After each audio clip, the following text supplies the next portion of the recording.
So this is Mac. He's the one that they join us on Monday nights and carry the stat workload in our comments, and they also mock with us. Right on. Yeah. Glad to see you, man. Great to see you.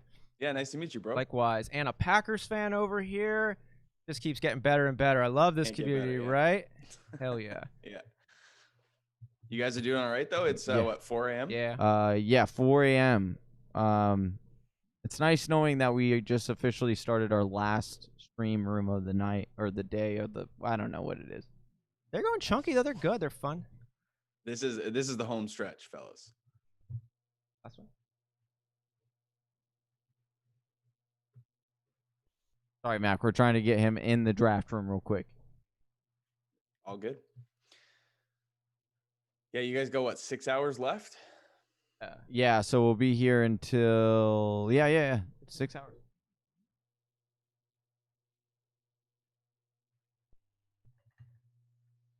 Here.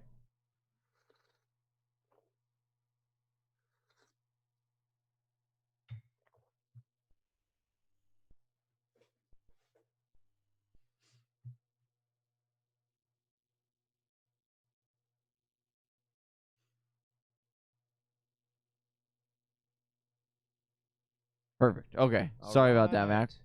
Okay, good, we have 2 spots left open. We tweeted out the link to this chat room at TF Whispers is our Twitter, and if you click on that, it will allow you to join this. We have 2 spots left open. Mac, I also did tweet it out as well. We appreciate you, buddy. No problem, man. Well, this is your second stint on this mock draft marathon, and now your 3rd appearance in total. Dude, let people know where they can find your great content. Oh, thank you. So we just started doing YouTube about 6 months ago. So if you guys are on the YouTube platform, Snap Fantasy Football Podcast, and then Twitter and Instagram at snap_fantasy. My Twitter handle is exactly what you see on the screen, mtout23. And I'll tell you, great content. Again, they are a brother channel of ours, so we have a link to theirs. If you just go to our normal page of videos, to the right there are channels, and they are on there. They're number Fantasy 1. Football Fam, I think we've got it titled as. Yeah, you guys are fam. We are. Yeah, dude. Absolutely. I mean, who else would I be mock drafting with at 6, 7 in the morning? Not only that, but I have to give you a shout out because our logo, our sweet logo, that we absolutely love, was made by Mac, in desperation. We came to you in a dark moment, and you came through, no questions asked. And I'm not gonna lie, we kind of wide receiver diva'd it up a little bit with being a little technical, and you had no problem, dude. We greatly appreciate it. We love. Anytime. Like you guys have said, time and time again, it's all about the community, right? Yeah. And it's our boy. I met you guys through Summy, our boy Draft Room Pod. Mm-hmm. In and out of the industry, it'd be great if he was back in, but yeah. I mean, I helped him with his graphics and branding, and that led me to meeting you guys and helping you out, and now here we are, you know, 2 years later down the road, shooting the breeze at 7 in the morning mock draft. Right? How wild is that? It's wild, but it's just, and full transparency, I didn't do it for any money. It's just I wanted to help people in the community, So right, and that's what you have to. Happy to help. You have to do it, because I'll tell you this. If you're getting in it for the money, you're gonna be vastly disappointed, because 100%. Yeah. All right, but no, this is fun. I mean, to be honest, I should have been on probably the 5th hole right now, and it is pouring rain, and the people that I'm playing with got a little tipsy last night. So those 2 factors put together led to Ixnay on the golf. Well, what you're telling me is it's destiny that you had to fulfill Ra's al Ghul's destiny. I was born to be here right now, this moment. That's pretty awesome, dude. All right. And I just saw Rock Lee's last draft, and I'm not super pleased with him being one spot ahead of me because he had some pretty foul. Oh, look, there's my man. I just had to come in and say, this is technically a lunch break, but I had to come in and say a big shout out to Mac, because Mac at last minute said he was in here. I noticed he was in the chat, and I just took advantage. I said, Mac, can you hop on here, man? Can you? And he's like, on video? I'm like, yeah, man. He's like, my golf tournament got canceled. And I'm like, hell yeah, dude. I won't say that I actually I called the cancellation into the golf course, but whatever. Like, whatever. That's fine. I mean, that's where our whole budget went. So that was. Mac, love you, brother. Yeah. Appreciate it. Yeah, everything we made goes to canceling this thing. I'll let Austin take back over. Love you, Mac. Thanks for jumping on, brother. Anytime, brother. All right. What do you say? You want to get started with this? Let's get down and dirty. All right. We'll leave one spot open here and go ahead and start this draft. Where are you? Oh, you're at the 3. Yeah. Ooh. So I haven't done a whole lot in this spot, in the 3 spot, and I like the 3 spot. Whoa. Oh, and of course. Are you kidding me? Michael Thomas. Unreal, dude. Because I was going to be like, oh, one of the top 3 running backs are going to just follow me. I'll let the decision be made. And unbelievable. This happens. Thanks. Hey, so Landon and I were doing a podcast a couple weeks ago, and we were doing a mock draft. I can't remember what it was for. It might have been Superflex. And 101 is Dalvin Cook, and we're drafting at the 102. And he's like, no. He's like, run that back. You can't have Dalvin Cook go. Right? Yeah. So we just like cleared it and set Christian McCaffrey, but it was hilarious. Dude, that's just it's awful. It sucks because it's just you get so amped and you're like, all right, I'm ready to go. Let's do this. Boom, and you're like, 100%. Such a letdown. But I will say, how many times have we said in our league of record, you can't mock this league, because as soon as it starts, something like what just happened happens. Yep. It happens. People got their guys, they got their stuff. It does. And so it does. So it's like, man, this would never happen. But guess what? Actually, it does. It does. Guys try to be too cute. Yes. And be too creative, and it happens. We were talking about our listener league when we were on. I guess it was yesterday. With you guys, and how I guess Austin. Who should I go? Oh, Josh Jacobs. We were saying how this year, just to totally mix it up after doing Scotty Fishbowl, we're doing Superflex, tight end premium, tiered PPR. Flex, tight end. Yeah, those wild. Like it's. What's the encouragement behind doing an alternative rule setup like that? What's like the pull, and what other wild variables are you thinking of incorporating into that?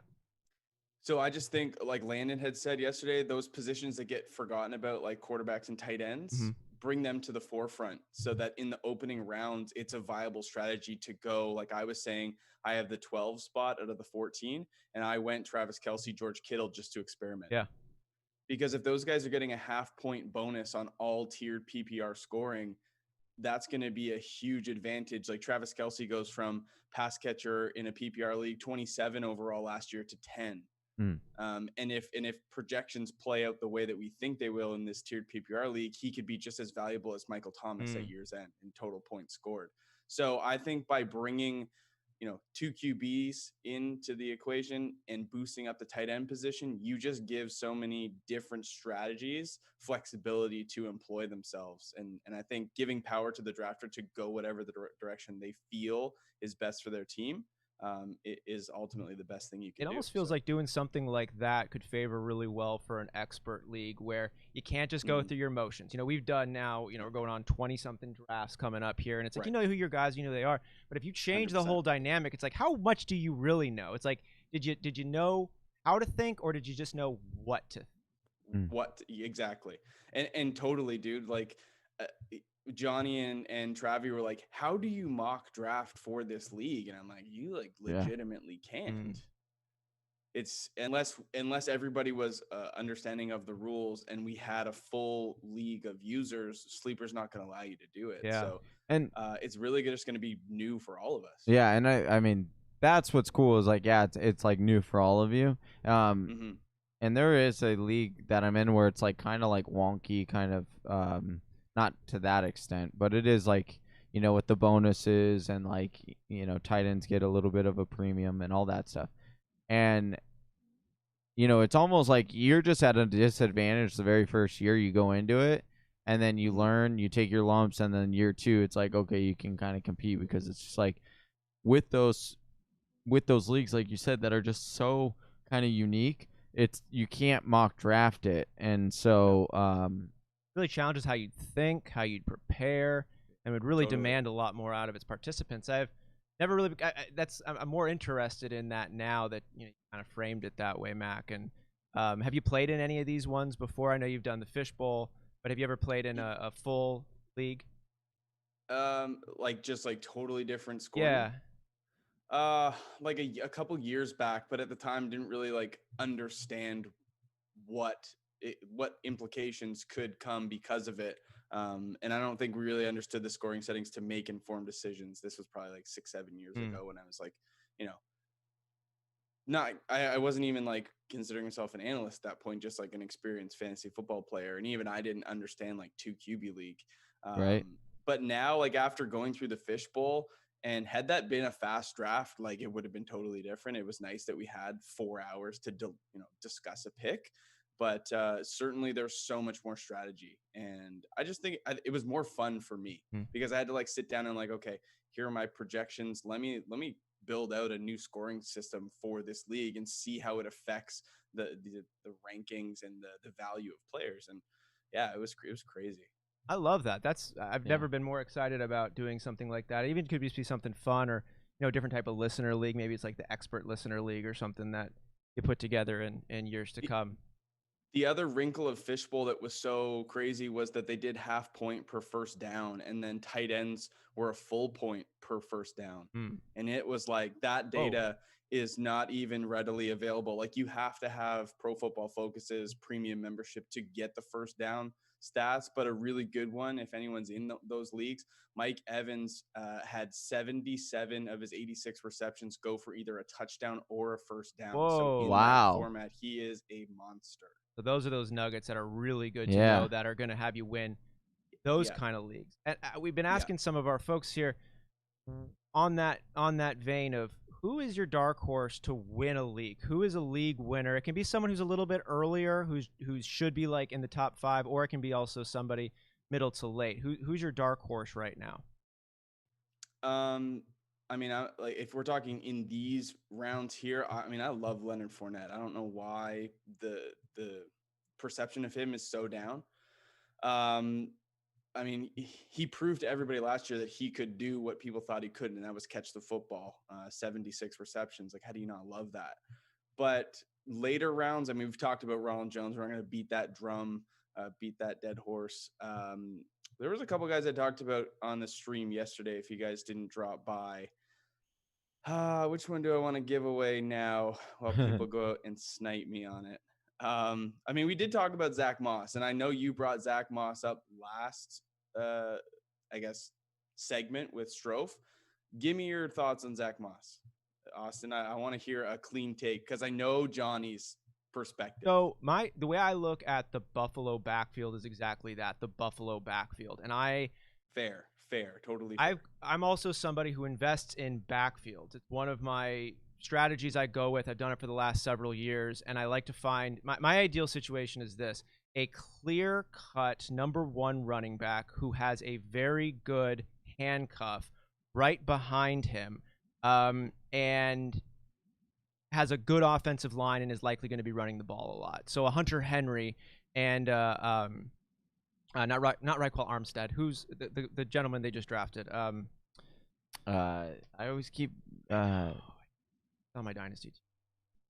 Yeah, the Tennessee Titans. You're talking about Jacksonville? No, Tennessee Titans. Darrington Evans. Thank you so much. So, a situation like that where it's a clear backup, and if anything happened to Derrick Henry, they go down. I'm also not opposed to investing in both players in a 1A, 1B situation. Like I have Nick Chubb and Kareem Hunt in my dynasty league, and I've had Tevin Coleman and Devontae Freeman in years past as well, because the way I see that is you're going to have a low-end RB1 and a middle RB2, no matter what, or right around there. And if one of them goes down, you've got an elite. And I kind of see the Buffalo situation kind of like that. So I don't ever go into a draft planning just to get one or the other, because I don't think we really have a good idea of who's going to finish the season as the go-to. But I like the running system in Buffalo. I like what probably going to happen forever, who is running the ball. So, and because of how it's not like you have to invest early capital in either one. Right. I go for both of them. And that's totally fair. I mean, if you're going up and taking Jonathan Taylor in the early rounds, why not in the round 10, 11, 12 grab Marlon Mack? Yeah. To get you that early, weeks 1 through 4 safety if really Jonathan Taylor doesn't get on the field. Marlon Mack's going to. And I look at it as you've got only so many startable roster positions that you have, and whoever's going to be starting the show is going to be valuable. And if anything happens to him, that other guy you got is going to be really valuable. And then in a situation, say like with a Saquon Barkley, where there isn't a clear-cut handcuff, and even if there is, it's not somebody that you're super excited about. That's the kind of situation where I'm like, I don't really need to mess with their handcuffs. But on the other side, I have no problem if there's a 1A, 1B, or a strong one and a strong handcuff as well. I just take them both. I don't split hairs. I mean, Kareem Hunt has standalone value, For sure. and that's why I like drafting him where he's going, which is like 6th round, right?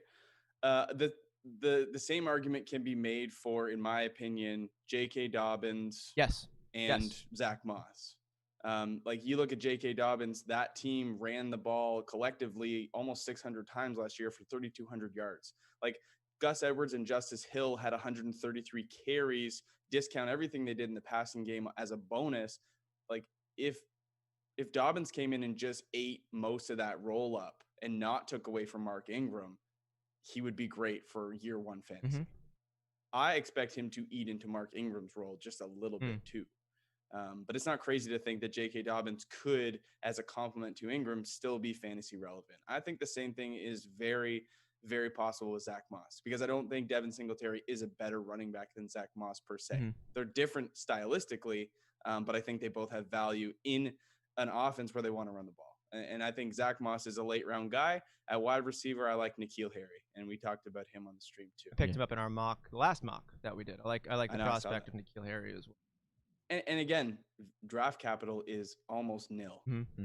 Like, so what? He doesn't pan out. You spend an 11th round pick on him. So what? Move on. Pick somebody else up. What about, I just want to, last thing on the Zach Moss, Devin Singletary. Week 14, you can only start one. Who do you think you'd rather be starting with what you know now? Who do they play? Good question. I don't know. To me, the way that I see it is, I think just because Devin Singletary lost work to Frank Gore on the goal line last year, that's going to happen again with Zach Moss. And we talked about Zach Moss, led the NCAA in broken tackles, 93, ahead of anybody else. Like the next closest was Travis Etienne, who's still playing, Clemson running back, projected to be a top 5 back next year, probably top 2. He's great. I know he played in a weak conference, whatever. That doesn't take away from what he produced for Utah. So I like Zach Moss a lot. I'm a big fan. And I think where he's being drafted is a no-brainer. Okay. And I also agree, you said there about the J.K. Dobbins, Mark Ingram one. That's I've enjoyed. J.K. Dobbins is value's a little bit higher right now, but if I can get at a fair price, Ingram and Dobbins, the style I go with, the way that I'm expecting Baltimore to be running the ball pretty much all season. If you got that starting running back, probably in a good position. Oh, dude. And the crazy thing, like if we think back to the last time Mark Ingram found himself in a tandem, I mean, I don't know about you guys, but I started Ingram and Kamara that whole year they played together with the Saints, where they were just unbelievable. Like they finished running backs 5 and 7. Yeah, that was wild. You could do that. It was wild. Well, it was because Mark Ingram just scored a ton of touchdowns. Running good too, though. He had some good games, but man, he was killing. But now you look at this Ravens team who runs the ball better than the Saints did that year. I mean, I can't remember what week it was or who they were playing, but there was a game where they ran the ball like 25 straight plays. And you're like, when is this going to stop? But it's great if you roster them both. Like Mark Ingram will probably outproduce his ADP as he always does. He'll find a way to be running back 12 to 15. Him and Robert Woods. And I don't think J.K. Dobbins finishes any lower than like running back 25 to 30. Okay. As a rookie. Do you think Gus Edwards is going to have anything to say in there? See, Gus Edwards is interesting. And I thought. Oh my gosh, really? Sorry. No. No. Sorry, Mac. I wasn't talking to you. I was Oh, trying to oh. play a psychological game with the computer, and I was like, dude, I wanted to test this interesting theory of grabbing both. Oh, double tight end. Yeah, going George Kittle and Mark Andrews. But I'm like, and I was looking, I was like, okay, the number one spot already has Travis Kelce, so he's probably not going to do the same strategy I am. And I was like, okay, what are the odds? And I looked, I was like, what are the odds that the computer takes a tight end when they've started off wide receiver, quarterback, wide receiver? And what do you know? The one Super guy upside was down. Mark Andrews. Yep. Unbelievable. There you go. There goes the whole thing. Can't play no games. There was, I can't remember who released it. It might have been JJ Zach Reason, but there was a list of running backs with at least 100 carries and their tendencies of rushing for, a loss, no yards, between 1 and 3 yards, and then 10 and more, 20 and more. Gus Edwards, among those running backs who qualified, only ran for a loss 7% of the time, which was like, I think it was like 8 or 9% better than anybody else.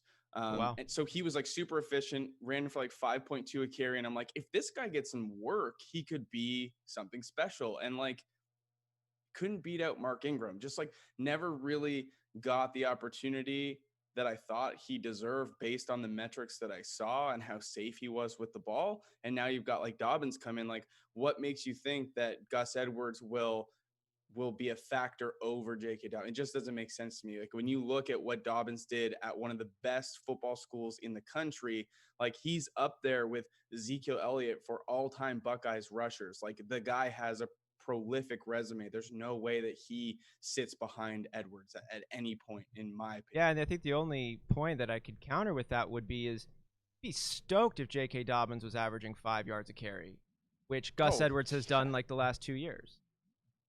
For sure. And it's just like, why? I don't know. Maybe it's one of those guys that they just expect to get more attempts and the average to go down.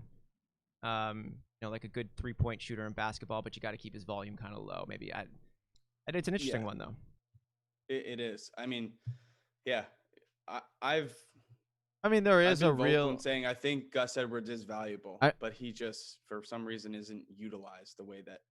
There is a very realistic possibility that Gus is the backup for Mark Ingram, and they give. Don't say Justice Hill. No. They give Dobbins the third down back role because Dobbins is electric in space and can catch. Even though I think Mark Ingram is, I think Mark Ingram is kind of underrated in that aspect of his game. But yeah, so that's kind of where I see it. So I think that even if that's where I think Gus Edwards would come in, because I think if Mark Ingram were to go down, I think that Gus Edwards would then come in and get that amount of carries that Mark Ingram was getting, or maybe like a little bit less, but I think it would be like a 50-50 time split. Where I think Gus Edwards is undervalued, especially from a fantasy perspective, because we don't get points per block.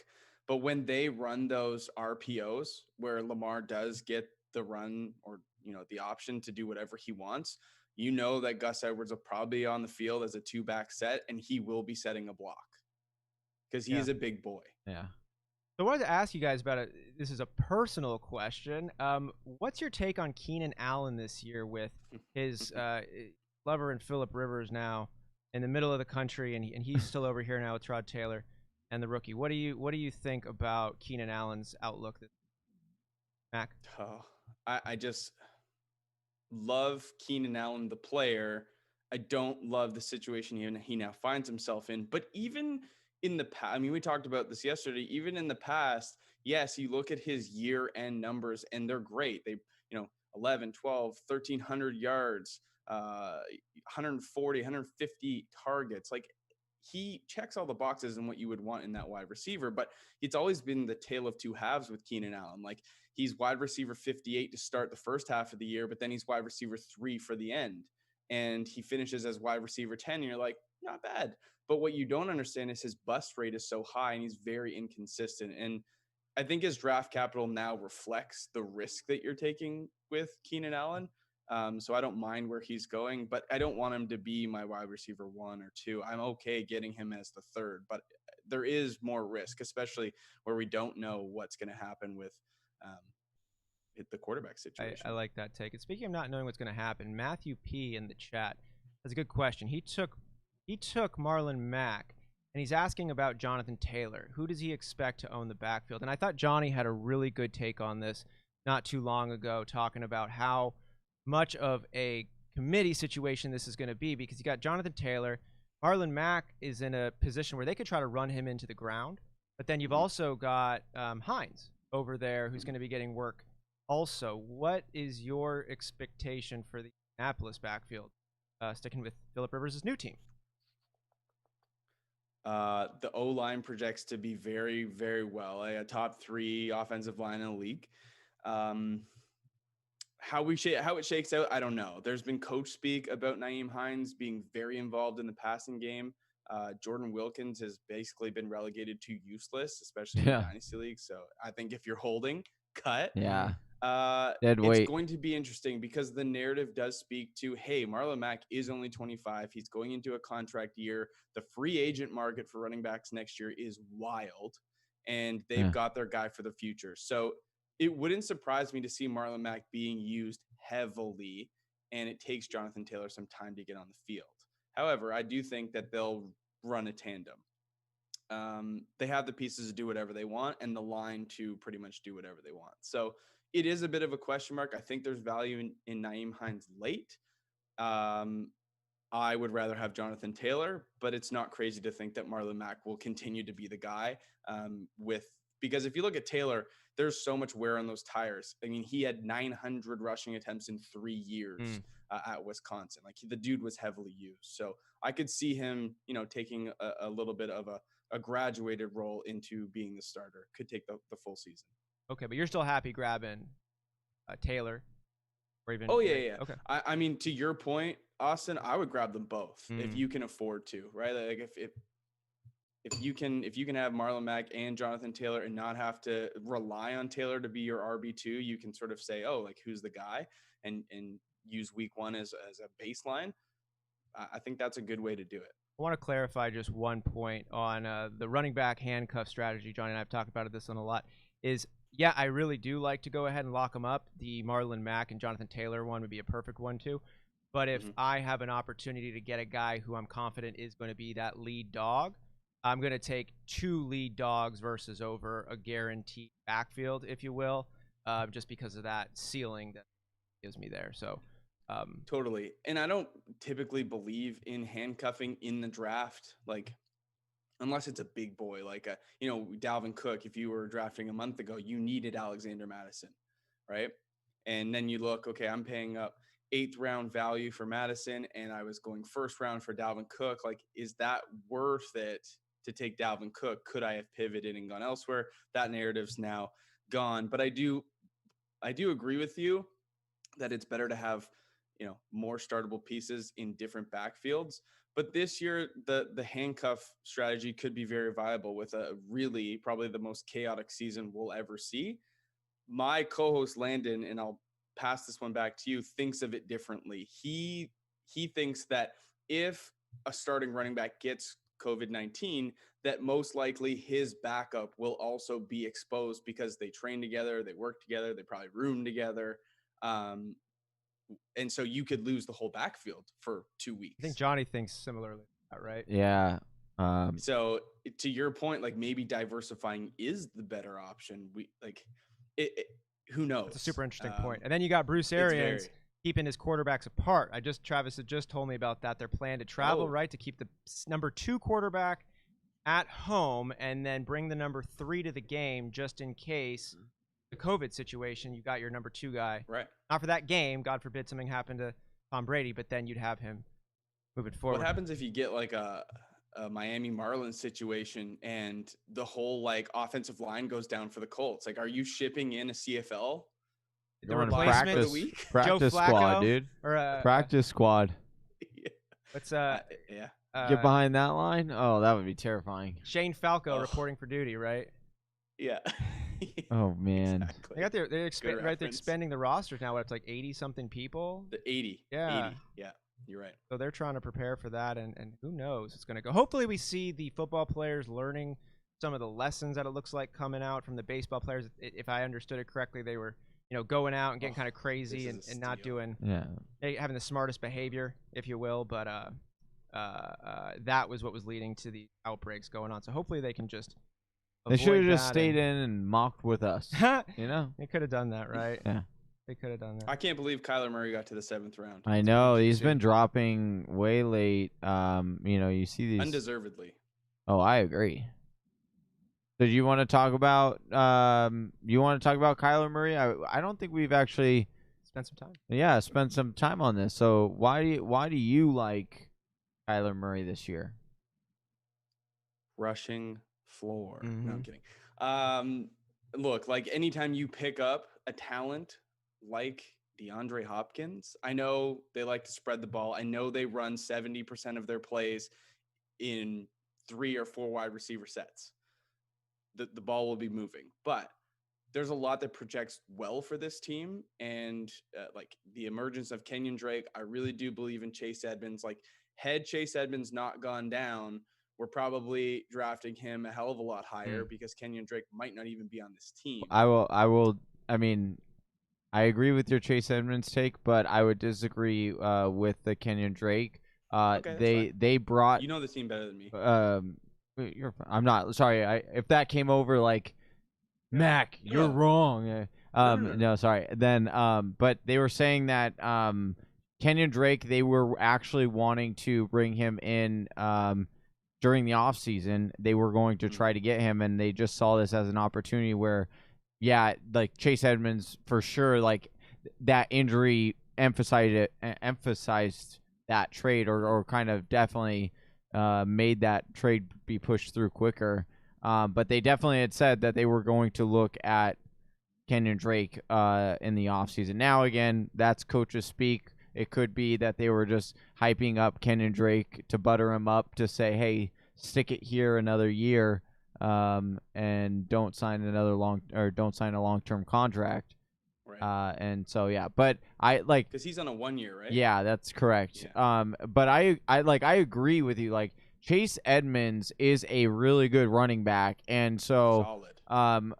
That is a guy that, like you said, if you're taking Kenyon Drake, because literally Chase Edmonds is going in 13th, 14th round, or 12th, 13th round. I like grabbing both of them. Like, I'm okay handcuffing that because, like you said, if anything were to happen to Kenyon Drake, or even if this were to be a split backfield, you're looking at a lot of opportunities here. And Chase obviously showed that he has the upside because he had a 3 touchdown week. Right. Yeah. What was it? 27 for 127 and 3 in week 7, I think, or week 8. Yeah. Don't remind me. After David Johnson went down. Yeah. Like the guy had a phenomenal week. Yeah. We said this. We don't remind me. I watched it live with Chase Edmonds on my bench that week as I lose. No. Needing a victory. Yeah. Brutal. Yeah.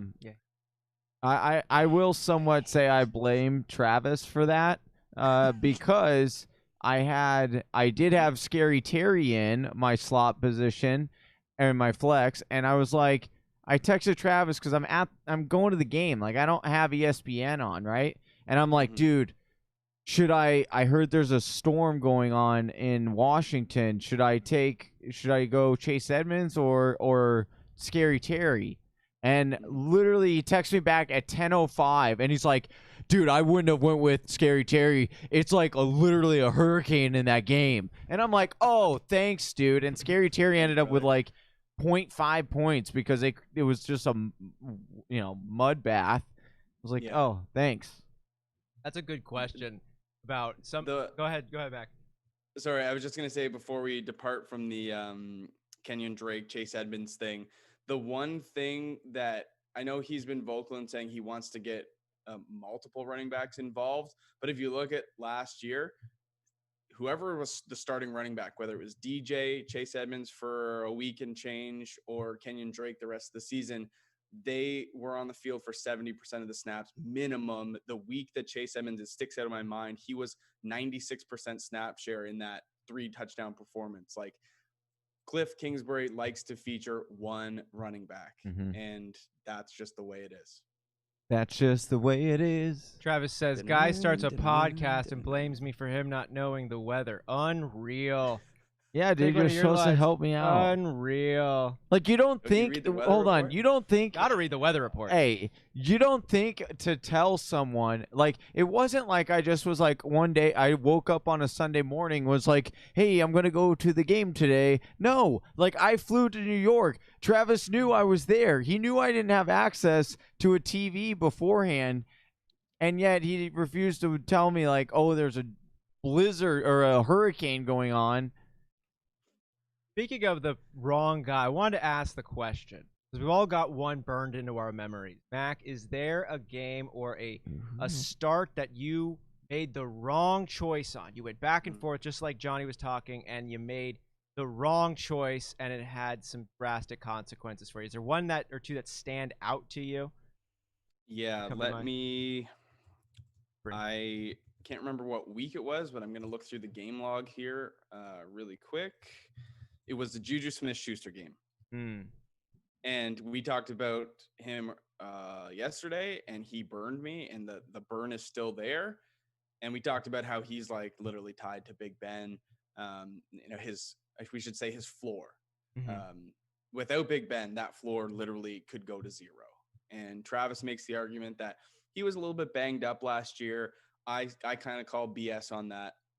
I think it's more of an excuse now as to why he didn't produce. But I mean, with Ben, the ceiling is wide receiver 1, not overall, but I'm just saying in the top tier of 12. But without him, it's next to nothing. Right. Where is his game log? Do you agree with that take? With having Juju Smith-Schuster dependent on Big Ben?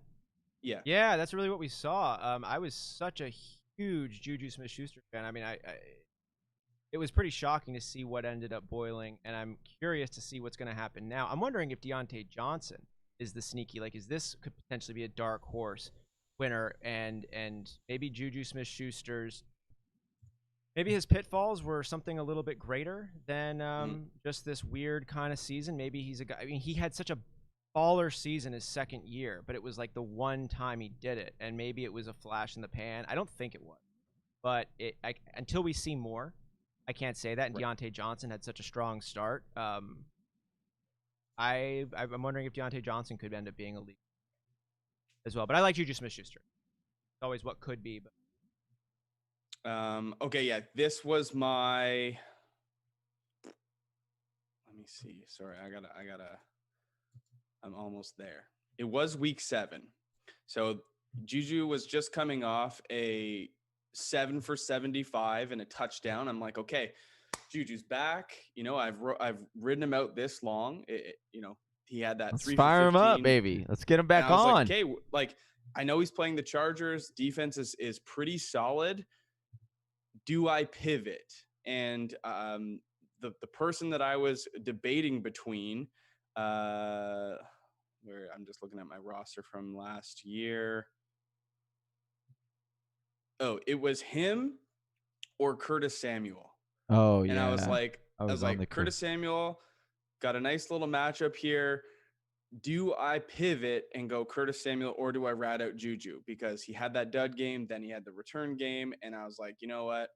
I'm just going to stick it out with Juju, and he goes 1 for 7, no touchdowns. I lose the week. And let me guess, was that when Curtis Samuel played in London and had 2 touchdowns and like 180 yards receiving? He played Tampa Bay that week, which was like, their Swiss cheese in the secondary. He was 6 for 70 and a touchdown. Oh, okay. It was not that game, but I know the game you're talking about. Yeah. Asking these other questions, we've really enjoyed asking folks something. I don't think I've gotten a chance to hear from you, Mac, about what got you started in fantasy.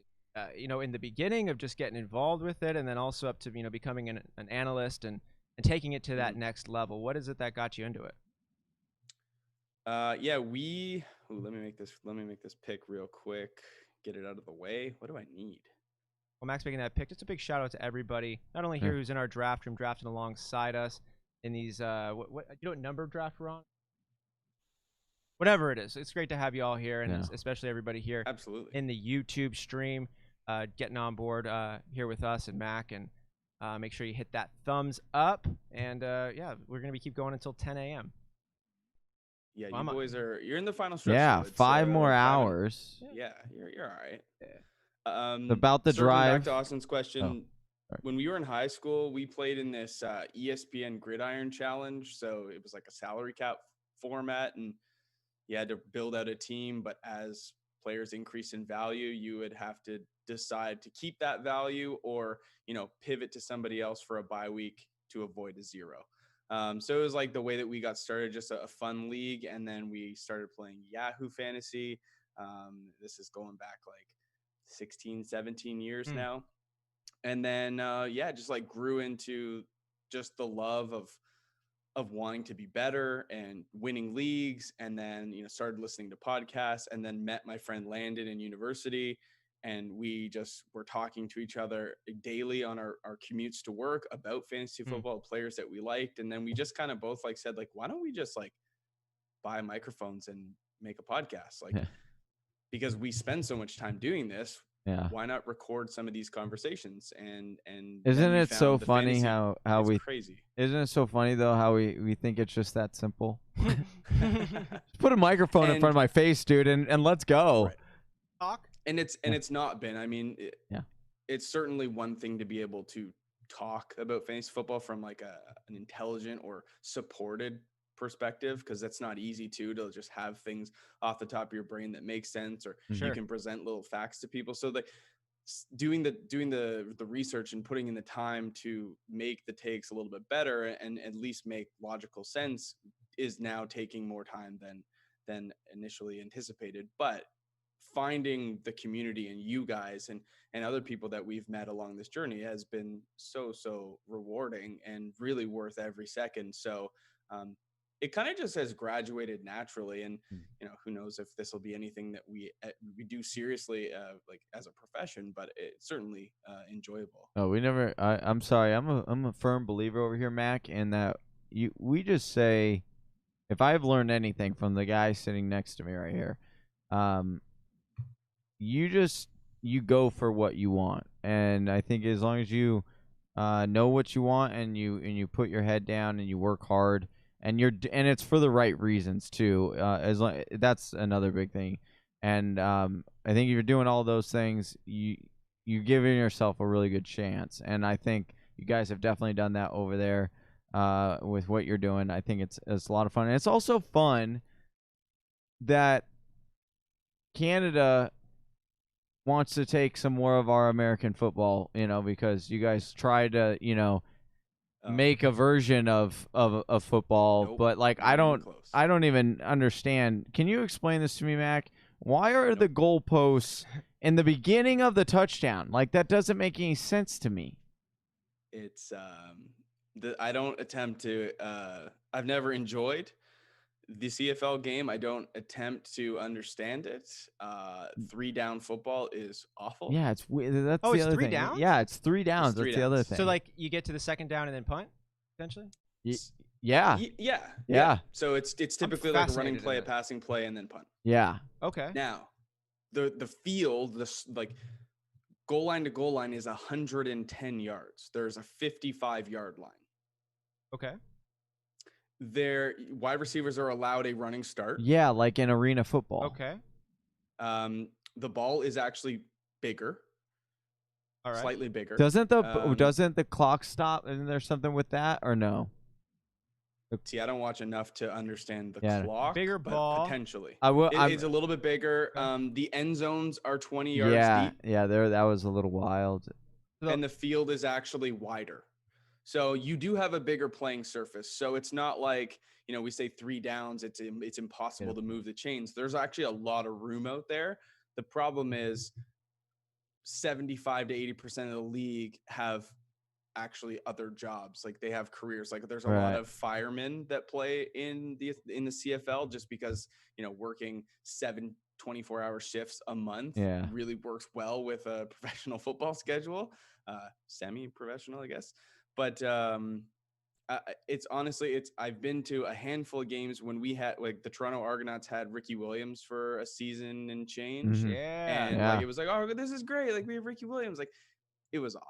Man, like, it was well, terrible. and then Johnny Manziel, like, I'm not gonna lie, I definitely tuned in when they when Alouettes. When he went to they got Montreal. Was Kurt Warner in the Kurt a little bit? Yeah, Kurt Warner was a while ago though.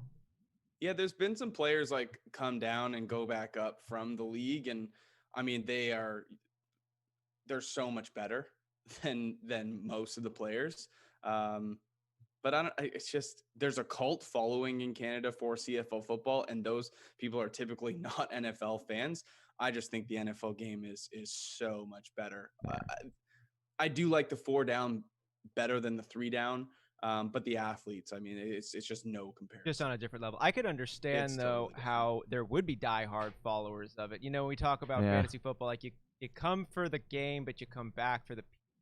And when you have 100%. A game or a league that's built up of, we're talking about firefighters who are playing, and it's probably like really regionally supported and things like that. It feels almost like a smaller, like a D2 college. That's not like the greatest athletes, all these things, but they play really hard. They can take it to anybody any week. And the people who support them support the hell out of them. It could be a fun culture. Honestly, it's like I went to school in the States, so I understand the NCAA atmosphere. Like, people live for Saturday game days in the United States of America. Like, college football, I think on a nationwide scale is bigger than the NFL. And high school football in a lot of states on Fridays. High school football is also big too. In Texas, it's like, which religion do you practice, offense or defense? Oh my gosh, have you seen some of those stadiums in Texas? Oh, they're better than college stadiums. Oh my goodness. They're insane. They'll spend like millions of dollars on a public school football stadium. Yeah. And then people are like, why is this thing so shoddy?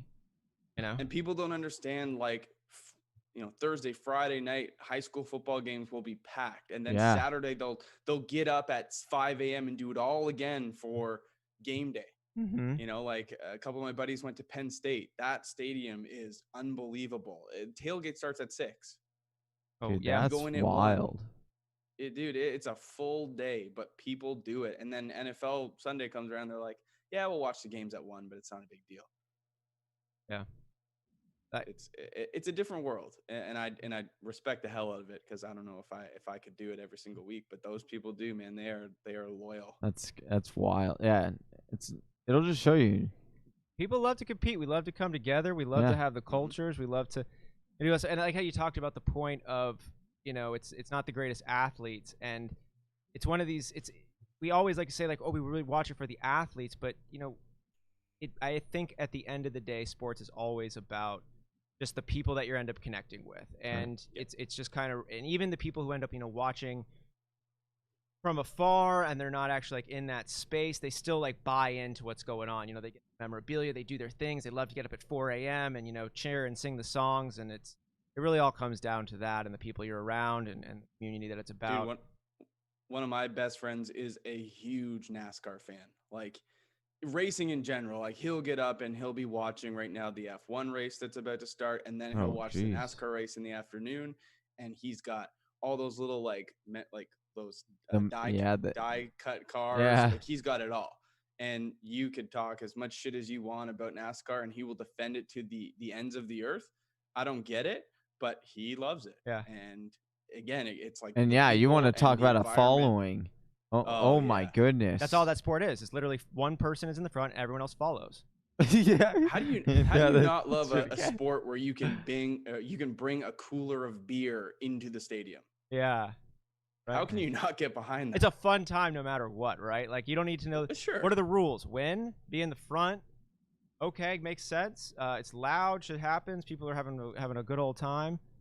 I get to watch Rex and drink 24 beers. Great. All right. They're right. What are we doing? You're not having fun over there. Yeah. You should be. So in these later rounds now, we're in the 11. We're coming kind of to the end of it here. 2 more rounds left. Are there any of these deeper grabs that you got your eye on, Mac? You mentioned N'Keal Harry before. I did, yeah. I'm a big, speaking of New England, I like Damian Harris as a potential league winner over there. I think he's got a decent path to being the lead dog in New England. Who do you have anybody late? And Johnny as well. Who's your kind of guy that you're going for super late? The only thing I'll say about Damian Harris, he's had moments where he could have stepped up and been the guy and just maybe not been ready.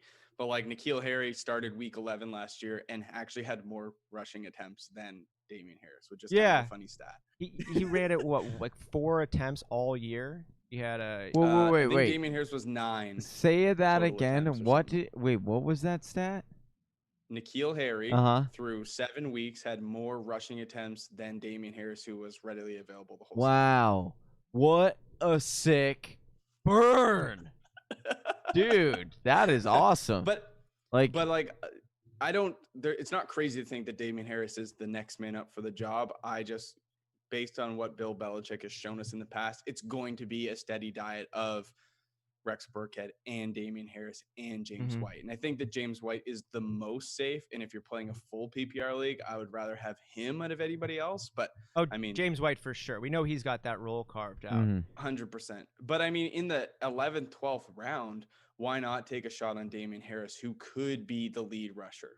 I think it's ingrained in my DNA and fantasy DNA to always be looking for this New England Bellatrix opportunity guy, because I had a player who helped me come in the first place seeding, at least our very first year, and that was Stephen Ridley, who nobody was talking about, who was not supposed to be anybody. And he ended up, they were using like 4 running backs like they always do, but he was getting the majority of that love, and he was balling out. Or, like Garrett Blunt, nobody expected him to go crazy. He was taking like 7th, 8th round, something around there, 6, 7, 8, and 16 touchdowns later, went crazy. Yeah. So what about you? So I think you gave it. Did you give us your late one here? You liked maybe you told me. So N'Keal Harry checks a lot of boxes for me. We did talk a little bit about Duke Johnson with Landon, my co-host, and he really likes Duke Johnson. Just kind of a very similar role to Kareem Hunt, maybe not as prolific, but he's a very steady pass catcher. I think he'll be a nice complement to David Johnson, who's also a great pass catcher, but based on his injury history the last couple of years, is he worthy of that much volume? What do you think, Johnny? Is that that's a joke? He's been our guy. Maybe a better question is that in his best interest. To have a 350 touch season, I think is probably a little bit much for DJ coming back. Using Duke Johnson sporadically might be beneficial to David Johnson. Just giving him a little bit of a break, catch his legs, because we don't know what kind of shape he's in. He's been on break for the last year. How much more of a break do you need? The only thing that, like, from an eye test standpoint, like, David Johnson just to me looks like he's lost a step. He's not as explosive as he once was. The first 6 games. I don't know if that's because he's had nagging injuries or he hasn't never been 100%, but that's just what I see personally. So I like Duke Johnson to the same tune I like Nyheim Hines. They're both in good situations. Nyheim Hines is a great pass catcher. Do you think there's ever a world if David Johnson did go down, God forbid, let's say, he has a season-ending injury, is Devonta Freeman? You think they go ahead and they grab Devonta Freeman, and that's what they pull in? That seems like a Bill O'Brien move. Yeah. Probably pretty common. Yeah, that actually is. I think Devonta Freeman is just waiting in the wings for something to happen and someone to be desperate enough to pay him the money that he wants, because he turned down $4 million from Seattle, and he was also in talks with Tampa Bay. And they never settled on a figure that they offered him, but basically he wants too much money, and I think he's going to wait for the desperation play now. Is Devonta Freeman a guy people should be targeting in the last round of their drafts? Or is it just why not? The upside is probably greater than anybody else, because you have to assume if he does get on the field, he's going to be a starter because someone's going to need him. And he doesn't sound I would take him over Antonio Brown, because Antonio Brown, if he does come back, he's got an 8-week suspension. So that Devonta Freeman's going to be on the field right away. And it doesn't sound like he's going to be going to a team where he's relegated to some backup spell him dude. Sounds like he wants to play, he wants to get paid, and he's comfortable sitting out unless that happens. Totally. Did he go in this draft? No, I don't think he's only gone in one draft that at least I've been in. Devontae Freeman in the last round. Oh yeah, I don't. I've seen him gone. I've seen one person take him thus far, but I was thinking maybe that's a guy who might, especially if you're drafting early. Oh yeah. Oh, and I think especially with COVID, is another reason. Like there are going to be a lot of running backs that are going to be going down, and they're going to be jobs. And like that's the one nice thing that he might be playing close to his vest is like the running back position out of like all positions is probably the easiest one to come into because you're just like, all right, you're just gonna run here, like go to the A gap, like so it's like a little bit easier. I mean, I made it sound way easier than that actually is, but I'm just saying.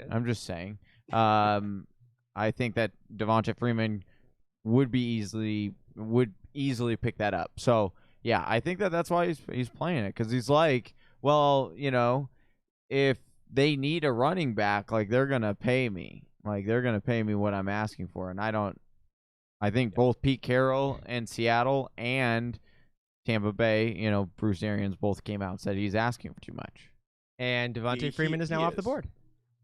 Yeah, I mean, why not? Why not, right? It's in the spirit of the draft. Oh my gosh, I got like I'm not gonna lie, like my heart stopped for a second. Like I thought a news blurb came through where like Devontae Freeman just signed as we were talking. I was like, whoa, this is wild. It is breaking news button. Yeah, it is that later point in the night where we had these delusions of news updates that happen.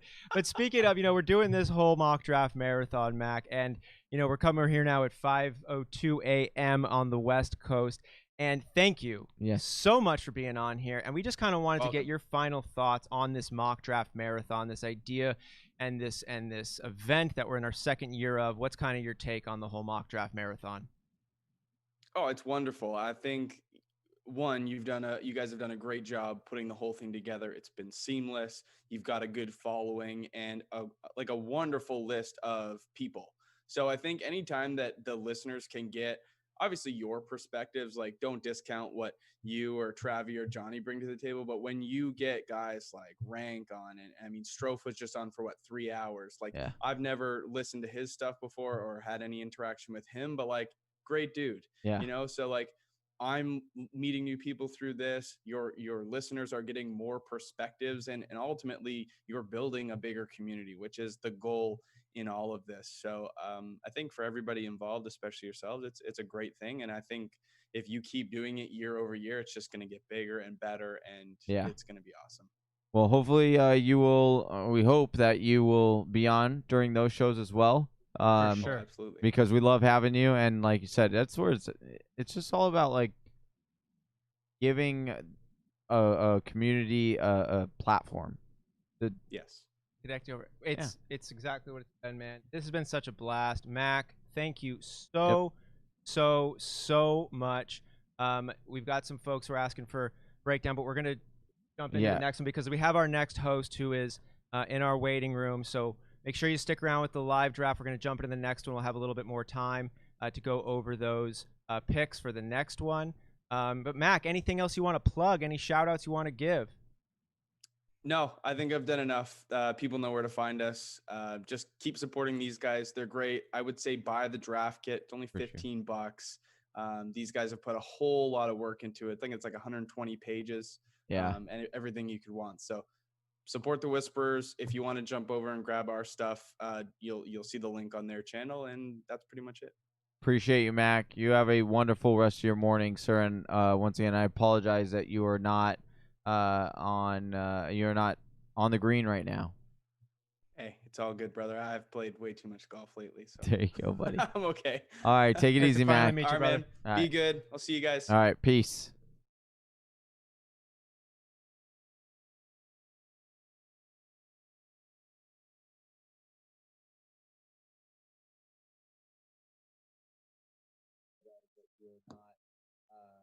What?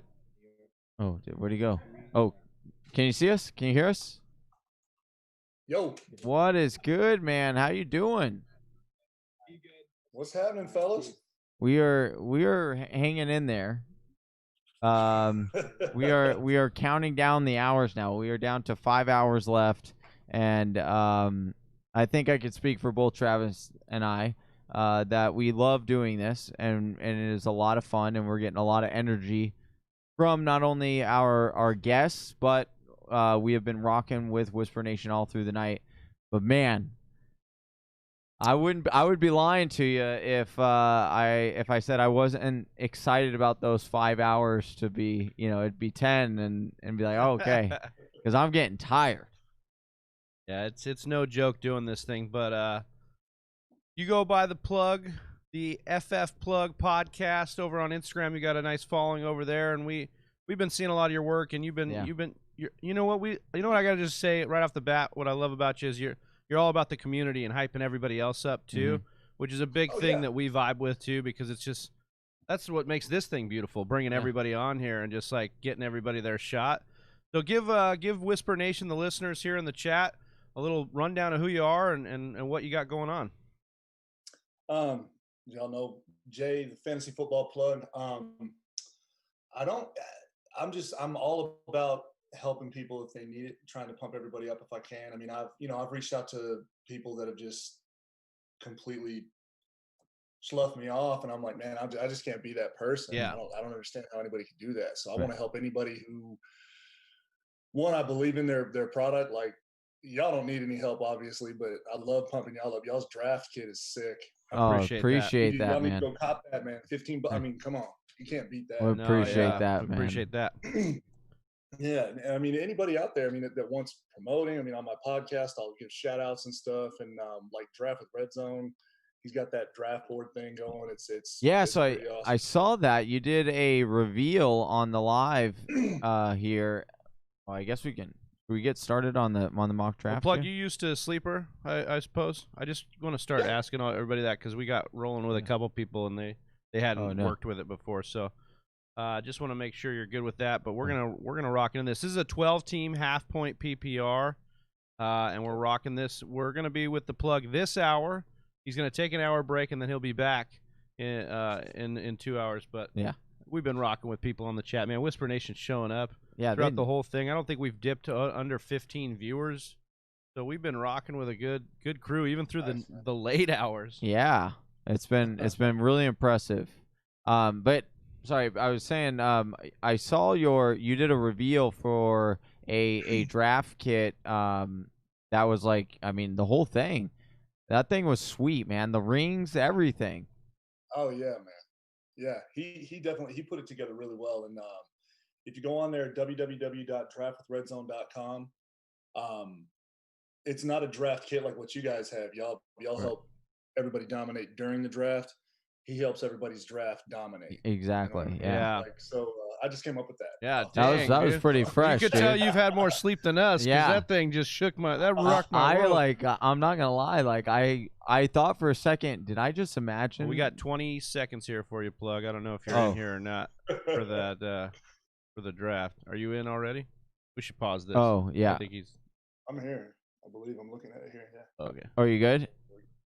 Okay, so I'll resume. You got 10 seconds. Oh, you got a minute. So it resumed with a minute. Good. That's good. Is it my pick? Yeah, you're up.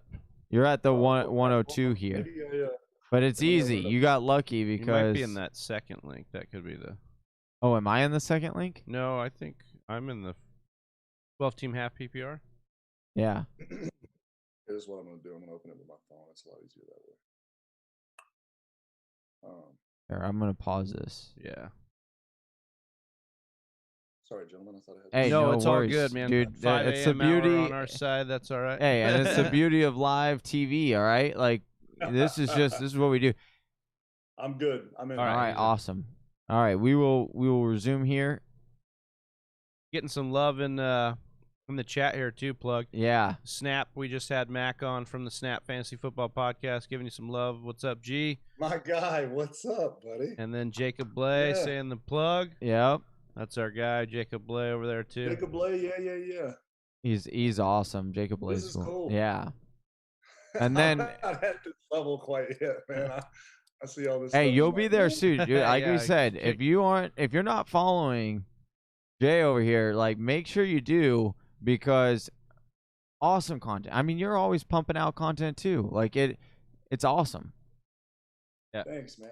I try to as much as I can. I've got a good buddy of mine, Piggy Bank Picks, and he's always like, man, he's like trying, because I don't know social media very well at all. Like I just started mine in May, the beginning of May. Yeah. And so I don't know like algorithms and whatever. So he's like, well, post at this time and post at that time. And then I'm like, well, if I see something I want to post it at that point. Yeah, and do it.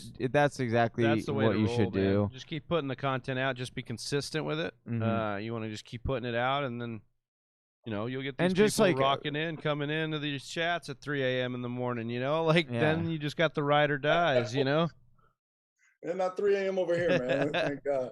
And like we always say, like, test it out first, like feel it out. I mean, you just said you just opened up your page, but you're growing really fast.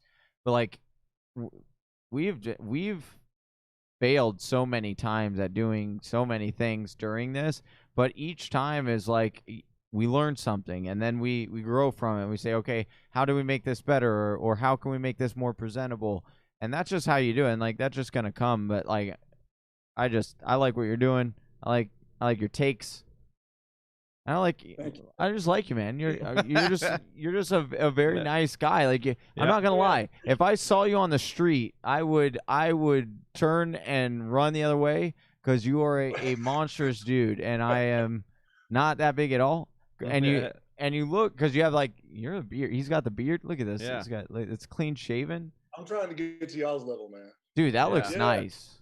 Dude, woke up this way. Yeah, there you go. I like it. Jay, I like it. Jay, where are you at? You said you're East Coast, right? Atlanta. Okay, Atlanta. Okay, nice. Yeah, it's tough out here in the street. Oh, yeah, wow. yeah, Saints dude. fan in Like Atlanta. That can't be easy.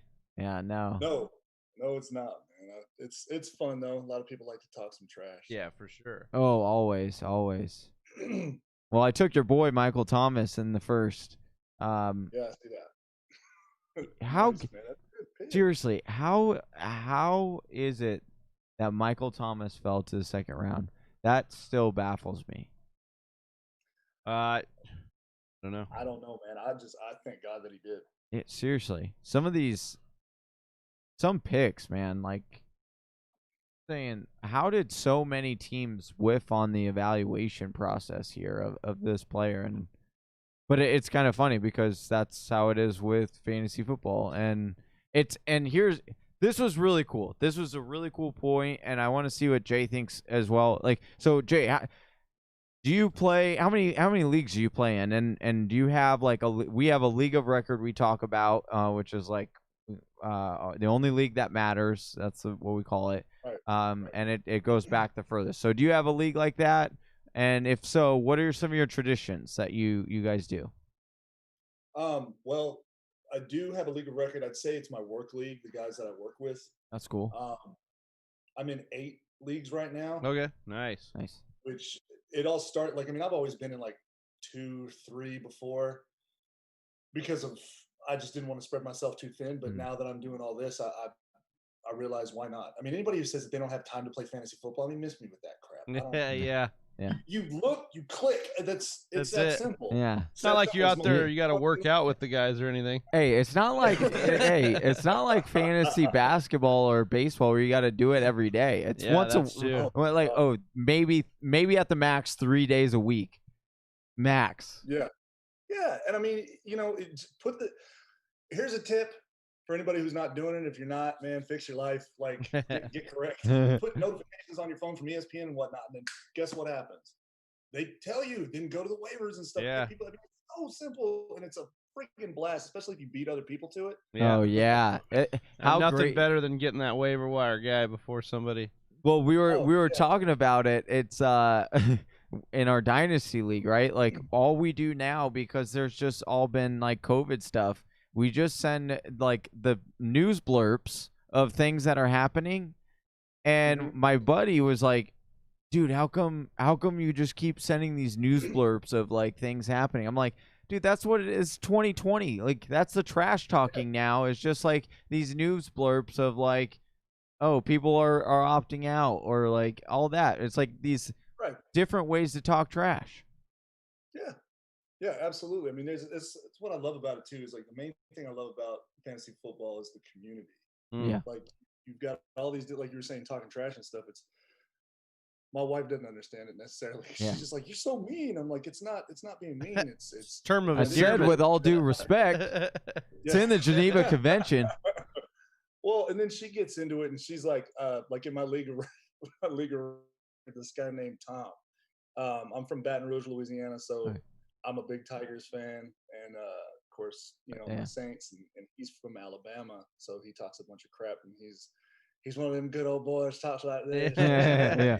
He looks like Snidely Whiplash. You remember that old cartoon? Remember that? Hanna-Barbera? Yeah. How old are y'all, man? No, I'm not that old, but I remember what you're talking about. See the grand beard starting to come out. I bro. wish, yeah. Damn.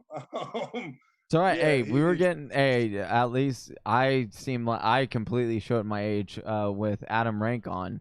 Oh yeah, when trying to he's- sing Big Fish. Yeah, and he said singing real the wrong big. band. Yeah, and I ended up singing Gold. Was it Goldfinger? Yeah, Yeah. that's what it was. That was embarrassing. That Yeah. happened. So Oh man, That was an hour I think I was too. at work when that one was going on. I'm gonna have to. Do y'all have these archived? Yeah, Yeah. they're living up on the YouTube channel, and then we'll clip them out and put them on audio too, which will be great for everybody. yeah, and we'll for tag guys you to as have- well. Yeah, get all when your we- stuff. when we And do your that. stuff's in the description now too, for anybody that wants to follow you. You can follow Oh, thank Jay y'all at very at the FF Plug. He's the hookup in the fantasy football world. Love it, man. Gotta get you plugged in. Yeah, man. Get that's you what you right. want, what you need when you need it. But I was saying about the legal record, the guys that I work with. I talk about them a little bit on the podcast, just talking trash and making fun of them because as soon as I publish them, I always send them straight to that text thread Yeah. so they can all listen, and I can always tell who's listening and who's not. Yeah. Yeah.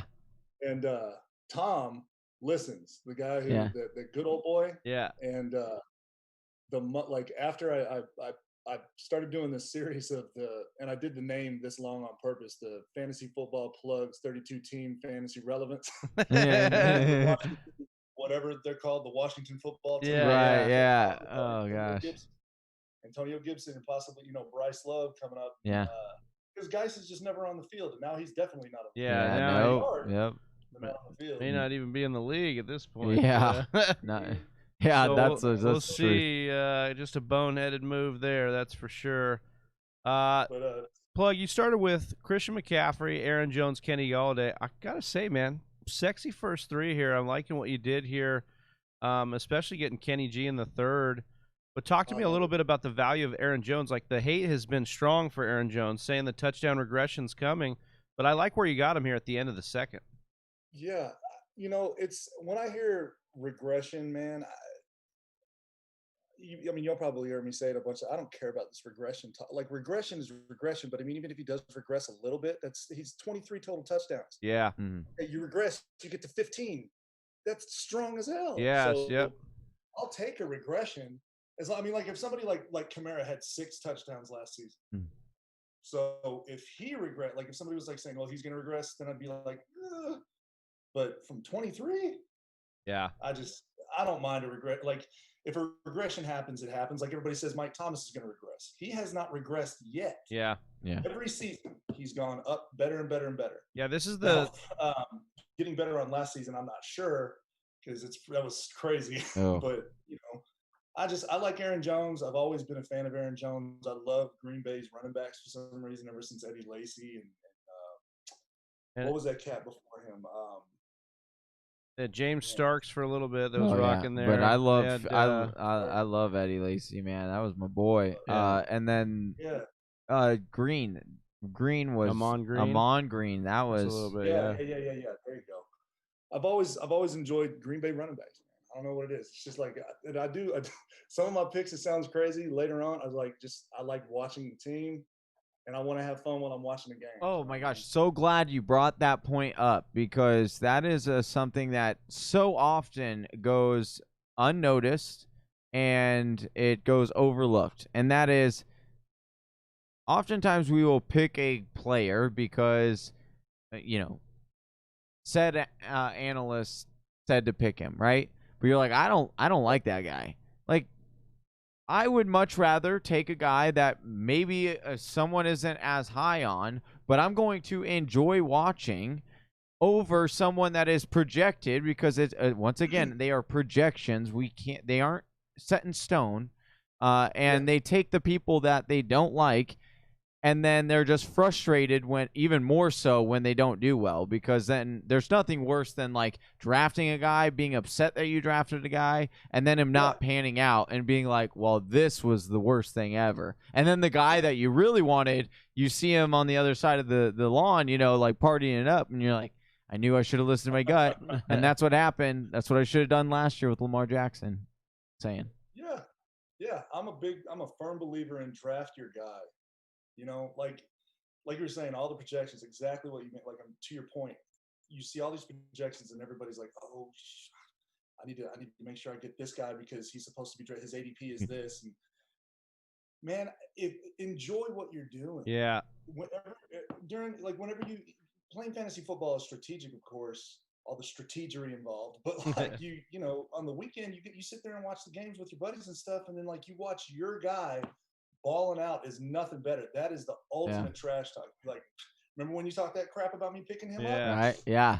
That's so true. Yeah, no, I love that. And here's the thing, like we do the analytics, we do the you know, we crunch those numbers, not so much so you can always go by the book, but you want that baseline. You know, you want to be able to pick your guys here and there. But like you said, you need to sprinkle in those guys you really like, because otherwise, what the hell are you playing for? You could go by the book, that's not fun. Yeah, no, you know? not at all. Yeah. So that's what sets y'all's draft kit aside from everybody else's too, man, is y'all put your heart into it. It's not just brain. Yeah. Yeah.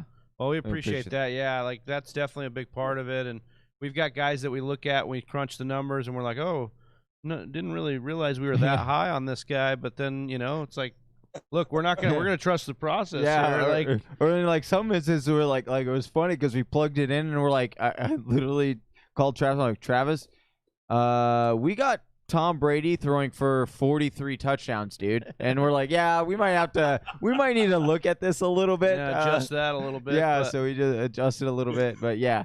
Yeah, we have a lot of fun putting it together. It's a grind for sure.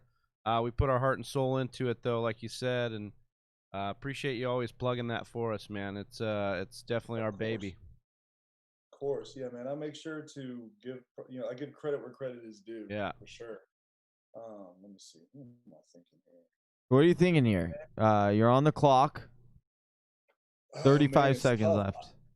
I'm a big running back guy, but I'm not really hot there. So I'm thinking receiver here. I'm between Metcalf, Lockett, and Allen. Okay. Everybody's got Metcalf headed like above Lockett. That's kind of wild, huh? Yeah, we talked about this, how it's like, even though Tyler Lockett is like been super consistent over the last 2 years, actually even 3 years, you go back 3 years, and Tyler Lockett has looked really good with Russell Wilson this whole time. And it's like the whole like shiny new toy thing, you know, where it's like DK Metcalf is a shiny new toy that like we saw him explode in that Philadelphia Eagles game, and that is his upside, and that's like where we see DK or envision DK. But Tyler Lockett secretly just sneaking in here and just saying, hey, I'm just gonna plant my 115 targets right here if you want it. Right. You know, it's like I find myself like Robert Woods and Tyler Lockett to me are two wide receivers that are both going in the 4th round that are falling because there's so many names there. And I think if you walk away with one of those guys or two of those guys, I think that's great. Yeah, I've been smashing Tyler Lockett a lot in these mock drafts just because I think that we've talked about it. Like Russell Wilson, 3 straight years of 30+ touchdowns. When he throws the ball, he throws it deep. He throws it. He's trying to hurt you. He's trying to make big plays. And Tyler Lockett is the perfect wide receiver, but so is DK. And I think both can eat in this offense, and both will eat because, I mean, that's just what they're going to do up in Seattle. And imagine a season where the running game isn't as strong as it has been in years past, and they have to throw even more. I mean, look out. You'd be looking at an offense that you really want a ton of shares of. Big time. All right, guys. So Couldn't have said it better. we're gonna be giving away one more jersey, the Alvin Kamara jersey. We know Jay. What's up? Yeah, Jay's got Yeah. that one. Yeah. Jay, right here. show him right here, Alvin Kamara. Oh my God, man. Signed, What do baby. I got to do? Tell me. So we got to get you subscribed on the YouTube channel, Already been doing and that. then pop in TFW in the comment. That will get you a ticket within the system here. But yeah, if you guys are subscribed on the channel, on the YouTube channel, and you type in TFW, you get entered in for that Alvin Kamara jersey. We'll be giving that away in the last hour. We are going to give away a draft kit at the end of this draft. We've been talking with Jay about that draft kit, and we're going to give away a draft kit here. Same thing for that? Yep. TFW. Yeah, same exact. I'm on here. Am I ineligible? Because I'm on here. We'll give you an entry. Yeah, we'll give you an entry, Jay. Because there's two. Jersey, man. Yeah. Oh, y'all already know I'm paying for y'all's draft. Appreciate that, brother. Yeah, man. I've seen other draft kits and stuff, and I'm not going to say the name of the guy who I gave it. It's not called a draft kit. It's called something else. So yeah. I've tried that, and Well, listen, not everybody's going to put their entire effort into it. We spent a lot of time and a lot of hours and a lot of calling each other late at night. What do you think about this guy? Okay, well, I got the numbers over here. Maybe we should adjust that. Just a lot of tinkering because we wanted to put the best thing out here. And the best part about that kit is you download it one time, and we're updating it the rest of this offseason and throughout. So it stays up to date as much as we can and push those updates out for you. And then, we just like it because we've got that cartoon kind of comic book. Yeah, comic book look to it. We really enjoy the artistic side of what we've done with it. So yeah, that's cool, man. I mess with that. I like that a lot. I'm on the clock here. Jay, let me ask you this. We've been asking this to everyone that comes on the show, but just talk about why you talk about the community, and that was like why you got started playing fantasy football. But what made you decide to kind of go into the analyst part and create a page and really start to reach out to people? And because I'll be honest with you, like, you reached out to us and made a comment on some of our stuff, and that was kind of what got the engagement. Also, like, just by the way, like, your Instagram avatar is freaking cool. Like, it's very, very cool. Like, eye appeal is awesome. Thanks. And so that was actually why I clicked on there, because I was like, oh, this is actually this is a cool avatar. And then I saw your content, and I was like, okay, like, this guy, I like what he's doing here. So just talk about like that. What was that like? What made you decide to, get on Twitter? Like you said, you aren't a big social media guy. So what made you, take that jump? First off, thank you, man. I mean, that's high praise. I appreciate you for giving all the love there. I've always just loved fantasy football. My wife, God bless her, she's been backing me this whole time with all this, like, just being supportive.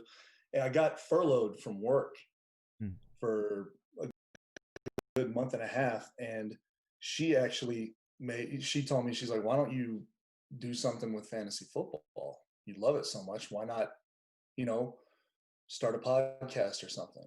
I'm like, okay, yeah. I mean, we'll we can talk about that. We can look into that. Cause I mean, I was in pro wrestling for 10 years. So wait, what?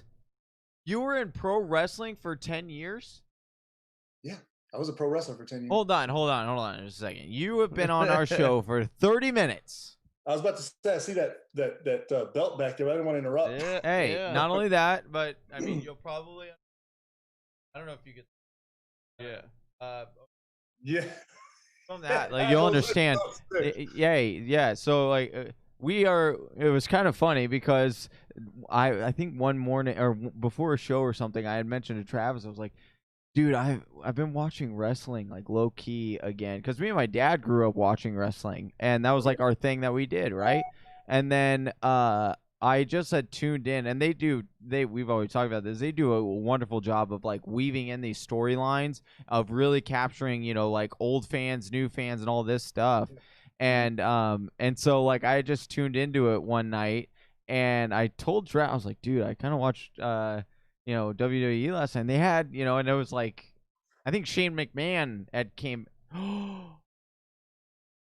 Dude, no. What? You Huh? right? Oh, sorry. I thought never mind. I thought there was a pick that was gonna come off the board here. Oh. Okay. Sorry, my bad. All right. Yeah. It's okay. So I was like gonna be like, no way. Anyway, It's getting late. It's getting Jay, late. I Like, apologize. we've been doing this for a long time, but yeah. Jay, what was your stage name? What was your wrestler's name? It was my real name. Okay. Yeah, they tried to do the Atlas thing. Oh, okay. Try to give you some name. And,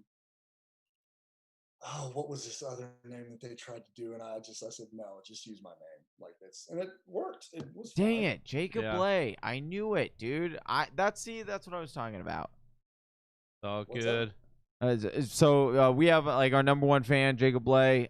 Took Will Fuller here, and that was who I was like hoping to get as a double dip. I like that with the 6-7 stack here.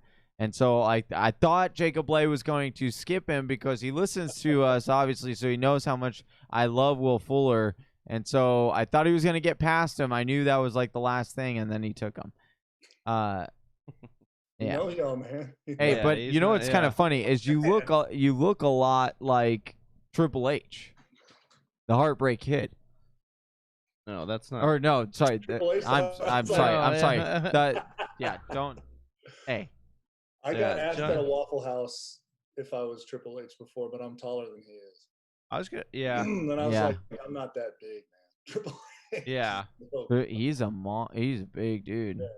Yeah. Well, we can't see exactly how big you are or not.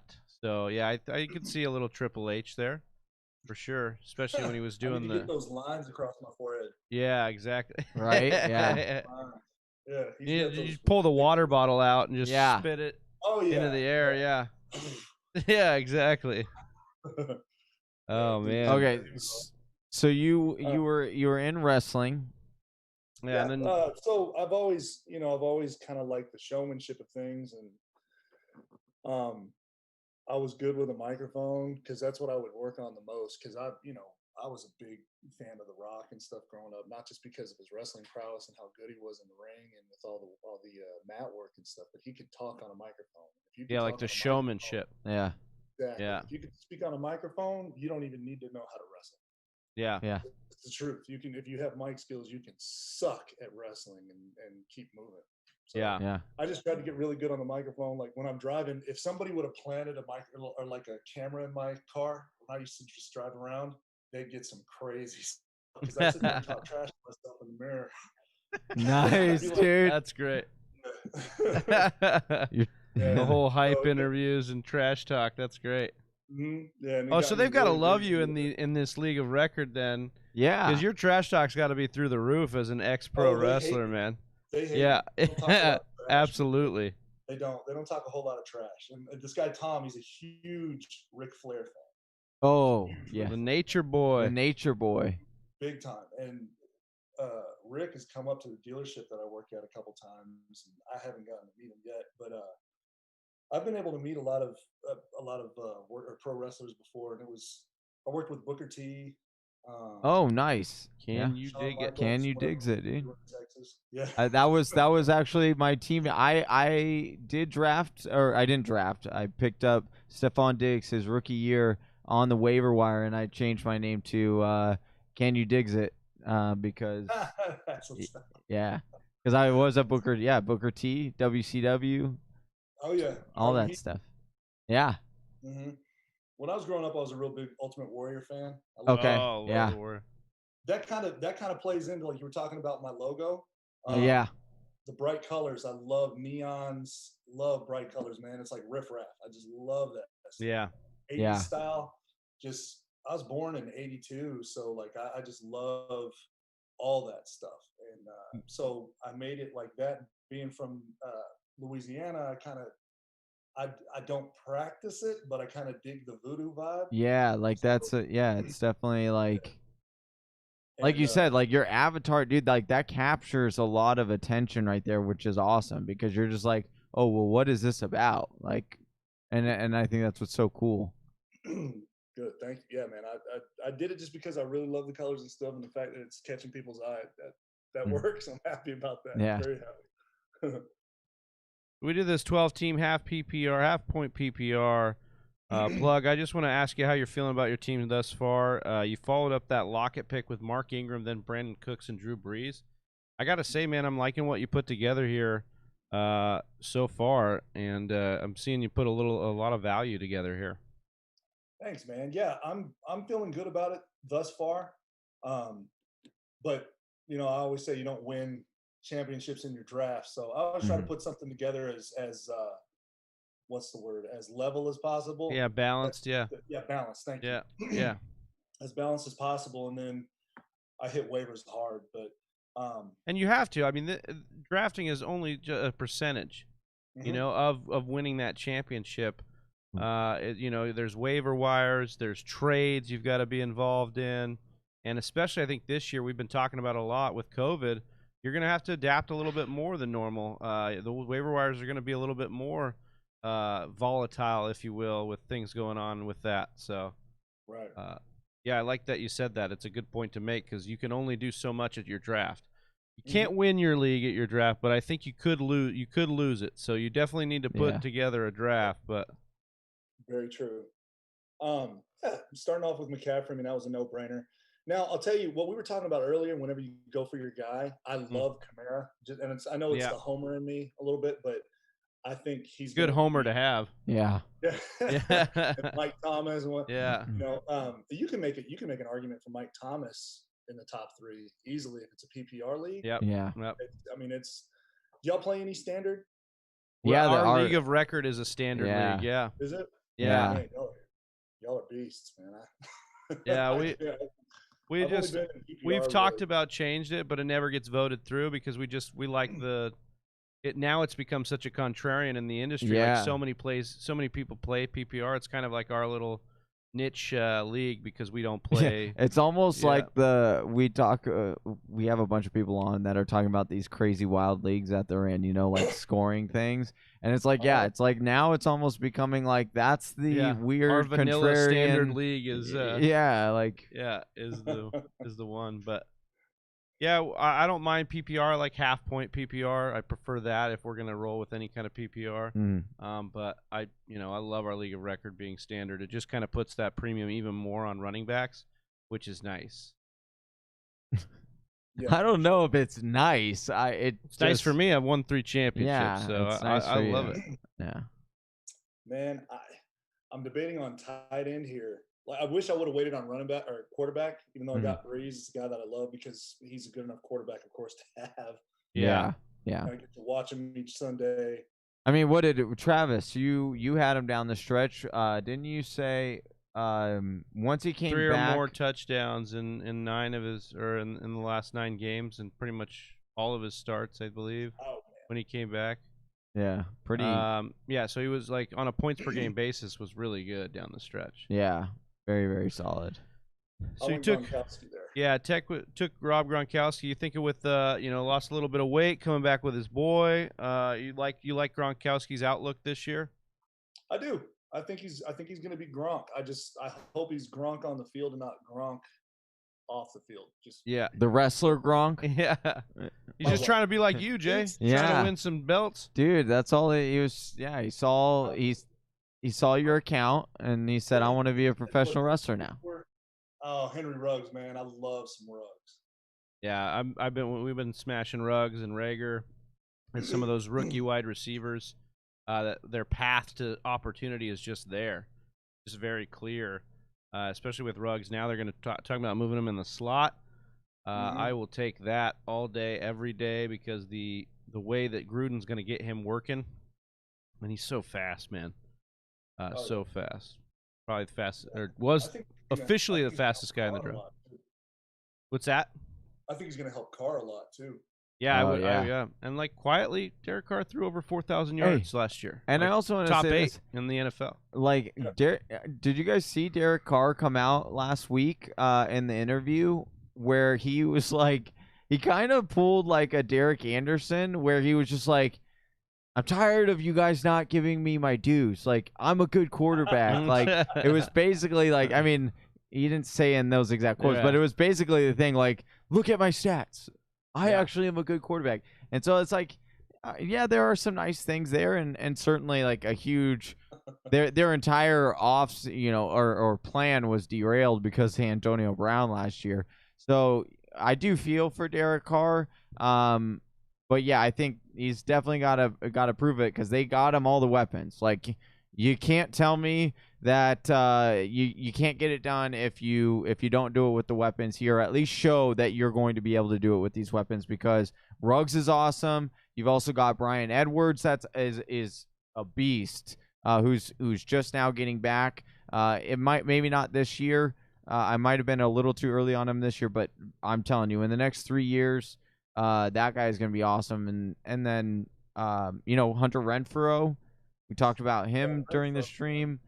That's an interesting pick. So Yeah, if you got a guy like Josh Jacobs, Darren Waller, I mean, he's got everything at his disposal. If he can't put it together with this, then sorry, Derek. And I think that's kind of their attitude too. Like, we've done it now. We've given you all the pieces here.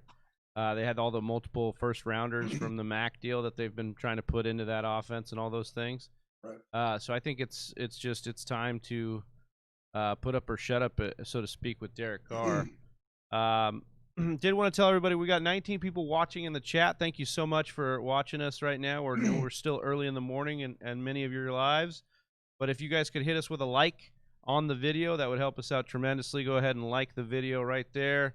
Get us that blue thumbs up. If you're not subscribed, please subscribe. We're trying to get to 1,000 subscribers. Yeah, we're climbing up. Yeah, we're climbing up. We're climbing. Yeah. Hit that notification bell too. Yeah, that's right. That. Yeah. I'll tell you, man, I'll be driving in the car, and if I see that notification bell, like, before I had a long commute whenever I worked, but now I live a mile away from where I work, which is cool. But you don't get that time. Yeah, dude. Yeah, like the unwind time. Well, and just sometimes, like when you're using the commute for a audio book or for a podcast or for something like that, it's kind of nice to have that time. You may not make that time otherwise. So I put y'all on whenever I was driving before. I didn't mean to interrupt you, man. I'm sorry. No, you're good. I've hit, like, I'll just hit because it connects right to the car, so I can listen to y'all and have my phone up. And I don't sit there and watch. Don't drive and watch television. I'll have it up, and I'll be able to see y'all and listen to y'all on your shows, man. So yeah, definitely hit those notification bells because y'all don't want to miss out. Trust. Yeah, appreciate that. Nothing sucks worse than whenever somebody else has one leg up because you didn't decide to click your mouse. Yeah, it's true. That's a great way to put it. I love that. Yeah. Earlier we were talking about Gronkowski. Yeah. He's now, my wife hates him. Really? Yeah, because of the Tide Pod commercials. Oh, interesting. The guy's a beast on the field, but come on, man, he's not bright. No, he's not. No. But he doesn't really need to be. No. Yeah. Tide Pods. But he can play, man. Whatever. You can hate somebody all you want, but if they better your fantasy football team, it's fine. Yeah, exactly. It just makes me laugh so hard thinking whenever we talk about him, the first thing I think of is my wife's hatred. Yeah, thinking about the Tide Pods. So let me ask you this: do you play? Does your wife play fantasy football? No. Yeah, she did once, won the championship, and quit. Wow, that's the way to do it, though, huh? That is retire on top. Like that is. She's like, yeah, that mic took yeah. off. Dude, she just wanted to always have that on you. Yeah, that's wow. Yeah, she wasn't playing with her. Beating the championship. Must looking right at you. No, dude. Man, that's brutal. That's exactly. That's definitely why she's like, I'm never playing again because that's just there's nothing to lose, or there's everything to lose for her if she does that. Yeah, what's there to gain to just be like, oh, I won again? Like I knew I was going to. Wow. Like that's well, it's funny too. Like my wife, she doesn't. Bless her heart, she supports us 1,000%. She's amazing. Oh yeah. Shout out to Jade. Honestly, huge shout out. Yeah. Without Jade, Johnny's. Yeah, without Johnny's Jade, man, we wouldn't be doing this right now. She is super supportive. I feel lucky that you're married to her because then we get to do this. So yeah. Yeah. And yeah, she's the same way though. Like she doesn't know about any of the players that we're talking about, but like, hey, if you listen, we'll teach you. Yeah, it's true. Yeah. You might be asking for it though. But dude. then You may not that's want what that. I don't. Yeah, but then I might see that's great point, and I'm glad we're I like coming this. upon There's this chat with some of our OGs in our going off here. Brandon is back. Yeah, Brandon's back. He must have just woken up. He says, "You guys fall asleep yet?" Jacob says, "Nope, we're still here." Brandon says, "Did you stay up all night with them?" Jacob says, "Yeah, but I'm going to bed after this draft." And I love Brandon right here. Dang, that's impressive. Did I miss anything good? Yes, Brandon, you missed a bunch of good stuff, man. You can't be falling asleep on the mock draft marathon, dude. But it's good to have you back in as always. Brandon won. Was it the Kenny? Did Brandon win the Kenny? No, I team? just think that Jacob and Brandon were probably. Brandon won the Darius Slayton jersey. Yeah. Yeah. So Nice. congrats again, Brandon, for that one. I just think Brandon and Jacob Bley coordinated, and so they're like, "Yo, They're running shifts. Yeah, Yeah, they were no, doing like what dude, we and were honestly, doing. we couldn't do it without you guys, man. Run those shifts for Whisper Nation. Coming in here, pushing the comments. You guys are the best, man. We appreciate that's awesome, you. man. It's like they both linked up, and then it's boom, boom, boom, boom, boom. That's cool. Yeah. Yeah. Yeah. Then I'll have to go back and check. Yeah, well, that's the thing, too. Like Jay asked, these are all going to live on YouTube. So if you guys want to pick a certain host that you really liked or a certain style of draft, they'll all be listed up there. You'll be able to go in and kind of pick that apart. And then, like we said, we'll be chopping these up to put them into audio, too, for you. Oh, yeah, that's right. Brandon S. won the T.Y. Hilton Yeah, jersey. that's I right. apologize for that one. So he's getting that one. That's a good one. One TY actually. Humble brag. Yeah. No big deal. NBD. No big deal. NBD. That's cool, man. This is great, fellas. Like, y'all got giveaways. You give Yeah. you the draft Second giveaway? year doing it. So I don't know what you thought when we reached out to you, but just give us a couple thoughts on what you thought about this and what you've seen so far. And it's kind of crazy. On the surface level, it sounds a little crazy, but we pull it off. We're not there yet, but we're getting close. We will. This is phenomenal, man. Excuse me, guys. I'm sorry. I constantly have to clear my throat. No worries. No, hey. So I think this is great. Whenever y'all reached out to me, I mean, I'll tell you, I was like, oh my, really? They want me? Cool. All right, cool. Because I planned on watching it the whole time anyway. Like when I'm at work, I just put it on and I'll listen. Like if I'm working a deal or something, I got to put a different screen up. I can still listen. And as soon as that's done, click, I'm watching. So, Yeah. So I tried to throw in a couple comments and stuff yesterday when I could. Appreciate that. Yeah. Well, yeah, to man, me, that's we saw you. We saw you. It's in wild there. to me that's considered yesterday. Yeah, that is. Yeah, so we've just wild. been for Like, us. yeah. It's just this black hole of time that we've been in. Well, but yeah, it was kind of got me yesterday. a little depressed. Like Matt kept bringing it up. He was like, "Oh, yesterday when I had this discussion with Johnny, I was like, yeah, it's oh, sinking in geez, now. like, We're now getting it's into the like- twilight zone. it's like, oh my goodness." Yeah, man. It's I thought it was awesome. I can't thank y'all enough for having me, man. Oh, dude, we can't Oh, thank you dude. enough for jumping on, man. This is Yeah. what it's about. We want to. You helped, and Mac really helped last hour, but you guys helped in these morning slots to make sure we didn't have one single time slot without a guest host. Not one. We got to fill every single time slot, and so that's when people ask us how we did it. Like that helps, man, because we can't just sit here and talk about There's only so many players, man. Like you can't talk about all of them. Yeah. Although Johnny wants to. Yeah. No, that's awesome, guys. That's huge. Like I remember looking at y'all's the info on it, and I saw everybody just listed. That's really cool. Everybody's got Twitter. Yeah, you got to get on Twitter. Get on Twitter, plug. I think I've got 9 followers. Hey, Yeah, well, get on Twitter. Hey, Hey, we'll we'll tweet be you out. 10. We'll get you in there. We'll be 10, and we'll tweet you out. I appreciate that, man. Hey, and I'll tell you what.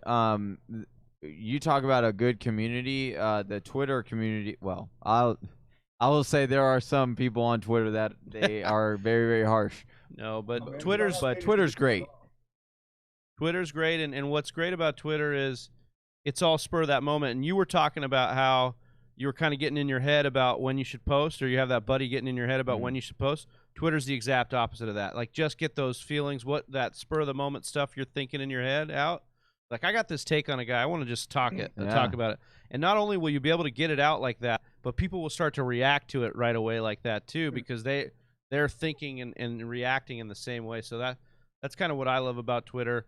Johnny's really the one that opened my eyes to Twitter, because I was kind of like, man, I don't really know, kind of when he was bringing it up, but he kills it on the Twitter for us. So I don't know. I appreciate. I don't know about that, but I do okay. I think you do great. I think you do great.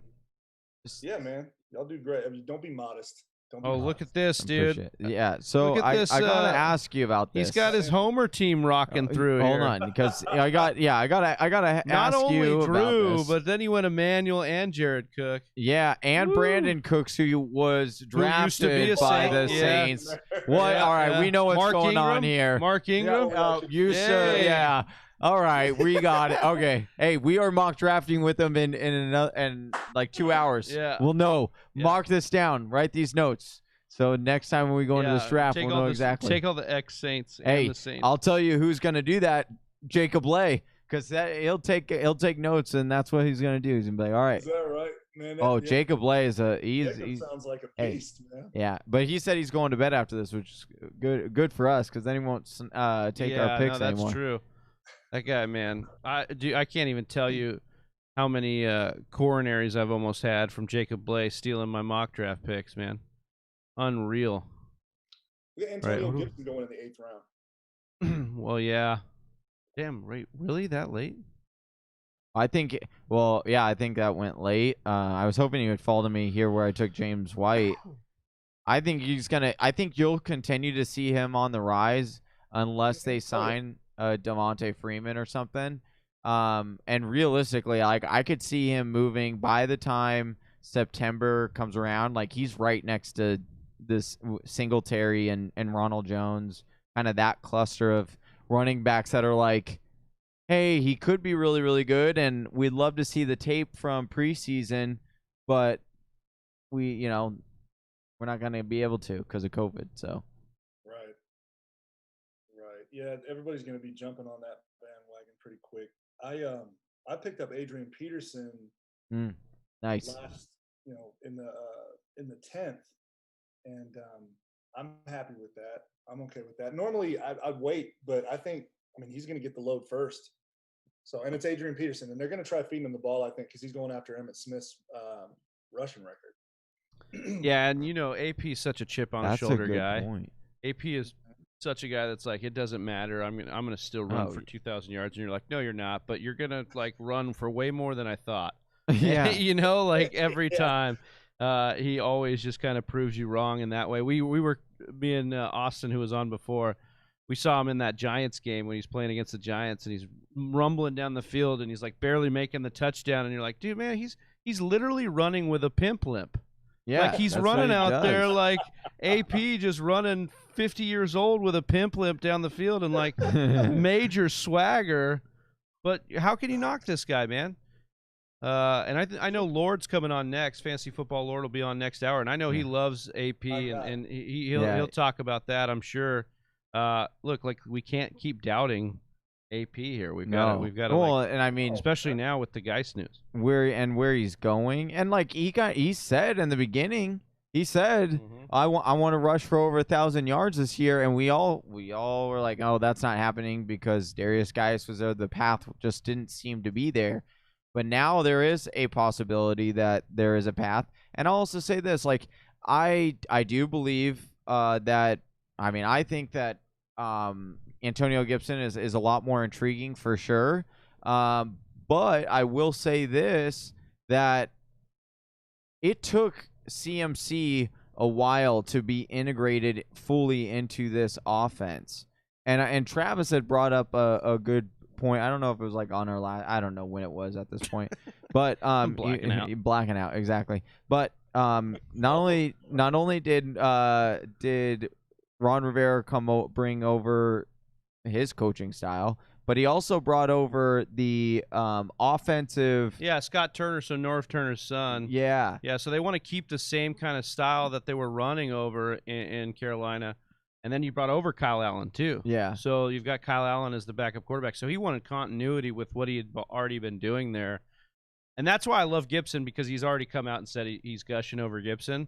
But, yeah, to Johnny's point, it did take a little while. And, look, AP is going to be the touchdown guy.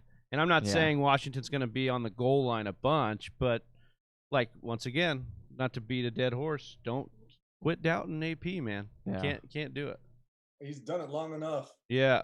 Every year you doubt him. And then They're gonna have to get him on a gurney off the field. Like he's not go. Yeah, no, he won't go on it. Like No. You seen that movie The Wrestler, where I'm gonna go out looking up at the lights? Yeah. Oh yeah. That's AP all day. AD. Yeah, that's right. Yeah, that was AD. his nickname. That's what his dad All named day. him. He's got a chip on his shoulder, just like I was saying. He'll keep That's- running. Like people are gonna keep doubting him, and he's just gonna keep pushing. I've heard that. Have you ever heard about his legendary handshake? No. Well, I bet he You just haven't? breaks Dude, people's hands, dude. It reminds me of like Brett Favre. Like Brett Favre would break receivers' hands in practice. He threw so hard. Yeah. Like, they'd come out of practice like shit. Yeah, I I wonder if remember- AP's just out there at practice, like, put her there, brother. Oh, dude, that webbing. Oh my god. Oh man. Oh no. I pop people's knuckles when I shake hands, and I don't even squeeze that hard. And when I hear him pop, I'm like, oh shit, I'm sorry. But like, Do you ever shake some big? You ever shake some big guy like doing the pro wrestling gig? You shake some guys' Big hands Show. that were. Oh, you know, I was gonna say really? he kind of Yeah. looked like Big Show a little bit, but you're not Come that on, big. man. Well, a little bit. Give me one, like somebody attract like Big Show. Damn, Big Show and Triple H. Gee, Hey, Hey, Triple H. Triple H is Hey, a Triple badass, H, dude. yeah. And Both those Stephanie guys McMahon dominated. Stephanie McMahon Yeah, is she's her, low key. Yeah, I'll- she's I don't look at Stephanie McMahon. yeah. No, good My wife point. is everything. Good point. But I'll just say that wasn't supposed to be a diss. That was a No, I'm playing. Now, when that kid came up to me and asked me if I was Triple H, I was like, okay. You're like, yeah, I'll sign your shirt. yeah. That would have been funny. Oh my gosh. Okay, big time. Okay. $15. No. Not trying to call anybody out, but y'all big wrestling fans, right? Yeah, I used to love it, man. Well, now I'm nervous because like he's gonna be like, you're a big wrestler Yeah, fan. no, you know no, this. no. Well, just wrestler? don't call him the Heartbreak Trust me, Kid it's anymore, gonna dude. make no difference. Yeah. I didn't know any of this stuff until I was a pro. What's Triple H's real name? Hunter Hurst Helmsley. I don't know Yeah. what his real name is. I don't know what the Triple H. I knew No. what the Triple H- Hunter is his middle name, right? Hunter was his middle name, and that's I don't remember. I don't know. I just yeah. knew it was like. Anybody in his- the anybody in the chat? yeah, they can tell anybody me? answer Yeah, Triple phone a H's friend. real name? We're phoning Whisper I Nation. mean, I want it like within the next like people are gonna Google it. Yeah, don't Google yeah, it. it's Like, got to be like soon. yeah. Well, we got the Kinda delay looks too. like Tommaso Ciampa. Yeah. I'm gonna have to Google that. He kind of looks like I look like Tommaso. Ciampa. What is that? I have Is no that- idea who is that that is. Brandon S is. luchador? Hey, yeah, maybe. Hey, Brandon S is the deep cuts, dude. Yeah, He's like, I- one time I went to Mexico City and this was a luchador I saw. You look like him. Yeah, dude. All right. Look him up. Nobody's answered yet. You want to know? His Yeah, name is yeah. Paul. Paul Levesque. That's Oh. right. That's right. All right, You're- Brandon yeah. S came. If I can think of Oh, something. I'll there's tell you. fantasy That's football like lord. Oh, yeah, fantasy Lord's football gonna be lord. next. yeah. So he said Paul. Everybody's coming in now. Ne- Oh, after you said it. No, I'm just kidding. I mean, it does say. Now that you do say it, I'm like, oh yeah, that's right. That's. I'll seems- see if there's something that I can dig up in my memorabilia or something, and I'll ask a question, and if somebody can answer it, maybe I'll get them hooked Oh up. yeah, let's in the let's next try and do draft. that in the next. Fun. That would be cool. Yeah, that would be Yeah. real cool. We'd appreciate that. I do custom trophies and I customize shoes. Oh. And all that stuff, man. If somebody has a Yeah. trophy or something they want done, I got them. Okay. That's right. You paint on the trophies as well, right? Is that all on the Instagram, or do you have a site for that we can send people to, or do you have that all housed within? Okay, so we've got you on the Instagram at the FF Plug. So make sure you guys are following him. The description's in there. But as we said, like after this draft, we've got Lord on for an hour, Fantasy Football Lord, and then you're right back with us. So maybe we can get that memorabilia giveaway going. pair it up. We'll do that draft. We'll do our draft kit. I know we said the draft kit giveaway at the end here. We'll do the draft kit giveaway in yours as well. Yeah. Just because we want to make sure we get to Lord on time and everything, keep everything kind of moving. I'll see what I have memorabilia wise, because I've been real blessed with the job that I have. Like, I got to interview Marcus Allen. Yeah, I've been seeing all these interviews you landed. That's been awesome, sweet. man. Thanks, man. Yeah. That's all of a sudden, that's kind of something I really want to start doing. So I reached out, like Antonio Gibson's guy just actually reached out to me and saying after the season, we'll book him up, because right now, of course, everybody's getting ready for the season and stuff. Right. So, we got 20 seconds here, Plug. On your. Oh, I'm sorry. No, I just want to make sure you don't. Good. Yeah. Yeah, we don't want you to auto draft. Yeah. Ooh, I Fitzy, auto draft Darius Geis earlier. Not fun. Yeah, that was probably the worst. Yeah.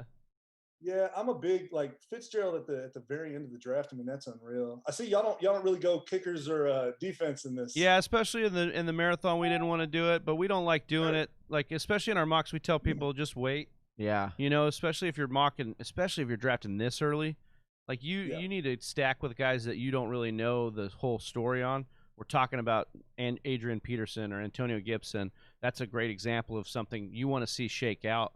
And so, you know, we typically would have training camp or preseason where you could watch that shake out. We're not really going to get that, but still, I just don't think they're as valuable as everybody wants to kind of make it. And you really don't, especially with defense, you don't know year to year if it's going to be as good as it was last year. That turnover is just kind of really crazy. I mean, just think about it. Like, we've been mock drafting every Monday night on our channel. You know what? Brandon S., go back to bed, man. Yeah. He's like, that was the second hour you drafted, guys. Oh, all right, dude. Wow. No, Shots fired, bro. Brandon. Dude. Oh, man. He Go said, back don't to give bed, me. dude. He said, don't give me that half-ass answer man. of saying that you were tired. That's not acceptable. Man, oh, man. Man, hey, Shay. Whisper Nation keeps us honest. I like appreciate it. that. They keep us awake as well. 100%. Plug has Team J. Yeah. Oh, Scott with the get bodied. Oh, wow. Man. He's coming for you. Wow. That's okay. That's all right. Us old fellers. As we get these last picks in, just want to remind everybody, if you're watching the chat or if you're watching on YouTube, go ahead and hit that like. If you're not subscribed, do so. If you get subscribed and you drop TFW within the chat, you have a chance to win that Alvin Kamara jersey. We're also giving away not next hour, but the hour after with Plug when he comes back. We're giving away a draft kit, and we're going to try some wrestling trivia in that same draft for some Plug memorabilia. Yeah, man. From the Triple H Big Show hybrid. Yeah. I'm going to look through what I've got, because a lot of these guys I meet, I tell them to sign it to me, because I don't ever plan on selling anything. But Yeah. if I don't, because I'm trying to think of what I might have. So what you're saying is we need a guest named Jay. Yeah. We need a guest named Jay. Yeah. Only somebody named Jay can win. Yeah. I've got a trophy that I haven't touched. It's a smaller trophy or whatever that I haven't touched, and if anybody wins, I'll customize it to whatever they want. Oh man, that's huge, sick. brother. That is huge. You heard it. I think I've got everything signed to me, like Jerome. I've got a Todd Gurley, Aaron Donald ball. Leroy popping back in here. But they signed it to me. Damn. I'll figure it out. Either way. Yeah, we'll get it right. I'll make sure they get something. Yeah. But we got to figure out a way to do the trivia where they can't Google it right off the bat. Well, it sounds like Brandon S. is like really excited about this because he's the man. Yeah. Oh, he said finally all this time. Hey. Right? Yeah, he did. Okay, cool. No, that was Scott. That was Scott. Yeah, that was Scott. Brandon, this guy, What's his last name? Klafiki, I'm gonna say. Okay. Is that like? Fine. I hope I'm not botching that. Sorry, Scott. Klafiki, is that right? Klafiki? Or Klafake? Is that Greek? My wife's Greek. Oh, it might be. probably Well, we can Russian. ask him. He'll probably let us know here. Yeah. Robert says, loving the 24-hour draft marathon. Appreciate that, Robert. We love you hopping in here, giving us some energy here in the morning. As we go into hour number 20. Yeah. We are less than 4 hours away from all of it. And Don Dada 20 just auto-drafted Jerick McKinnon. Not a Wonderful. bad last round. Well, and you're up here, sir. Yeah, I so know. what are you going to do for your Mr. Irrelevant pick here? I'm going to Yeah, draft man. Darius, Don Dada guys. No. is Great running back. What's that? You got 1, 2, 3, 4, 5, 6, 7, 8 running backs. Clay Peak. Goodness. Clay Peak. Who is that? Oh yeah, Don Dada. Yeah. Well, it's that auto draft. When it auto draft, sometimes it just starts taking anything at once. Oh wow, Alan man. Lazard. 30 seconds. Lapeak. Peak. There you go. Yeah. Is it I think Greek? we know who's not going to be winning anything from me. Maybe some pens. Yeah, I'll get you a notepad. Yeah. That's about it. I play Scott. I play. Club Peak. Yeah. Club Peak. All right. Thank you, Scott. Club Peak. Oh. All right. Plug. Greek? Yeah, we want to get that answer there. Yeah. All right, Plug. So we'll wrap some things up here. Just go a quick rundown of your team and how you're feeling about it. Man, Scott kind of got me in my feelings. Don't listen. Hey, don't. Every good person's got some haters. Yeah. McCaffrey, Aaron Jones starting off my running backs. I'm happy with that. I think Aaron Jones is going to regress a little bit, but not enough to where he's not worth a second-round pick this late. Kenny G, I aim for him in every draft. He's definitely going to be the number one receiver on a Matt Stafford-led team, and Stafford's coming back. That's my bromance this year, Jay. What's that? That's my bromance this year, Jay. Buddy, yeah, it's gonna be a thruple then. Yeah. I love it. The thruple drop. Yes. Tyler Lockett is my next wide receiver. Love him. Russ loves him, and he bombs it out. Lockett just makes some nasty catches. It's a lot of fun to watch him as well. Mark Ingram, as long as he stays healthy, he's going to be the guy. He's going to share a little bit with Dobbins, but I think Ingram, at least for one more year, is going to be the dude. Brandon Cooks, I think, is a steal as the number one receiver in Houston. I know Fuller's going to be there, but if Fuller isn't on the field, Cooks is going to be a freak. Drew Brees, I don't need to even go into that one. I don't need Gronkowski, the big dummy. The big he can dummy. still play, and he's gotten in crazy shape. And with Brady's going to feed him. Emmanuel Sanders, one of the best wide receiver 2 spots in the league, I think. I think he's going to really show up. He put 157 and a touchdown on us last season when he was with the 49ers, so yeah, he can still play. Adrian Peterson, I picked him up here because I think he's going to be shouldering the load for a little while until Antonio Gibson takes over. So I want to kind of take that into account. Jared Cook, love Jared Cook. He's the big homie. It's another guy I'm going to have an interview with here pretty soon. Larry Fitzgerald.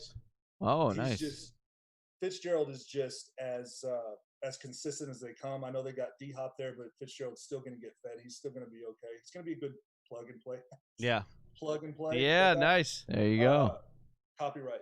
Hey, you should start putting out some content that's that plug and play. Yeah. Yeah, I like that. About that, man. I need to get everything copyrighted, so nobody steals anything. Like I have anything to offer, really, that anybody wants to steal. And then finishing it off with Ben Roethlisberger, I think that's a phenomenal. Like I'm happy with that. At the very end, like my backup QB is going to be Ben Roethlisberger. Yeah, love it. Yeah, that's great. Yeah, I'm okay with that. Yeah, love that. I thought you put a solid team together here, and I'm excited to draft with you after we get Lord on here as well. So appreciate you coming on, Plug, and I'm excited to get into some more talks with you in an hour or so. Okay? Yeah. Looking forward to it, gentlemen. Thanks so much, Jay. We'll catch you in a little bit. Appreciate you. Thank you, guys. All right, Johnny. So we've got fantasy football Lord coming on. I'm gonna pop him in here. He's been waiting patiently. We appreciate that. I need to use the restroom here. Go for it. Lord, can you hear us? I feel like I'm praying. Yeah. Prayers up.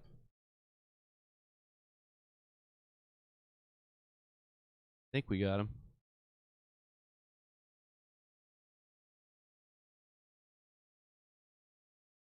Working on it.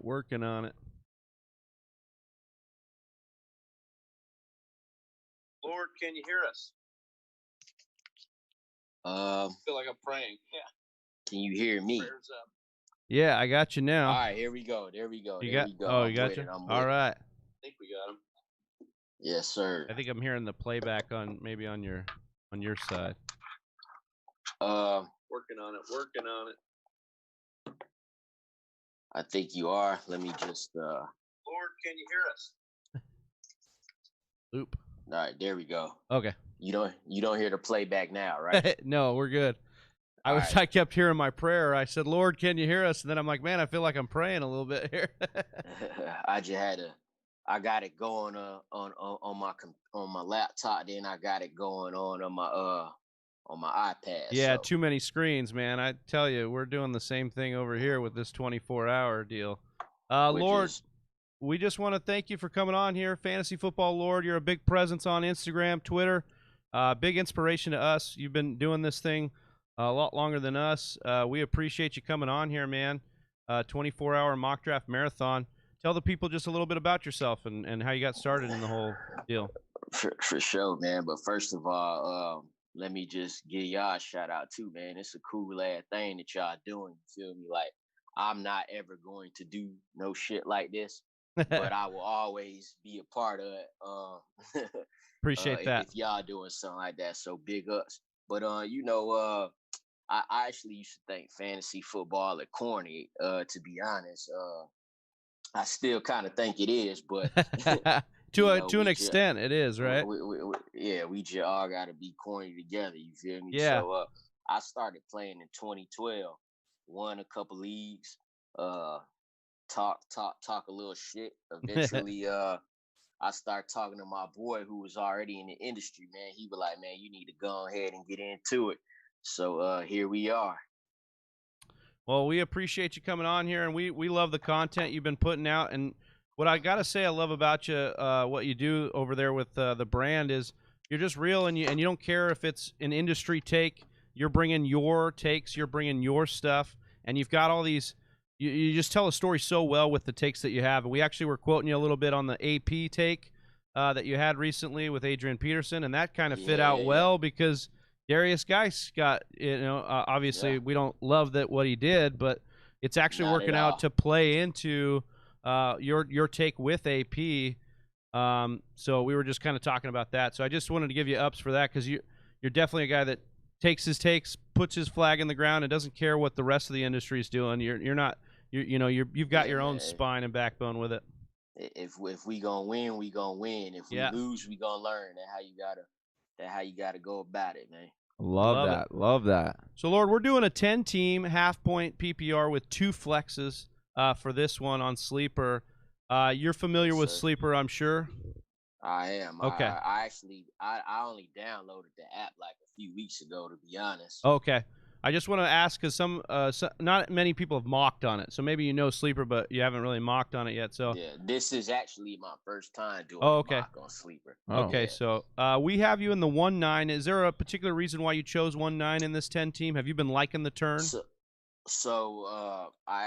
I'm in a 10-man league, and I have the 9 spot. It's full nice PPR. Oh, okay. And it's not double flex, but I figured, like, I don't like the spot, and I was gonna run from it, right? I was gonna take like the number 3 to get a top running back. Yeah. But I was like, man, don't run from that shit. Just go ahead and see what you could do with people actually drafting. So it's gonna help me. It's gonna help me out too. A little bit of research here. I like it. All right, so we've got a full mock draft. We're ready to rock and roll, Johnny. All right, let's get this started. Let's get it. Everybody in the chat, we appreciate you. You're getting some love in the chat. We got Brian Douglas over here. Lord, what's good, man?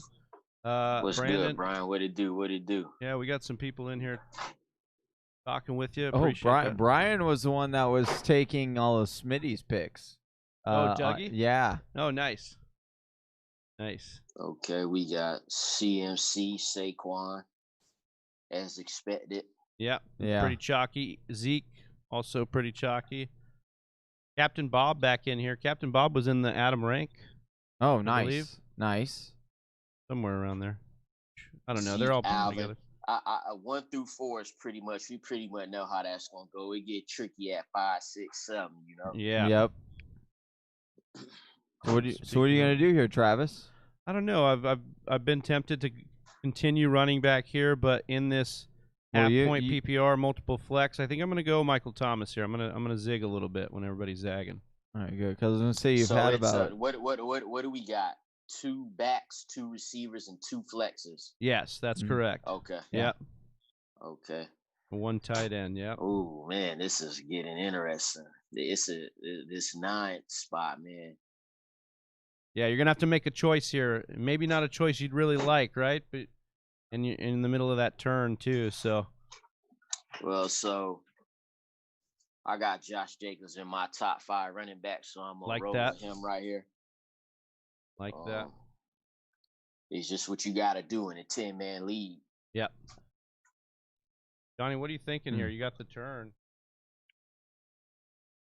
Yeah, I'm gonna go ahead and zag when everyone's zigging here. So I'm gonna take Devontae Adams. Ooh, and okay. I am going to take. I'm gonna take my guy because I actually haven't taken him very much at all during this mockathon. And that's Kenyon Drake. I've talked about him, but I'm not taking him. And so I just want to see what my team is. Generally, I take Nick Chubb and Miles Sanders over Kenyon Drake, but I do think Kenyon Drake has the path to be a top 5 running back. I mean, he was a top 3 running back down the stretch last year once he got traded to Arizona. Indeed. But I would at least running backs. Yeah, exactly. So I just want to see how this looks and see if I like it. So. Lord, likewise. You went Julio. Yeah, that pairing up with your top 5 guy, you took Julio, elite wide receiver play. I think it's just like a good call. Yeah, I could go Tyreek. I was thinking Tyreek Hill too. This particular time, I just chose to be a homer with it. Yeah. In my real draft, I might consider Tyreek right there, but it could either be as long as I can get Jacobs and Julio. Either way. Yeah. Yeah. Yeah, I like that. That you're okay being a homer here. This is just a little bit of that recon for you for that league. Is this your league of record, like your main league, or just another one you're doing? I'm in some leagues, but this is definitely in the top 2 or 3. Oh, okay, there you go. Yeah, it's one I'm definitely trying to win. It's one that I didn't win last year, despite the fact that I stole Lamar Jackson in the 12th round. Oh, yeah. I got Lamar in the 13th in our league of record. Brought home this belt right here. So there it is. Johnny wasn't pretty happy about that. No, I wasn't, because unfortunately, I didn't practice what I preach, and It could get like that sometime, though. Yeah. You're better at giving the advice. We've talked about that a couple times, and you're better at giving the advice than actually taking it to heart yourself. You start thinking too much. Yeah. Right. Yeah, that's exactly right. Yeah, plug in here saying nothing wrong with being a homer. He was definitely riding those. I know. I saw his team, but he had the whole New Orleans city in New Orleans. Orleans. Yeah, right. He had the ex players. If he would drafted coaches, he'd have had Sean Payton on his team. Yeah. If you got to draft coaches, Sean Payton got to be one that you are looking at. Oh yeah. Hey, and here's sure. what's funny. I think for the first time ever, Travis, we probably would have had somebody else besides me take the New Orleans Saints defense. Because it definitely would have been him. I always, if we drafted defenses. Yeah, sure. I always take New Orleans Saints defense in the last round because they're always undervalued and they always are really good for fantasy. Like they get a lot of sacks and they got a lot of interceptions, and so he probably would have gotten him before me. He probably would have taken him in like the 12th round too. So. Yeah. Whenever the Saints play versus the Falcons, Cam Jordan is a bet to get 2 sacks. Oh yeah. That dude is an animal. See, I saw Lamar Jackson get taken here late in the 2nd round, and like I obviously want Lamar Jackson, but damn, man, I ain't trying to do that in the 2nd round. Not in the second. I'm never taking Lamar ahead of Pat Mahomes. Not where I'm picking. From where I'm picking. Oh yeah, I don't want either one from where I'm picking. I can see why he did it, I guess. Oh yeah, you definitely don't want to do it right there at that 2-2 turn. I don't mind what he did there though, because look at what he's done. I mean, we'll just see what happens with the rest of it. We've got a lot of depth though still in these 10-man leagues, so there's a lot to pan out. You really just kind of sometimes I feel like you do want to get that advantage with the elite play at the some of the positions. At least that's what I was kind of working for here with when I took Michael Thomas, Nick Chubb, and then Patrick Mahomes. Lord, we got you back on the clock here to pair with Julio Jones and Jacobs. Now this one's gonna be tough. I'm gonna go Fournette, Bell, or David Johnson is what I'm looking at here. Um, I won't go Gordon because Lindsey's there still. None of these guys have a Lindsey behind him. I'm gonna go with the guy with the better quarterback, David Johnson. Is going with his little brother Duke Johnson. We gotta call them brothers now. I liked how you had a tiebreaker there, Lord. If you want to talk a little bit about that, it really came down to the quarterback between the three, and basically the offense, right? That you could trust between the three. Yes, sir. Le'Veon Bell did catch 66 passes last year, and that was swaying me towards him. But what kept getting me was the fact that these dudes traded away DeAndre Hopkins for David Johnson. So yeah, that keep pulling me in. So you put him with Deshaun Watson. Carlos Hyde even had the best year in his career rushing wise with Houston last year at the age of 29. So yeah, and I love that point because I don't know if you agree with this, Lord, but I got to think David Johnson's got more in the tank than Carlos Hyde did. Like 100%, and that's why you can make yourself feel good about that pick. At age 29, Carlos Hyde hit 1,000 yards for a career high. So yeah, if David Johnson stay on the field, it's all good. And I'm back right here at receiver. I actually love that this guy's still right here. AJ Brown. I like him a lot. So I got Julio, and I have the next Julio. Yeah, nice. Yeah. And I saw him firsthand tear up the Atlanta Falcons. And this is when they still had Marcus Mariota starting. Yeah. Right. Well, and that was the thing is we talked about this before. AJ Brown was my favorite rookie wide receiver coming out, but then he got drafted by the Titans, and I was just not very thrilled with that landing spot. Right. But man, did that boy's talent just come up to the top? It didn't matter. Like he just showed us, it just did not matter. And obviously Mariota getting benched, Tannehill coming in helped tremendously too. But AJ Brown did not disappoint in any way, shape, or form last year. Yeah, and it's not going to be a team with high passing volume, but if one guy's gonna eat in that passing attack, it's gonna be him. Mm-hmm. Yeah, 100%. And what just happened with Corey Davis? If he's even ain't something like he on the pup list or something like that. I didn't see that. Did that happen? I did not see that either. It's something with him. Even if he's fully healthy, he's still not very good. Yeah. Unless he has a Devontae Parker 5th-year breakout. Yeah, he's not that good. Yeah. Unfortunately. Well, see, the whole Devontae Parker thing is like, hey, look at me now that I don't have Adam Gase. Same thing you could say for King and Drake, and same thing you could say Le'Veon Bell on the flip side. Yeah. You know, he was the stud on the Steelers. Now he with Adam Gase. Dud. Yeah, that's what Gase does, man. He just likes to kill these players' careers. We were asked earlier. Well, look at even Jay Ajayi, right? Look at Jay Ajayi, who was like Ajayi. Jay Ajayi was not a guy that was healthy at all. Jay Ajayi was not a guy that was healthy at all, really. But Ajayi guy. Yeah, the guy, Jay Ajayi. But he got traded to Philly, and then he really balled out there.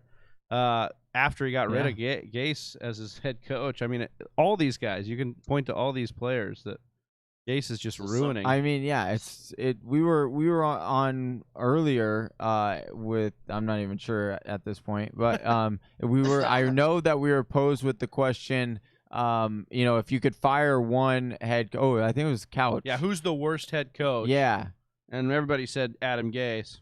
Like unanimously. Like it was like everyone just believes like let's fire Adam Gase. Like, can we get a petition? That's because they still tripping about that dumbass look he had at his first press conference. I know. Oh man. With no beard, so it made that shit look even worse. Yeah. In New York too. Looking like RoboCop and shit. Yeah, right. Well, like in New York, that's a good point, Johnny. New York media, that's where you're gonna try and act like that? No way, man. They'll roast you. Like if that's in Oakland, like Oakland Raiders, like I don't think it's as big of a thing. Like I think it's like okay, like I don't know, dude. The internet's kind of undefeated. Actually, Oakland, the black hole. The black hole is pretty. Those eyes, man. He looked like he was cracked out. Yeah, that was funny. Oh, Bobby Sylvester looking ass. Oh, yeah. Going back to AJ Brown. I see please. Somebody in the chat who said he don't beat man coverage. See, the thing about that is he one of them receivers that if he don't beat man coverage, he gonna beat you physically and catch that football. So that's the thing. No player's perfect and has everything in their repertoire. So he might not separate as much as a guy who run better routes like an or Keenan Allen. And Peretz here says, N Peretz 24 reception perception, which Matt Harmon does a great job. I'm not talking any smack on Matt Harmon, but that's a very small sample size still that he puts in that reception perception. It's not the full deal of the full amount of his targets. Because I think it'd be pretty hard to put all that together. Yeah. And I also want to say, like, realize who they were playing in the playoffs are a whole different game than the playoffs. They didn't have to pass. Right. That was they knew that their defense could stop them. They just stomped on Baltimore. Right. Yeah. They said okay, how are we going to shorten this game because we can't keep up with the offense firepower, exactly. and then how do we put our defense in the best position? And what do? You run the ball, and Derrick Henry is the perfect guy to do that. And that's how you win games in December and January and into February. That's not how you that's not what they're going to be doing in the beginning of the season. Like they're going to pass, and like and like here they lived off efficiency last year. They just scored so many touchdowns on a lot of drives. I don't know that they're going to get that lucky again this year, which means they'll probably have to throw. They'll be in more negative game scripts, which means AJ Brown's going to get a little bit more volume here because he's going to be the only guy. Sure. Yeah. I love the fact that I just got Keenan Allen. He's just kind of dropping there. It's a lot of. It's well, there's just so. People are scared of Tyrod and Justin Herbert, but don't be scared of Keenan Allen. Keenan Allen's skill set doesn't change. And, I mean, folks acting like Tyrod Taylor bad. Like, he doesn't ever play bad football. He don't play great football, but it's never bad. If anything, you could say he's just more conservative, if anything. And it's like, but he's a few years ago, you were not upset and you weren't fading Jarvis Landry when he went to the Browns because he had Tyrod. So like, why would you do like? Keenan Allen is a very comparable player to Jarvis, and so, oh no. Yeah, 100%. Even with the route running too, two of the better ones at that. Yeah. Mm-hmm. Yep. Yeah. No, I like the breakdown you just did there, Johnny. That's a good point that I haven't really heard as much of. Is Tyrod Taylor?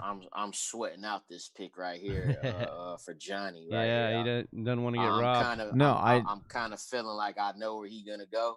Okay, he didn't go there. Yeah, I will. Okay. So I'm gonna go ahead and take your pick. It'll be interesting if it's the guy that. Oh, okay. So, okay. Oh, lovely.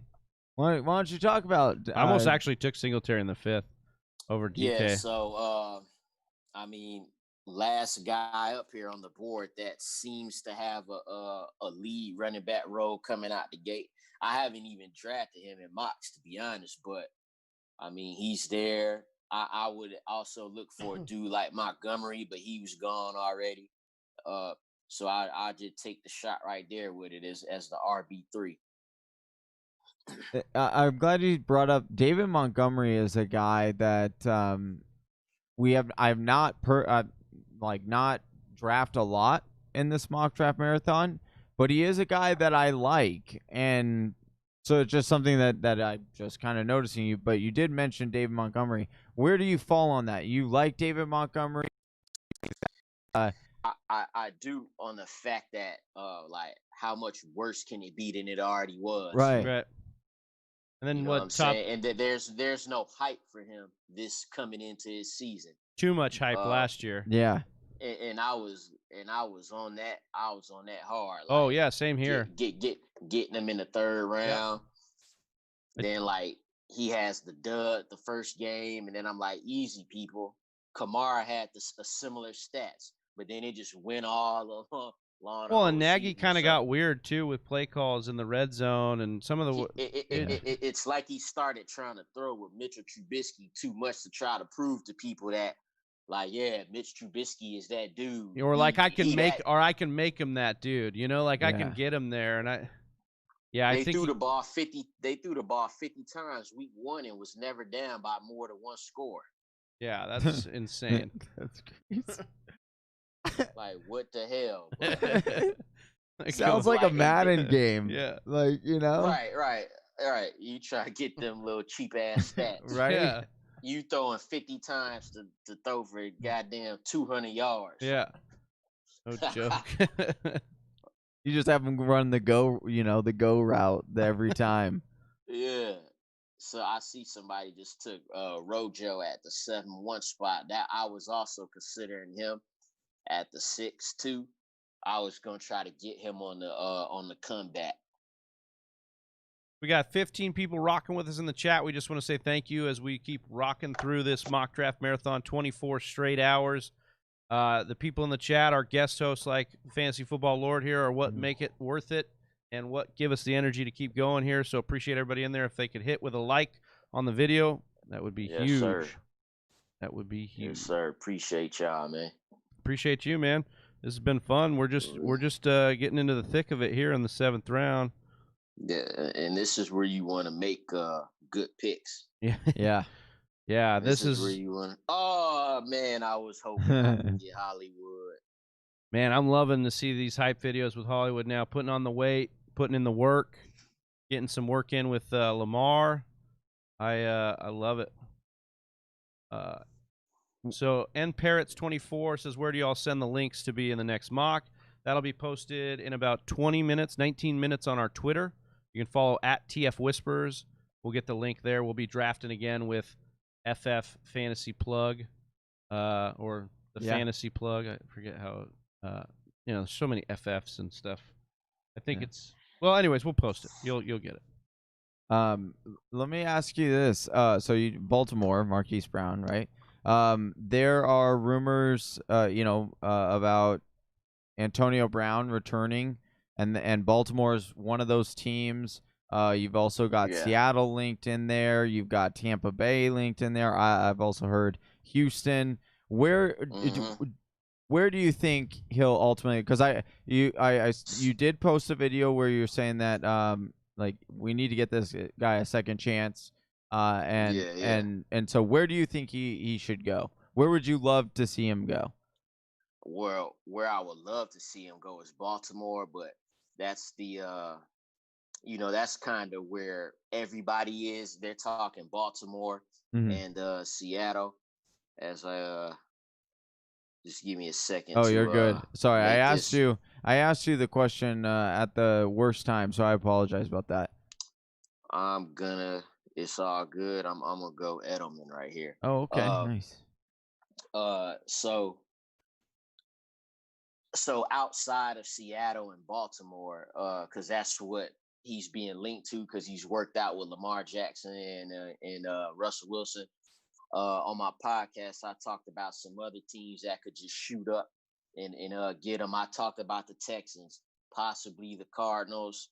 I could see him working in Tennessee as well. They don't have another receiver. Yeah. And like you said, due to game script, they may have to throw the ball some more. Antonio Brown could help with that. I could see him popping up in Green Bay. Yeah, it was crazy. I'm a Packers fan, Lord, and I've been seeing some of these sports books say Green Bay is like one of the highest odds to land him. It's just not a move we've ever really done, like a splashy, diva wide receiver, so to speak. But I'm not gonna be mad if they give my boy Aaron Rodgers AB. I'll tell you that much. Yeah, for sure. Yeah, I definitely didn't mean to take Latavius Murray, but it's all good. Oh, I mean, I think Latavius Murray is a So it's a decent, good depth piece yeah, for sure. yeah, pretty Yeah, good depth piece. you get him in the 10th probably. Yeah, you could definitely. It's all right though. We'll take advantage. Good of thing it's a that. fake draft, Yeah. right? Oh man, we'd have to redo if this shit was real. I was actually gonna grab Philip Lindsay, and I could say that now because I know he'll be gone by the time it get back to me anyway. See some So quarterbacks coming off. what do you think Philip Lindsay does this year? Like, do you think he's the between the 20s guy? Do you think he's the third down H back? Do you think he's like because Philip Lindsay has just been just an interesting running back in general, right? Like an undrafted free agent who's undersized but comes in and just he's super elusive. It's like he keep getting doubted every year, and he just Exactly, keep yeah. on performing. And this is another year of that kind of when you see the signing of Melvin Gordon. If Melvin Gordon could stay healthy, obviously Philip Lindsay not likely to see a third straight 1,000-yard season rushing, but he could definitely have some standalone value. Me personally, I'd rather have Lindsay in the 8th than Gordon in the 4th.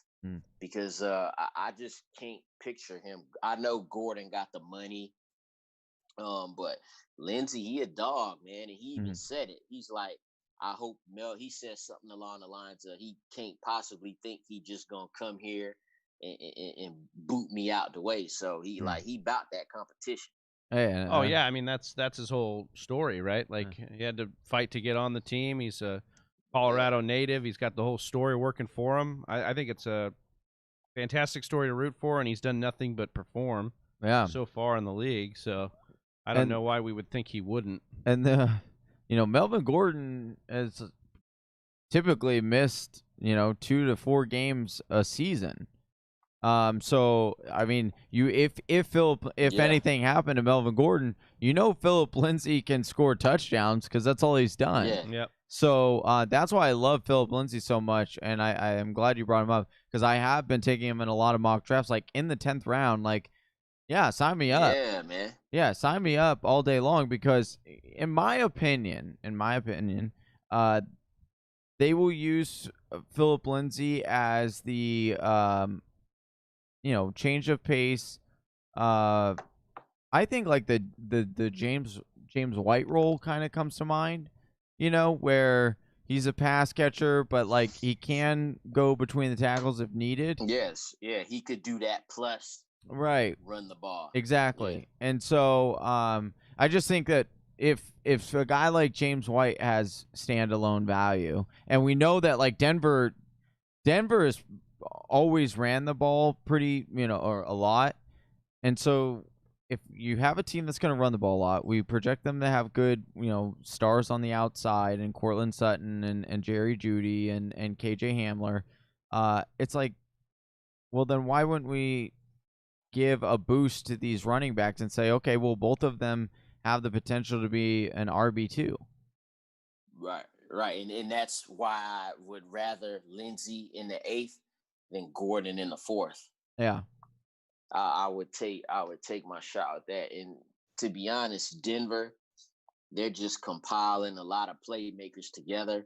Mm-hmm. And they just and I'm talking running back and receiver combined. You see what they did in the draft. Even though they had a fantasy football draft, dude. That's what John Elway had. Yeah, so they'll let all them guys, play ball and practice, and when the games start, we'll see who's that guy. Yeah, it'll be definitely interesting. Antonio Gibson, huh? I like that pick. In the 9th, I think that's a great pick. I guess I'll take Adrian Peterson right here. Ooh. I'm calling out Kraft. Oh, they could take Gibson. you probably would have had to scroll down a little bit for that one. Yeah, I always forget about these guys where the ADP hasn't really adjusted yet. Yeah. Like the like you see Geis is still way up there. Well, and that's why like we had the craziness where I auto drafted him earlier because I was on Twitter trying to get some tweets out and stuff and then turn around and then I've auto drafted Geis, and that's just where he's at, where in the queue. But I rather would have taken Latavius Murray than Darius Geis. I tell you that. Oh well, yeah, of course. At least he's on a roster. Yeah, right. No, but Latavius Murray, I think, one standalone value too. But then, like, dude's an RB1 if anything happens to Kamara. Yeah. Like, well, yeah. Yeah. Same type of production you'll get. Yeah, I'm actually gonna go with Evan Ingram right here in the 9th. I like Evan Ingram. I've been drafting him more in these later mocks. He's been slipping to the right range for me, that 9th range. If it's late 9, you're not wasting a pick if he get hurt. Yeah, because if he never got hurt, he'd go in the 3rd or 4th round. Oh yeah, he never got hurt. He's got top 5 upside, no doubt. Already was tight end 4 that one year we got it out of him, but I have to take Marlon Mack here. Even though, like, I don't necessarily like... Oh, I got the double pick. I forgot about that. So I'm going to go ahead, and I'm also going to double up here because I like the value. I've also been taking him a lot.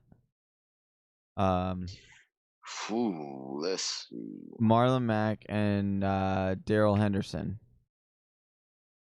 I'm not in love with Marlon Mack, but in the 9th round, and I need an RV2. Yeah. Did you go 0 RB? Just about modified. Yeah. Yeah. You got the. All right, so I'm gonna go Marvin Jones here. Marvin Jones Jr. He was wide receiver 16 the first 13 weeks, missed the last 3 weeks, and ended up at wide receiver 28 PPR, I think, which is still a wide receiver 3, and that's with missing the last 3 games. Lions don't know how to do anything except throw. So yeah, well, and then it's like if you said 13 games, like 5 of those are without Stafford. So you give him 5 games with Stafford, or 13 games all with Stafford, or 16 all with Stafford. And both he and Golladay, I think, eating that offense. It's going to be top 5 pass attempts if Stafford's in there. Yeah, for sure. We got some people popping off in the chat here. Brett Johnson says, y'all looking great this early. Brett, thank you. Appreciate that. Yeah. I didn't know that. Hey, man, I try, man. I try to take a shower every once and now and again, There you go. Maybe he's probably just saying Lord looks good. It's not really us. Yeah, at this it's point. probably. Hey, man, it's hard out here, being a fantasy football sex symbol and tough times. Yeah, no, I understand. I understand completely. Trav, I know you understand. Yeah. Look, it's hard, here, man. Yeah, it's hard out here. Yeah, man. Ain't a joke. All right, what am I gonna do here? I almost took. Man, I love the fact that you got Marquise and DK, man. Them 2 dudes that I like. If I was to go running back heavy, I would not be mad if those are my 2 wide receivers. Right. Well, and then I pair him with Michael Thomas, man. I really liked what I was able to. Exactly. I'm going to go with Chase Edmonds just for a little upside handcuff here. Anything happens to Drake, Johnny, it's not a spite pick, but anything happens to Drake, Chase Edmonds, we saw. He got thrusted into that. Only 1 game, but dominated the Giants. We know Kingsbury's going to give the ball to one guy, whoever.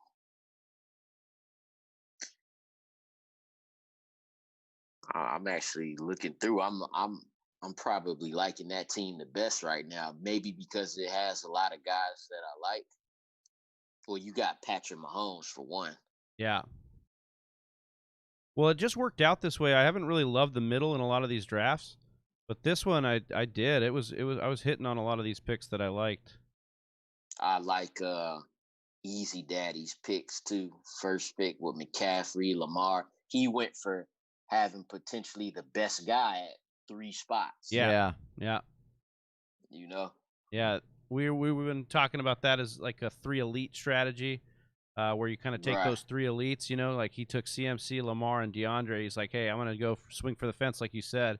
You didn't necessarily love his pick when we were 3 picks in, Lord. You said, I get why you took Lamar. I'm not going to take him there. like late second when you know you're not going to get him again. Yeah. Like you got to take that. But from my position, I couldn't do it. Right. But if you sitting on CMC, Lamar, and D-Hop, all right, took Matt Ryan. I was going to go for that, but it's cool. Plenty of quarterbacks. Yeah. Oh, yeah, always. Especially we're not in that 2 quarterback league right now, so. I'm gonna wait till last pick to pick my quarterback and just take Mitchell Trubisky. Because I know he's going to throw 50 times in week 1, no matter what. Why do you say that? Who do they play? I don't know, but I'm just going off what they did last year in week 1. Yeah, remember he's talking about Matt Nagy week 1? That's right, yeah. All right, let's see here. Well, do you think like our consensus here, I think it's going to be very similar to the Tennessee Titans situation, and that if it's then they'll be good. Well, I'm just saying as far as Mitch Trubisky and Nick Foles, like I think if Mitch Trubisky starts, he's got 4 games to like really show that he has a master. Did you say Mitch Trubisky shorts? I mean, yeah. he meant to say if he does, Mitch Trubisky shucks. Yeah. What he meant is that. But then you're like Nick Foles is coming in. His short his pants and then Nick Foles is in. Yeah. Hell no. Get away with some stuff when you're in hour 22 of or hour 20 hour 21 of the mock draft marathon. We just tweeted out the mock for the next draft. People are asking about it in the chat there. It's on our Twitter at TF Whispers, so make sure you guys grab that link. Get into that next one. Lord, I'll let you make this pick when you're coming up, but I did want to pick your brain now that you've drafted from this 9 spot and you have this league coming up. How you're feeling? I know you had the Latavius Murray little blooper there, but other than that, yeah. I mean, I'll say I definitely don't hate it because I love it. I got my 1 running back that I wanted. I always like David Johnson. I like Johnson, Gurley, Bell, and Fournette all as my running back too. I'll take all that as running back too. Thoughts on Chris Carson? Because sometimes Chris Carson's going in that same. Yeah, so like the guys that I just named, I'll take all of them before Chris Carson. Okay. And so if all of those guys are gone, that means Chris Carson has dropped a little bit. Yeah. And at that point, I could take him on that particular value because then that's probably 5th round. Yeah. Mm-hmm. All right. Okay. I'm gonna go with another tight end here. This is a guy I got inside my top 10 tight ends. Nice. Yeah. It's just one of Johnny's favorite too. He's been hyping Johnny up all off season here. I mean, they've given this dude carries at points in the season, and he's taking a carry for 50 yards. So he's like, I could kind of compare him, and I gotta say his name is Aaron Hernandez. He kind of got that type of skill set. Yeah. So although it's not going to be high pass volume, his H-back skill set will it'll allow him to get the ball in different types of ways. They run screens with him. Like I said, they'll give him a carry here sometimes, every now and again. So to get him at my second to last pick, I just wanted to have him on the team. So we're talking about these guys that are kind of going, that are later dark horse guys. Do you have a couple guys that are your dark horses to be league winners this year, Lord? Yeah, I think Jonnu Smith is one. Yeah. Like right now, man, I got him at tight end 7, and it's Okay. If they could use his skill right, man, like he could do it for you. Like just like kind of how like Tyler Higbee came on. Yeah. At that point last season, and he was critical in people's wins and losses. Right. I love that pick there. All right. Rocking through here, just about one and a half more rounds here. So, Lord, we got you in on this crazy thing, man. What's your thoughts? You made it through just about with we're almost wrapped up here, and you came in on the late hours. I don't think we bored you too much. We weren't too dead on you, were you? Were we? Nah, man, y'all. It seemed like hour 2, and I would come in. I've been coming. Yeah, in we and seen out you in the and, chat. and checking y'all out. Yeah, I've been coming throughout the day or the last 20 hours or so. So, yeah, y'all doing y'all thing, man. It couldn't be me. Yeah. I had him when we introduced him, Johnny. He's like, "Yeah, I would never do this, but anytime you guys do it, I'll come on and mess with you." He says, "So nice. I like it. Yeah, I love it. that. That was the way to go there." Where y'all boys from, man? So I'm in LA. Johnny's out here in LA right now, but Johnny hails from Phoenix. Okay. So, but I'm in LA, so we do it usually across states, but for this thing, we like to get together for it. I dig it. So, Johnny, you living in Phoenix right now? Yeah. Okay. I was just in San Diego a couple weeks ago. Matter of fact. Oh, nice. Oh, nice. Just a vacation out there? Well, one of my partners had got married out there, so oh, nice. I stayed out there for 4 days, and enjoyed the non-humid heat out there. Oh yeah. Yeah. Yeah. Yeah, stepmom Lauren, we had her on. She's in Florida. She was complaining about the humidity. I'm sure it's just as bad. You're in Atlanta, is that right? Well, no, I'm from Atlanta, but okay. I live in New Jersey now. Okay. But it's the same shit. Yeah. all up and down that East Coast, man. Yeah. It's just like humidity. Nasty. You sweating, swamp ass every day. Yeah. You get out of the shower and you're sweating. Yeah. Yeah. Right. Yeah.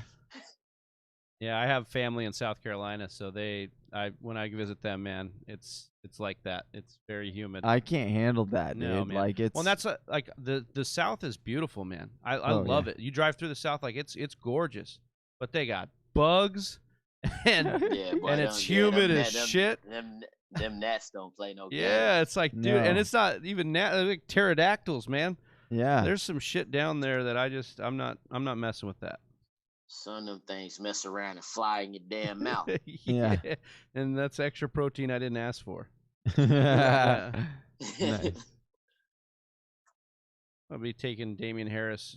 Austin might be selling me a little on Damian Harris as a last pick, just to take a little dart throw on. Is it going to be him or Rex Burkhead if Sony can't go? I don't know. Nobody knows. Man, I cannot. Man, Rex Burkhead get on my damn nerves. Hercules? Yeah. Birkenstocks? Ain't nobody starting his ass. He just taking points off the goddamn board. Oh, yeah. And nobody starts him and he goes for 30, and you're like, you start him, he goes for 5. I know, like, what did I just do? Yeah. That's Shit, definitely not even 5. Yeah. He go for 5 plays. Yeah. Yeah. 5 plays with the practice squad. He gonna catch one screen and for a -3. Yeah, dude. I'm with you on that. It's frustrating. Oh, heck yeah. I'll take Matthews. All right, Lord, why don't we give us one more rundown through your team here and how you're feeling, final thoughts, and just kind of a little breakdown of your team. Yeah, so I like this team probably like a 7 out of 10. I got a lot of players I want. Let's see, Josh Jacobs, Julio, DJ, AJ Brown, Keenan Allen. The first guy I picked that I'm on is Devin Singletary. Yeah. I think Julian Edelman's being highly slept on. Yep. Him and Cam already getting together. Julian Edelman might only get you 800 yards, but he gonna do it on a whole lot of catches. Mm-hmm. Latavius Murray was supposed to be Lindsey. I'd have been okay with that. And I got no problem shuffling my tight ends with Ingram and Jonnu Smith. like I said, Jonu Smith, I got him in my top 7. So if something happens to Ingram again, I'm fine with that. Marvin Jones, in the Lions offense, they pass a lot, they lose a lot, so that goes hand in hand. And then to round it out with Aaron Rodgers as almost a 14th round pick, I'm good with that as well. Aaron Rodgers almost went undrafted. Crazy the times Aaron we're Rodgers in, went undrafted in a 2-quarterback league, dude. Wow, I didn't even know that. Yeah, you were sleeping. It's okay. I was. Yeah, you were literally sleeping. Yeah, you were off. It was when me and Austin were on here. Oh, okay. Yeah, well, I mean, like, he was quarterback 11 last year. Like, yeah. Yeah, and if he comes out pissed off, which is a very real possibility that we could see, like maybe we're just a little too low on Aaron Rodgers this year as an industry for a guy that just has to. I just think his only play at this point is just to make them look stupid. And so Aaron Rodgers is one of the most spiteful NFL players that I have ever read stories about. And so that just would sound like what Aaron Rodgers would do. Would be like, okay, like you really want to draft a quarterback and waste a first rounder when there were all these wide receivers that we could use. Be like, okay, let me go out and throw for 40 touchdowns real quick. Yeah, with Alan Lazard and then Devontae Adams, like that's just I just think that is a very, very real possibility. Yeah, look, I think we're getting to a point. This happens every year where guys, you get to a point where it's like maybe the hate just went a little too far and they're driving them down too far. I think there's a cautious ADP drop, right, Lord, where it's like it'll happen, but just think, what was it? 2 years ago, he was the guy going in the 4th and 5th round. Yep. Sometimes earlier. Now you see where I got him here. Like, hell yeah, I'm taking that. Talent wise, that's still top 3 or 4 in the league. Yep. Just straight up talent. Well, right on. Definitely take that, man. Right on, Lord. Thanks so much again for hopping on here, especially in the morning. We appreciate that one. And just let the people know where they can find you. For sure. I don't know if they can see half of it right now. Yeah, well, we've got. I think we have your. Sorry, we have your handle too within the description as well. At least your Twitter handle. Right. Yeah, I saw that too. Yeah, on Instagram, man, y'all could get me at Fantasy Football Lord, and on Twitter, at Lord Don't Lose. Hit me up. Content stay pumping out, man. And I appreciate y'all boys having me on. Of course, man. Awesome content over there. Awesome content. Yeah. And stay cool, man. I know the humidity's getting to you over there, but stay cool, my man. Yeah. Sun's out, guns out, baby. Later. Peace, Lord. Right. Peace. All right. So we've got Plug on next. I just wanted to remind everybody, if you guys want to, we're going to give away 2 giveaways here with Plug. We're going to give away the draft kit. We're going to give away a draft kit from the Fantasy Whispers at the end of this draft. Plug is also talking about giving away for a trivia. We're going to run a trivia during this chat, WWE trivia, and he's going to give away a customized trophy, right? Yeah, that's cool. But we gotta ask him again because it's been an hour since he said that. He's an honest guy though, so I don't think he'll go back on it. We gotta ask him again because I don't know if you remember. You're just looking at me like you're about to fall asleep when I was talking to you. Dude, my eyelids are starting to get real heavy. I don't even know. I'm looking at this clock saying we got 3 hours. 3 hours left. 3 mocks left. Yeah. Oh, can we hear there it is. We gotta ask him again because it's been an hour. He's listening. Oh, he's got us. He's listening got it. to us Yeah. on the playback. I'm hearing it like 8 times now. Yeah. This happened with Lord too. Starting to get real heavy. I'm looking at the clock. Plug if you can just mute the. I don't know if you can hear us. My bad. Oh no, you're good. We're hearing it like a couple times. Yeah, and then I was like, get in the Twilight Zone. I'm like, is Johnny talking to me again? I don't know what's going on. I felt like it was Inception there for a second. Yeah, Johnny looks scared after that one. Plug with the wardrobe change. Oh, it got hot in here, man. It was cold this morning, and then it got hot. Yeah, Lord was just telling us about humidity, man. Yeah. That's what goes down over there where you're at. Lord's in Georgia too, isn't he? Well, he says he hails from Atlanta. He's from Atlanta, but he's actually in Jersey right now. Yeah. Living in Jersey. That's right. Why anybody would live in New Jersey, I don't know, but sometimes that happens. My buddies lived there. It was an 8-team nice. Hoboken PPR is good. super flex with the plug right now. Popped right there. Oh, sorry. No, not even 7 yet, man. Pause it. Yeah, Sorry. pause it up. I want to talk to Plug a little bit. Do you have a trivia question in mind for this? Did you think of anything? And if not, if you do, or maybe think about it, maybe we'll talk about it at the halfway mark of this draft. Yeah, I mean, it's probably going to be something having to do with like the real names of wrestlers. I like that. Yeah. Well, Brandon S is in here. He's going to know. Yeah. Brandon S says, "Hey, look, Tomasco Ciampa is back." I don't know who that is. I'm googling that right now. Yeah. Google that because it's oh, Lord's back with us. New Jersey is not great. I agree. Oh, well, yeah. Who is this guy? I gotta see this. Just followed you, Lord. That's what Brandon said. Brandon is a great. Brandon is a great follow. Yeah, Brandon will bring it. He's dude, like, come on. Wait, let's see. Let's see. Gotta look. All right, we gotta look this up. Yeah.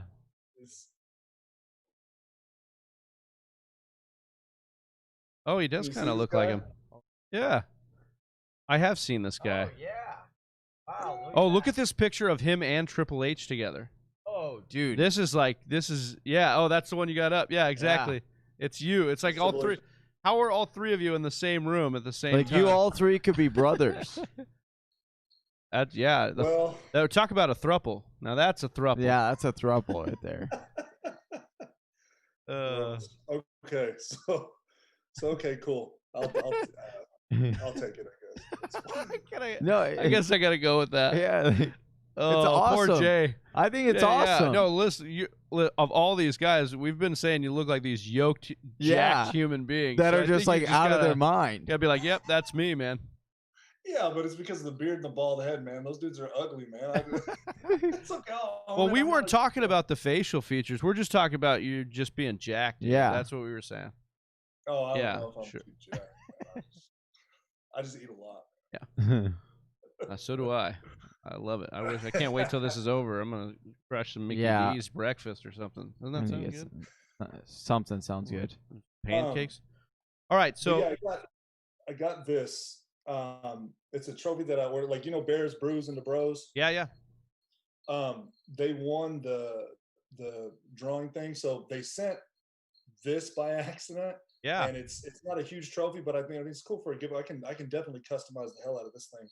So I reordered them another one, like a bigger one, and I've already been prepping it, and I'm gonna get started on it probably sometime later today. But this I can get knocked out pretty quick. So if anybody wins it, I looked at the memorabilia that I have. A lot of the stuff is signed to me. Yeah. So, well, we figured that might be the case, right? That's what you were saying. I mean, when you're big time, that's understandable. Yeah. You know, you're just big time in us. We're not that big time, so our signed stuff is just an autograph. I ask these guys to do it. That's you know, if you walk up to somebody and say, "Hey, man, would you mind saying to Jason or for whatever," and they're like, "Yeah, no problem," because they don't think you're gonna sell it. Yeah. Oh, that's a good point. That's a good point. Yeah. But then they're gonna look at me and I'm gonna say, "Okay, what I gotta do is say," Jason. And no, I gotta say game time because then they'll make. Because if I go, "Okay, make out to John," like you're gonna be like, "What?" Like that's a common name. I don't want to do that. All right. So at some point halfway through this, Plug's gonna put out his trivia question. So make sure you guys are quick in the chat. We don't want you taking too long because then we think you Googled it. Yeah. So make sure you're quick with the answer. Don't Google it. Just honor system here, guys. Yeah, like he's willing to customize this awesome trophy. So if he's willing, we're also gonna be giving away a draft kit in this hour, and I think we're gonna do a drawing for that draft kit name that we'll be able to put out there. So remember to get in the drawing, just like for Scott's asking about a jersey. The last jersey we did was Kenny Galladay, and that was Jacob Bley won that one. So the last one we've got is in the last hour with the Sigmund Bloom stream at the final hour of the mock draft. Yeah. we're going to give away the Alvin Kamara jersey. Oh man, I'm praying I get that one, boy. I don't Sorry, have that that one does not say to Jay. I'm sorry. Yeah, it just says Alvin Kamara. Yeah. I'll write it in. I'll write it. I'll write it. in. That's Nice. great. And so if you want in that, you've got to be subscribed to the channel, and then go ahead and put TFW right there in the comments. Brandon S. saying the draft kit is very nice. Brandon S. Appreciate that. He did buy the draft kit right before he went to bed last night, so appreciate you digging into that, Brandon. All right, I think we're ready. 8-team PPR Superflex. You ready over there, Plug? He's not. I'm ready. Okay, perfect. All right, resume draft. Take shocker here. Christian McCaffrey, wow. Yeah. Shocking. Oh, Alvin Kamara. Oh, okay. Not shocking if you know who's drafting here. Yeah. So what I'm gonna do too is we get, like I said, we get guys in the dealership a lot, and I've got a ton of footballs and stuff like that. Like Todd Gurley's supposed to make it by next week sometime. Oh, nice. So I'll see what I can. I'll get a football signed or something like that and get that sent to you guys for a giveaway or something. Whoa. Oh man, you don't have to do that, brother. That's awesome. That's super awesome. That. I'll get one for you guys too to put in the back there. Oh man. Wow. Dude, Plug, you're the man. Yeah, appreciate you. Awesome. Appreciate you, brother. Yeah. I get lucky, man. It's just I'm blessed to be able to meet these guys. It's not all the time every day or whatever, but being where I'm at, like there are tons of players that live around here, and we I work with Cadillacs, so nice. Yeah, they come in and get vehicles to drive around for opposing teams and a lot of the Falcons players and stuff. I actually just got a notification from Hayden Hurst's agent that I might get an opportunity to talk with him, which would be pretty cool. That's sick. But a lot of guys ask how. I mean, it's just like y'all get to meet with these guys and get to meet a lot of really awesome people and talk to them and have my mock drafts and stuff with you. And it's you just reach out, just take the chance. You miss every shot you don't take. So and that's right. What's so great. Well, I mean, and different, I guess, depending on your point of view. But like, what the worst that they're gonna do is either ignore you, they're gonna return and say, "Hey, sorry, I'm busy." And then either way, it's like, okay, but they're not. It's like it's not personal. Like it's not personal. Right. It's like 100%. they're just people are really busy and they have other lives, and and so yeah, if you just think about it that way, I think you're fine. Yeah, 100%. And that's what I've always tried to make sure to remember, that it has nothing to do with the way anybody would personally feel about me or anything if they don't respond. Right. It is, it's they have a life too, and they're in training camp and stuff. So I don't expect anybody to reach out anytime soon. But the fact that he just, that's cool.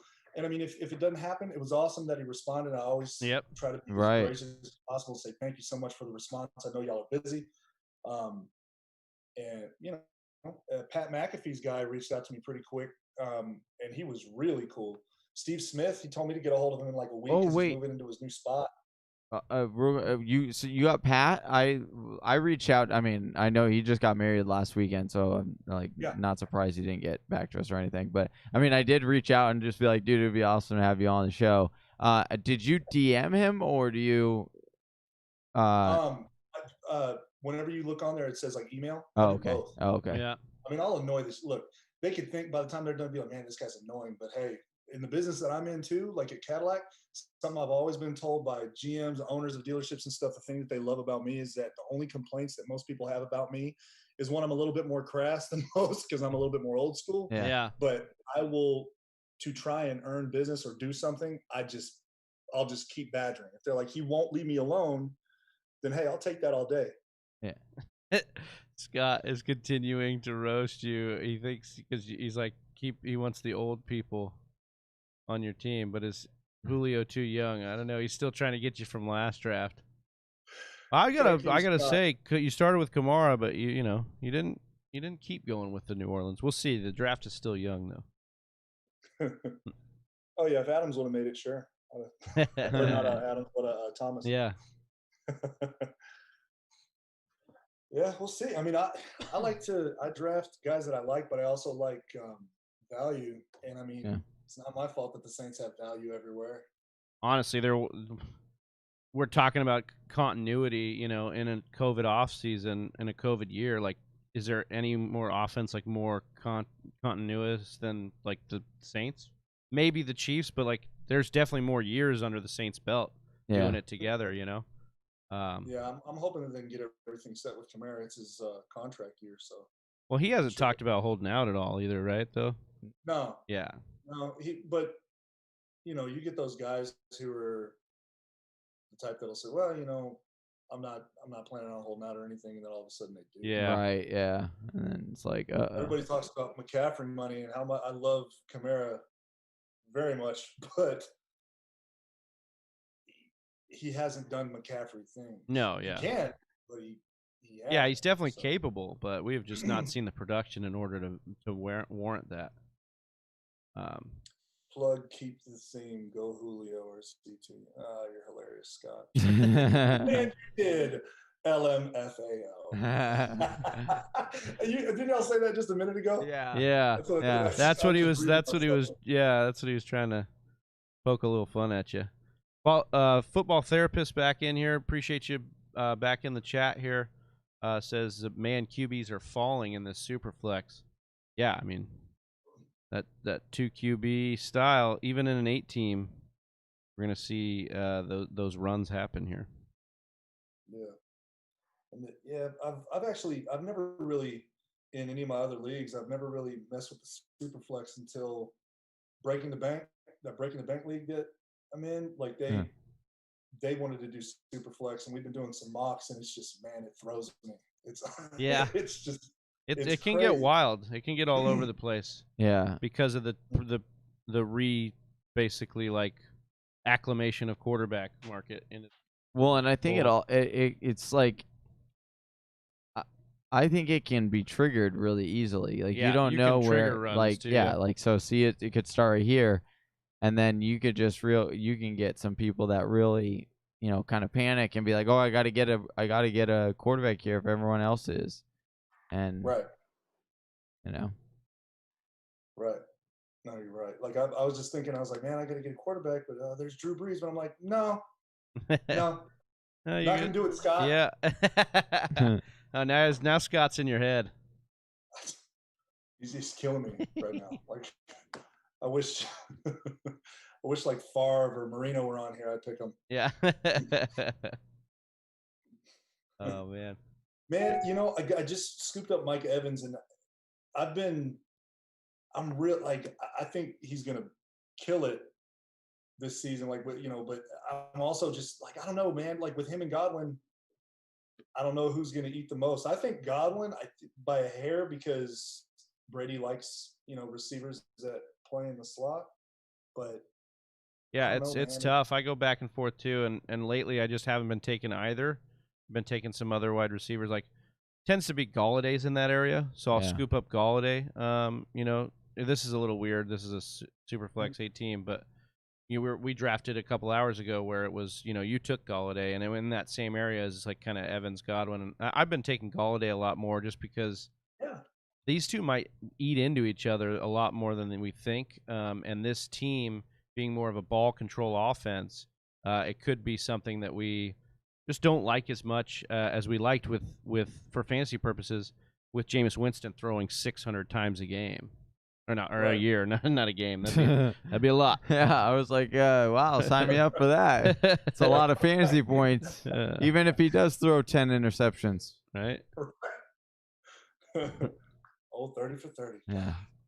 Man, that's. I'll tell you though, I get that question a lot. Like everybody asks who I think is going to be the heir apparent. I mean, if Winston uses the tutelage, if he uses like Peyton and Breeze the way that he should and the way that he says he's going to, I'm totally fine with him being our starting quarterback. I really am. So do you believe in Taysom Hill? I need to see more, man. I need to see more passing. I need to see more accuracy. I mean, he can run and he can play. He's a hell of an athlete, but I mean, I want to see more. I love having a mobile quarterback. I think that would be awesome for the Saints, but I just need to see more. I mean, the passes that he made were good. I mean, they were good, but I don't know, man. I just need to see more. I'm hoping that they give him a little bit more of a chance, but then at the same time, I kind of don't, because I want Breeze to be the main guy. But I don't know. They're trying to switch it up so much that they confuse everybody. So yeah, they're trying anything they can to get back into that championship, man. I know they want to win Breeze a Super Bowl so badly before he retires. That second, the second Super Bowl. The real one is the shame of no MVP for Breeze yet. That's crazy. It's crazy to me. He's been runner-up twice. Yeah, it was wild. I really thought it was going to be, it was that year. When was the last? Yeah, but no MVPs for that guy, who's been just dealing his whole career. It's nuts. It's going to be one of those things that is going to be on the trivia boards. Like, who's the quarterback that deserved it the most but never got it? It's just like Marino. Right. Oh yeah. QB who never got a Super Bowl, but definitely put in work. Yeah. Luckily for Drew, he got a Super Bowl earlier. Yeah. And I feel the same way about my boy Aaron Rodgers too. Like, luckily he got that Super Bowl a little bit earlier, but we have just not done a lot to put weapons around him to get a second. So hopefully, it's still in the cards. We'll see. Can I talk about how much I love an 8-team draft? Right. Well, it's so funny because like Travis was looking through the show notes and he's like, "Dude, wait, you have an 8-team draft here?" And I'm like, "Yeah." And he's like, "Why would we do that?" And I go, "Dude, do you see what time it is in the morning? Like, we are going to want to have the easiest picks possible to do this." So yes, an 18 team. He's like, "Oh, that's fair enough." When I looked at it, when I got the DM from y'all, I saw 8-team. I'm like, is that right? Okay. Yeah, well, because last year, Plug, to be completely honest, like, we had a 16 team, like the second to last hour. And the lobby was full, and it was just like a grind to get through that draft. I can't imagine that. Yeah, so it was 16 teams tough. Yeah, it was very, very brutal. Yeah, especially because it was just like knowing that you had to complete that 16-teamer in order to be done with the mock draft marathon. Yeah, it was brutal. All right, Plug. We're gonna do this giveaway. If you're down, let's pop a real name trivia. WWE, WWF, WCW wrestler's real name. Is that what you want to go with, or do you have another trivia question in mind? Man, I was looking through a couple of things, and I think the real name one would be. I think that'll be the coolest. I think. All right, let's do it. Let's ask it up. All right. So what are we gonna do? Best, just one question, or no, throw it out a little bit? Yeah, we could do a couple. That's fine. Okay. So the first one, The Undertaker. The Undertaker's real name. His real name. Undertaker's real name. Answer it in the chat here. We want to get you that point so you can try and win that customized trophy from Jay over there. Jason, plug. Show him that trophy. Put that thing on. You're obviously gonna trick this out for him. But anybody's got Undertaker's real name. Everybody's just taking forever now over here. Yeah. Yeah, they're out there Googling. 7 seconds. Oh yeah. Bye. That's fine. Hey, it's okay. It's an 8-team league, so there's a lot of options here. No joke. I haven't even taken a quarterback yet. Yeah, you might not even take one. Never. Guys, I'm trying to get you this customized trophy in here. Nobody's Jesus. No, come on, Scott. Come on, you were doing so good, Scott. Mark Calloway. You got a couple. Yeah. Who spelt it right here? Definitely didn't Google. That's suspect.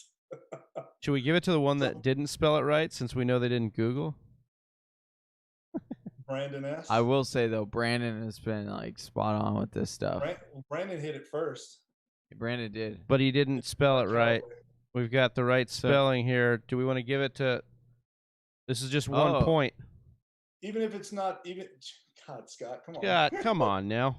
It's if I mean, even if it's misspelled, they know the name. I mean, I'm fine with Brandon S. Got that one.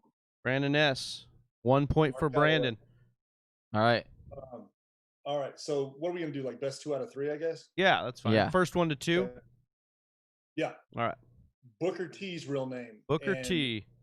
Yeah, and if you can get the whole thing, then I'll do something else. I'll do something a little extra. Oh. Oh, he's got something a little extra if you can get the whole thing. And it's not can you dig it? What's that? It's not can you dig it? No, but it's about as long. Yeah, right. Brandon S says you got to give it to N. Peretz. Why is that? Here. Well, I think he's just saying because of spelling. Brandon S has won a jersey, so he might just trying to be generous. But you were the first one there. Oh, here we go. Oh, Robert Booker look at T.O. that. Huffman. That is well done. Luther. That's strong. Yep. Wow, Robert that is. Booker. Okay. That's impressive. That was impressive. If you didn't Google that, I'm actually extremely impressed. Oh, Scott saying his nephew was in WWE. That's pretty cool. Is that right? Scott, who is your nephew? Can you release that name, Scott? Are you at liberty to say who that was? Hey, Scott, I'm just gonna tell you this now. We have a buddy. Real good friend of ours used to be a wrestler. Yeah. Pro wrestler. And he has a very skilled moves. Anyways, we have a guy, a buddy, used to be a pro wrestler. Kind of looks like Triple H. Yeah. Kind of looks like Despacito. What was that dude's name? Despacito. What was that dude? Thomas. What was that dude's name? Tell me, Brandon. Give me that guy's name. He looked like Chris K. is Scott's nephew, apparently. Chris K. I don't know who that is. Hey, Scott's probably giving us his real name. Scott, we need the stage name, Chris. Or what's the stage name for Chris K? Oh yeah. Oh, I'm up, dude. Also. Oh yeah. Well, there you go. Where do I want to go here? Dude. Oh man, I love these. 18. Is it Chris Canyon? Well, maybe. That's awesome if it's Chris Canyon. All right, so Velutha got the Booker T, but he or she still gets 1 point, right? Right, correct. And we'll go with something that's kind of, we'll see who can. This one's a little bit easier, so people can probably whoever can get to it fast enough. Okay. Which one do I want to do? Do the harder one. Which one? Like this is a little tough one. Here's the thing, like they're slamming this easy. Yeah, I don't want them to Google either, but whatever. Okay, so give me a minute, and I'll think of something a little bit tougher. Okay. You got to make your pick too. 3, yeah. Don't want to ruin that. Tommaso Ciampa. Oh yeah, that's right. That guy's jacked, man. He's like shredded. Yeah. And Peretz says, let's just talk about how godly my team is. That's a pretty good idea. Let's take a look. Okay. Johnny, why don't you break his team down here? Even in here? Yeah, he's right here. He's got Ezekiel Elliott, Miles Sanders, Austin Eckler. Hey, I'm okay with Austin Eckler in the third. That's a pretty good value there with these running backs. Team. It's an 8-team league. Dude, it's still value, all right? Hey, it's still value. You go to the dollar store and there's like some jalapeno chips, dude. You gonna turn them down? No, it's still value. You're like, hey, they're jalapeno chips, dude. Yeah. So Austin Eckler, I'm fine with actually Austin Eckler as your third one. Then you got Deshaun Watson, DJ Moore, Mark Andrews. Love those three there. Terry McLaurin. All right, I'll give it to you. He knows what he's talking about. His team is really, really good. But I will also say that I just read off that one, and this is an 8-team league, and so a lot of these teams are going to be mega stacked. But that is a good team. I will give it to you. That is a very good team. All right, I got one. Okay. All right. The Junkyard Dog's real name. The Junkyard Dog's real name. Answer in the chat if it's Brandon or Volusia. They will win this customized trophy. If it's anybody else, they've got a point. Yeah, and we'll have to keep going. Yeah. I feel like we're on like cash cap. Yeah. Yeah. Yeah, right. I don't know if y'all remember, if y'all have seen my mascot. Oh my gosh. Oh. Schmo. Schmo. Yeah, he's on my page a little bit. He's a cutie. He's an asshole. Oh yeah. I got.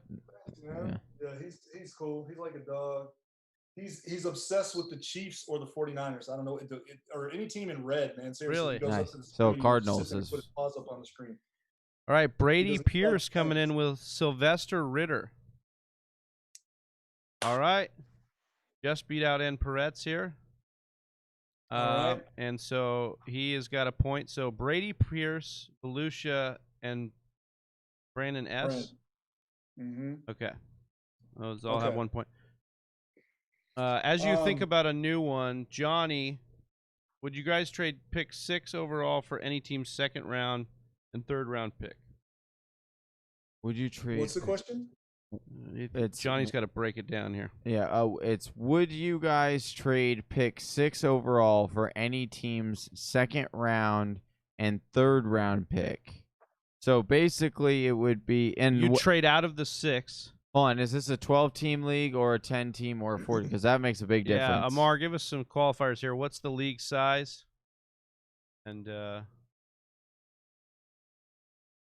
Brandon S. coming in hot here. I love Junkyard Dog's finisher with the headbutts. That's fun. Yeah. Well done, man. That's awesome. Eric Z telling everybody, look, subscribe to the channel and drop in TFW, and you'll get your chance to win the draft kit at the end of this draft, as well as our final jersey giveaway, the Alvin Kamara jersey giveaway. We'll be giving that one away with Sigmund Bloom. 12-team Superflex PPR. Man, I want to go running back here, But I hate them all. yeah, I'm not a big Singletary guy. I mean, This is Ronald super Jones, flex. Jones Jr. I'm screwed. Hmm. I'm just kidding. John, what Yes. do you think about this question? Are you going to trade out of the 6 to get the second and third from someone else? Fuck, I'm gonna go with this. Yes, I would do it in this case because it's a 12-team super flex PPR. So I would do that because I like the depth of the running backs that you should be able to get in the second round, and I like the picks in that third round as well, that I think you can overcome. Like, I think that there are enough question marks right there at that 6th pick to justify saying, hey, give me a second and a third round in addition to having that. I would be okay with doing that. Travis, do you think? Yeah, I like the logic behind that as far as I'm up. getting the extra picks just from trading back out of there. And the 6, you're not even really guaranteed to get droplets of that top 5. Like you could be out on a running back, is what I'm trying to get at with that 6. So yeah, I would go ahead and take or at least of the top running backs that you'd want. I would take that deal. And N. Peretz is agreeing with us. I would do that deal, Amar. Thanks for the question. Appreciate questions during the mocks, of course. Guys, make sure you're subscribed to the channel. Drop TFW in the chat. You can get your chance to win a draft kit at the end of this draft. And you can also enter yourself in to win the Alvin Kamara signed jersey. Just because it's Jay on the show, I'm going to show it off one more time. Get him excited over here. Man, There it is, baby. I'm gonna be heartbroken when I don't win that thing. Oh, man. Got you entered in. Yeah, dude. It's all up to the Draft-O-Matic. Draft-O-Matic? What do y'all use? It's just a online spinner wheel. Yeah. That spins. Yeah, okay. Yeah. The thing that I use for the what makes the decision on the next episode for like the teams, that thing. Yeah. Yeah. Kind of like that. It's Yeah, Kinda yeah. like- yeah. This one's built within the streaming program that we use, though. So So it's kind of nice. that- It'll yeah, just that- pull our subscribers for us and spin it. That's cool. That's real cool. Yeah. Oh, what am I? You are enter in their almost. names? You almost. What was that, Jay? Y'all enter in their names. No, it pulls it from our YouTube channel, so it knows all of the people that are subscribed, and when they comment in there, it knows that it just pulls all that in. Seriously? Yeah, it's nice. Yeah. Oh, That's it's way Technology, Edelman. man. I'll tell you.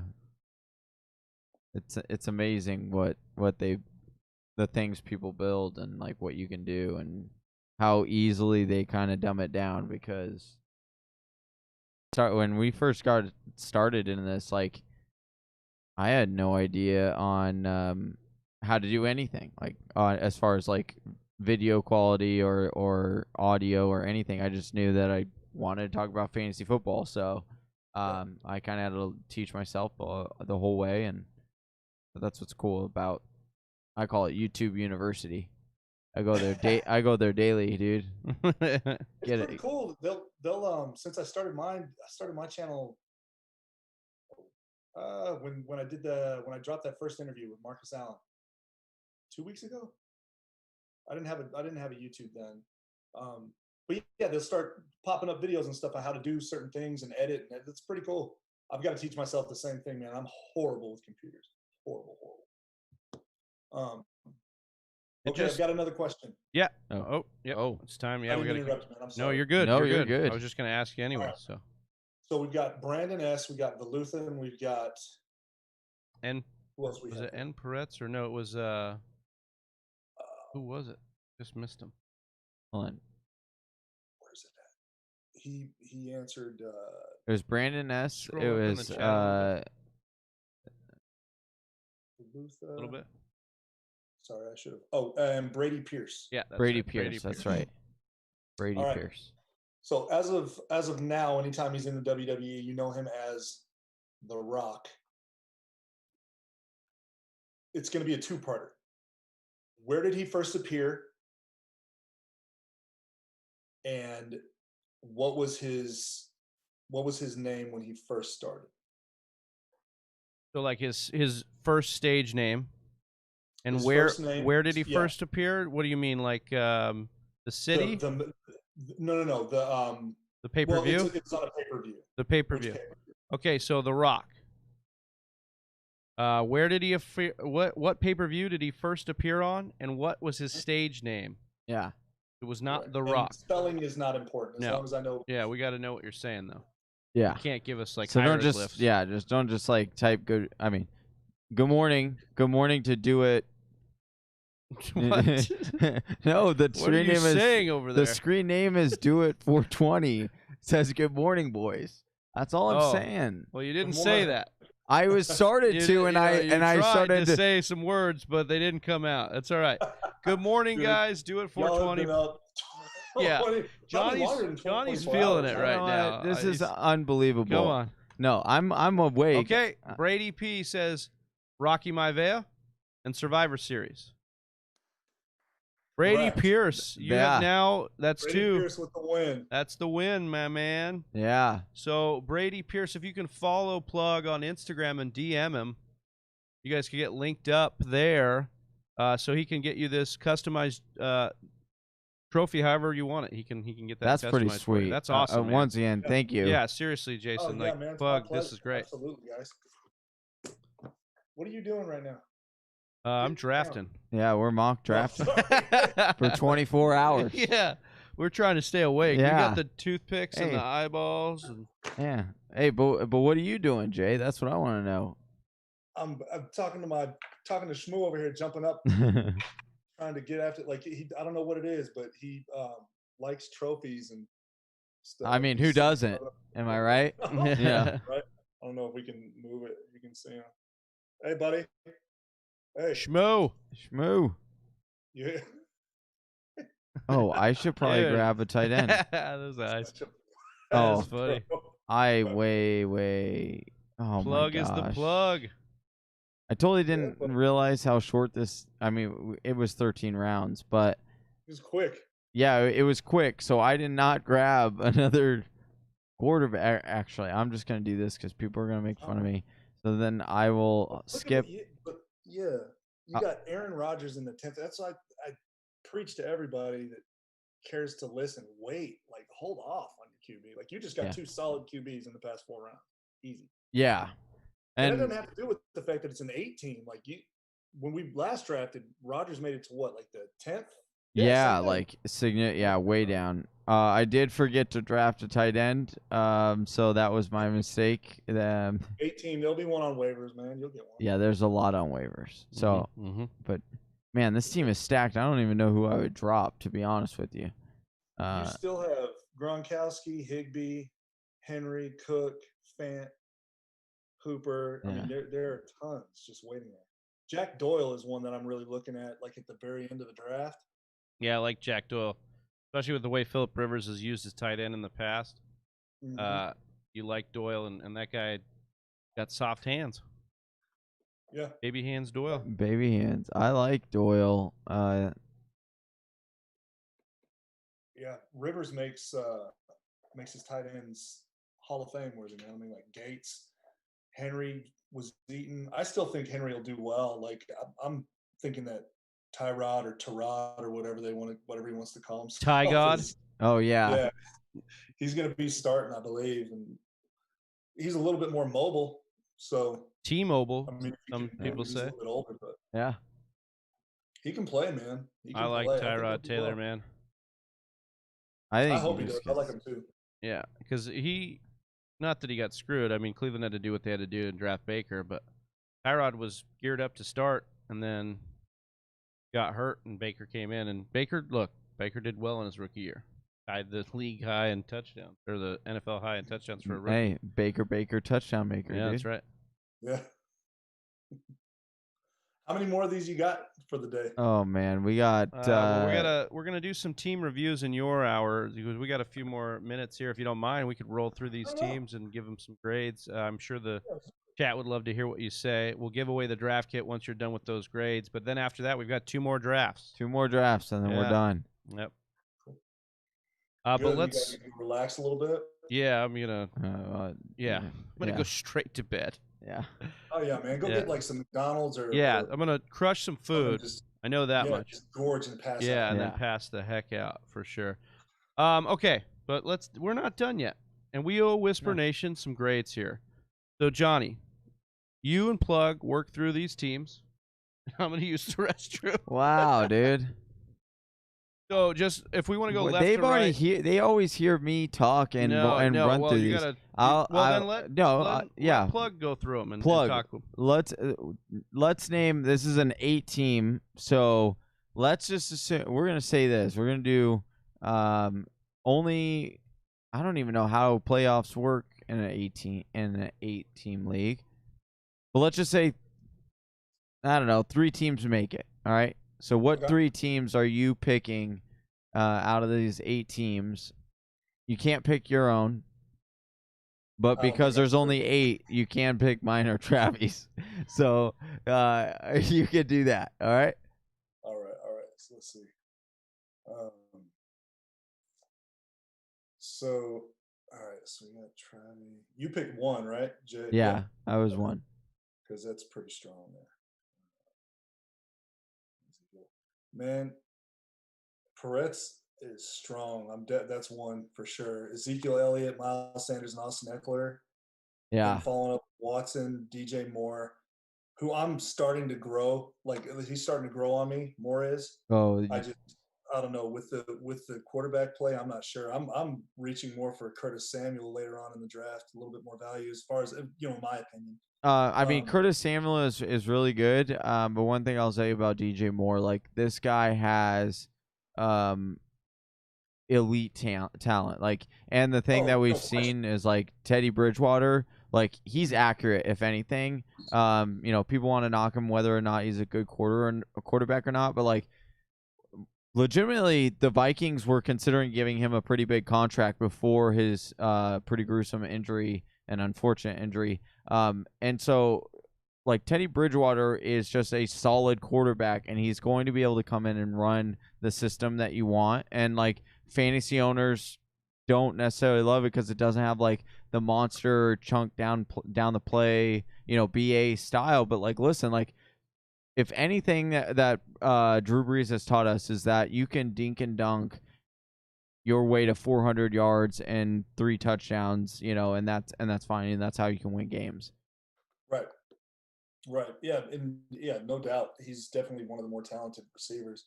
I just want to see what Bridgewater is going to do there. Yeah. But not saying don't draft him. I mean, he's definitely, especially in the 5th round. Yeah. It's crazy. Mark Andrews, who's going to eat McLaurin. I love Scary Terry. AJ Green, they just, like, this morning I read something that they're loving the way he looks in practice. Like, he looks like his old self. So could end up being a steal later in drafts. Oh, nice. He's going to continue to go up as they keep coming out with that stuff. Swift and Dobbins, I think Swift is sorry. I think Swift is gonna take the job pretty quick in Detroit. I just don't see carrying on staying on the field. He just has that team's solid for Perret. So him, can't choose Big Trev. Let's see. What is this one's Rel REL what Rely? Who is that? Reed Tyler. Yeah, that's Reed Tyler. Yeah. It's just he's got a little spelled wonky, but that's Reed Tyler. He's in our listener league. Gotcha. Okay. That one's real strong. Let's see. I'm not like Brandon's. I love Kenyon Drake. I like Devontae Adams, Russell Wilson, and Kyler Murray, 2 awesome QBs. But then he's at Lev Bell until he gets down to Cam Akers for running back. So I'm not. Let me see. Sorry, guys. I'm trying to. No, you're good. No, you're good. Do your thing. And A. Taylor. I like that one. Saquon, Mahomes, Tyreek Hill, Dak, Leonard Fournette in the 5th. Yeah, I'm feeling that. Cooper Kupp, Marquise Brown, Brandon Cooks in the 10th, CeeDee Lamb and Jerry Jeudy. I mean, rookie wide receivers, you never know, but I mean, they're definitely on teams that are going to spread the ball. So I'm feeling those teams. I love it. I love the breakdown here. Let's do our draft kit giveaway. All right. We're going to spin the wheel on that one. We got N Peretz 24, and he's right here in the chat, of course. N Peretz 24, you've won a draft kit. Hey, you have won the 2020 Fantasy Whispers draft kit. So if you want to go ahead and DM us on Instagram or Twitter, we can get your information, get you the code for that draft kit. We would appreciate you getting this there. Congrats. Yeah, it's like, we love that thing, man. We've been pouring our heart and soul into that thing, and we still sell it at a pretty fair price at $15, but love to give it away in this thing because you've been rocking with us in this chat, and that's proof by your entries within the chat as well. So thanks, Peretz, and you're in. Yeah, congrats, man. That's awesome. Yeah, $15 is a steal. Yeah. So people are asking about the listener league, how many spots are left. So Strofe gave away one of the last ones. We've got 2 left. And all we're asking you guys to do is to go follow Sleeper HQ on Twitter. Take a screenshot of the fact that you follow them and go ahead and tag PF Whispers, that's our Twitter, and let us know that you're following Sleeper. We'll enter you in, and after this mock draft concludes, we'll probably announce these tomorrow. Yeah. Monday. We'll announce it on Instagram and Twitter and all over so everybody knows. But we'll announce the winners of that drawing for those entries there. So 2 more spots left. But yeah, and Peretz, appreciate you, brother. And just go ahead and DM us, like we said, on Instagram or Twitter. We'll get you that draft kit. All right. So, Plug, you got any more trivia you can throw at the chat? You want to throw a few more? I'm sure the guys this is pretty it. fun. Yeah.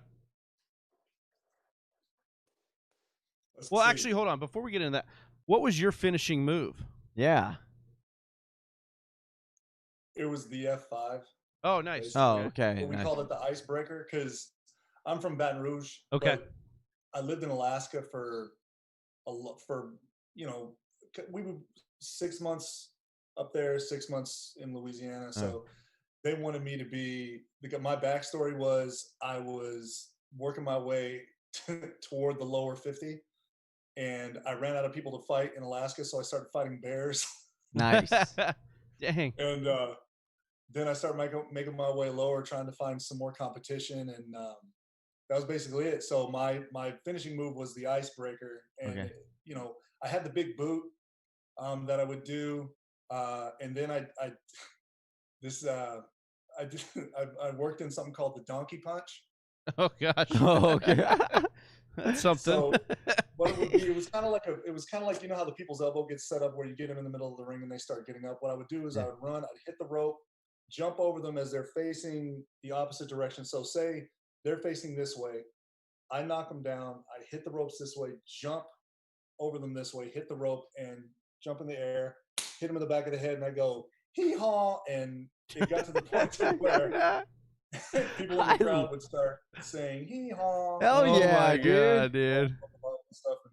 Dude, you got to bring that into your podcast, man. Yeah. Like, that is a signature if I've ever seen one. Neil Peretz nobody else had it. or and Peretz with something that nobody else did, you know. Yeah, that was totally unique. I've never even heard of that. Anything like that. It reminds me of Rikishi with the stink face. Oh, yeah. It's just like that kind of gimmick. Yeah. Oh, I didn't Rest like in that peace to Rikishi there, but Yeah. N Peretz here, 24 says at Fantasy Football Plug, who was your biggest WWE, WWF inspiration? I think you mentioned Rock earlier. Anybody else that really inspired you? Well, I love The Rock, Mike work and Matt work and everything. Man, for just sheer power, everybody always likes to say Goldberg. I like Goldberg. He just didn't have much ring prowess. He had ring presence, but no ring. Like he didn't. Right. He wasn't a good worker. I loved the Ultimate Warrior, but he was the same way. He wasn't much of a worker, but he just had this just raw, like just power to him. I loved power, man. I when I was a kid growing up, I loved like. Do you remember the? Oh God, not the Barbarian. He was with not the Legion of Doom, but they had Hercules who would always have the chains. He did the chain, you know, the chain thing where they would hold the chains and whoever could yank each other across. Chris Masters, do you remember him? Mm-hmm. The Masterpiece? Yep. That dude was awesome. Like he had a really good ring presence. He was strong. He could work a crowd. He had a good persona. I really liked him. But I'd have to say really like guys like The Rock and Chris Jericho coming up. Like Chris Jericho. Chris Jericho. Ring master, man. He could Shelton Benjamin. I could go on and on about guys who could really work a match, but Chris Jericho had everything just like The Rock did. You ever meet Kurt Angle? That's Big Travi's favorite wrestler. I do like Kurt Angle. He's not my favorite. Shawn Michaels was my absolute favorite. Oh, I love Shawn. Old Higginbottom. Yeah. Good old Sean Higginbottom. Yeah, he had a place in San Antonio that I worked with a little bit. Met him, such a nice guy.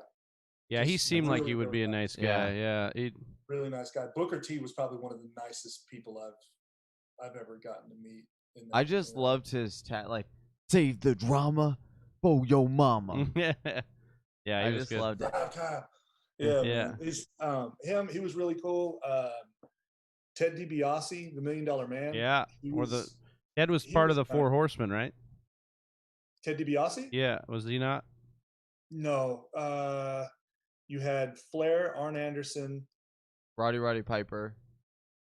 No, I don't think he was part of the Four Horsemen. No, he wouldn't. Yeah, Roddy. No, he wasn't. No, he went against them a lot. Yeah, he wasn't like in there though. Arn Anderson. I thought Ted DiBiase was in there. Well, maybe not. We should ask. Yeah, we should ask Brandon. Who are the Four Horsemen? Yeah, who are the We'll Four just give Horsemen? it to our guys. Of course, they're gonna know. I hate myself right now not being able to do that. Yeah. Well, you know, you've been out of the game for a while, Jay. Hey, and when you're and when you're streaming, look, for an hour, What's that? And when you're streaming for this long, don't worry, it happens. Yeah, man. If I ever decide to do the 24-hour thing, I don't know what I don't think you have to do it with people. There's no way. Just hop on with you guys. Yeah, there's no way to. Let's see. I'm just always like the guys who had a ton of energy, who had a lot of power. Like I loved strength and size. Like that was one of the things I've always liked. Like I would always watch those and get inspired to go train, like Batista and everything. Batista was actually a really good worker. He got too big and too lean, so he would injure himself really easy, like tearing his tricep a couple times and all that. So it was bad. Triple H, man, Triple H was awesome. Like that guy, the cerebral assassin. That dude could really. There we go. Arn Tully. Yeah. Ric Flair. Okay. Arn and Ole Anderson. Oh, Ric Flair was in there? Dude, I love well done, Brady. I love it. Look at well done, Whisper Nation showing up with the WWF. Yeah, man, I am impressed. Just showing another reason why we have the best fans. Yeah, and 100%. No offense, plug. No offense. Well, I don't have as many fans as y'all. I'm sure that they know they're wrestling, and as they man, they got learn. Yeah, I'm impressed, man. Y'all got some really they know their stuff. They know their stuff, and they're here with us through the whole thing. I mean, this is incredible. We're at 20 viewers right now, even this early in the morning, and a lot of them have been here through the thick and the thin, and it's just been amazing, man. Yeah, really awesome. What are you doing? All right, Plug. We'll let you get to Schmo. We appreciate you, man. That completes 2 hours mocking with you, man. We're blessed to have you on. You've been a lot of fun, man. You provide a lot of energy and trivia, and I think it was a great mix up here. And I hope you had a good time with us. Had a blast, guys. Thank you so much for having me. It was an honor, and I'm a fan as well. So I'm gonna be watching for that Alvin Kamara jersey. Yeah, get in there. Where can they find you on Instagram? Yeah, Instagram FF Plug Podcast. I am on Twitter, FF Plug Podcast. Nice. Trying to get that up, man. We'll help out with that. Well, we'll retweet you. But I stopped with Facebook just because they had something where, because I called myself Jay the Plug, they were like, "That's not your real name, so no." So. All right. Well, Facebook. Just for the win, I got my YouTube spot as well. If I want to see some of those interviews. For sure. Well, thanks so much, Plug. We appreciate you, man. We'll be in touch, and let's collab again soon, man. Yeah. I'd love to, gentlemen. You let me know anytime. I'm here for you. Right on. Appreciate you, Jay. See ya. Okay. All right, dude. We just got about 9 minutes till our next guest, Jeff. I hope I'm pronouncing this right. Hassley. I'll ask him when he comes on. He writes for the footballguys.com, one of our favorite sites to follow and subscribe to. But before we get going there, we just want to remind you we are giving away in the final hour an Alvin Kamara signed jersey. It is the white away. Right here, and nice. It is up for grabs. And all you got to do is be subscribed to the show, to the YouTube channel here, and type in TFW in the comments. That will enter you in to the raffle that we will be giving away with Sigmund Bloom in the final hour. As we talked about earlier, there are 2 spots up for grabs in our Whisper Nation Listener League. You can get those by, so Scott's asking right here. So, Scott, you can get those. You got to go to Twitter. You've got to follow Sleeper on Twitter, Sleeper HQ. And then we need a screenshot of you actually following them, and then you just tag us in that screenshot. So, just go ahead and let us know that you're following Sleeper, and we can enter you in, and then on Monday we'll be drawing those final 2 spots based on those entries. Oh, Jeff is saying he tweeted out. Jeff tweeted out how we got one here. Jeff tweeted out how he's excited to jump on, and he said, "I'm in hour 23. Yeah, laugh out loud. Should be fun. Come draft with me." Yeah, he must have. Hey, can you go to Twitter on here just to show?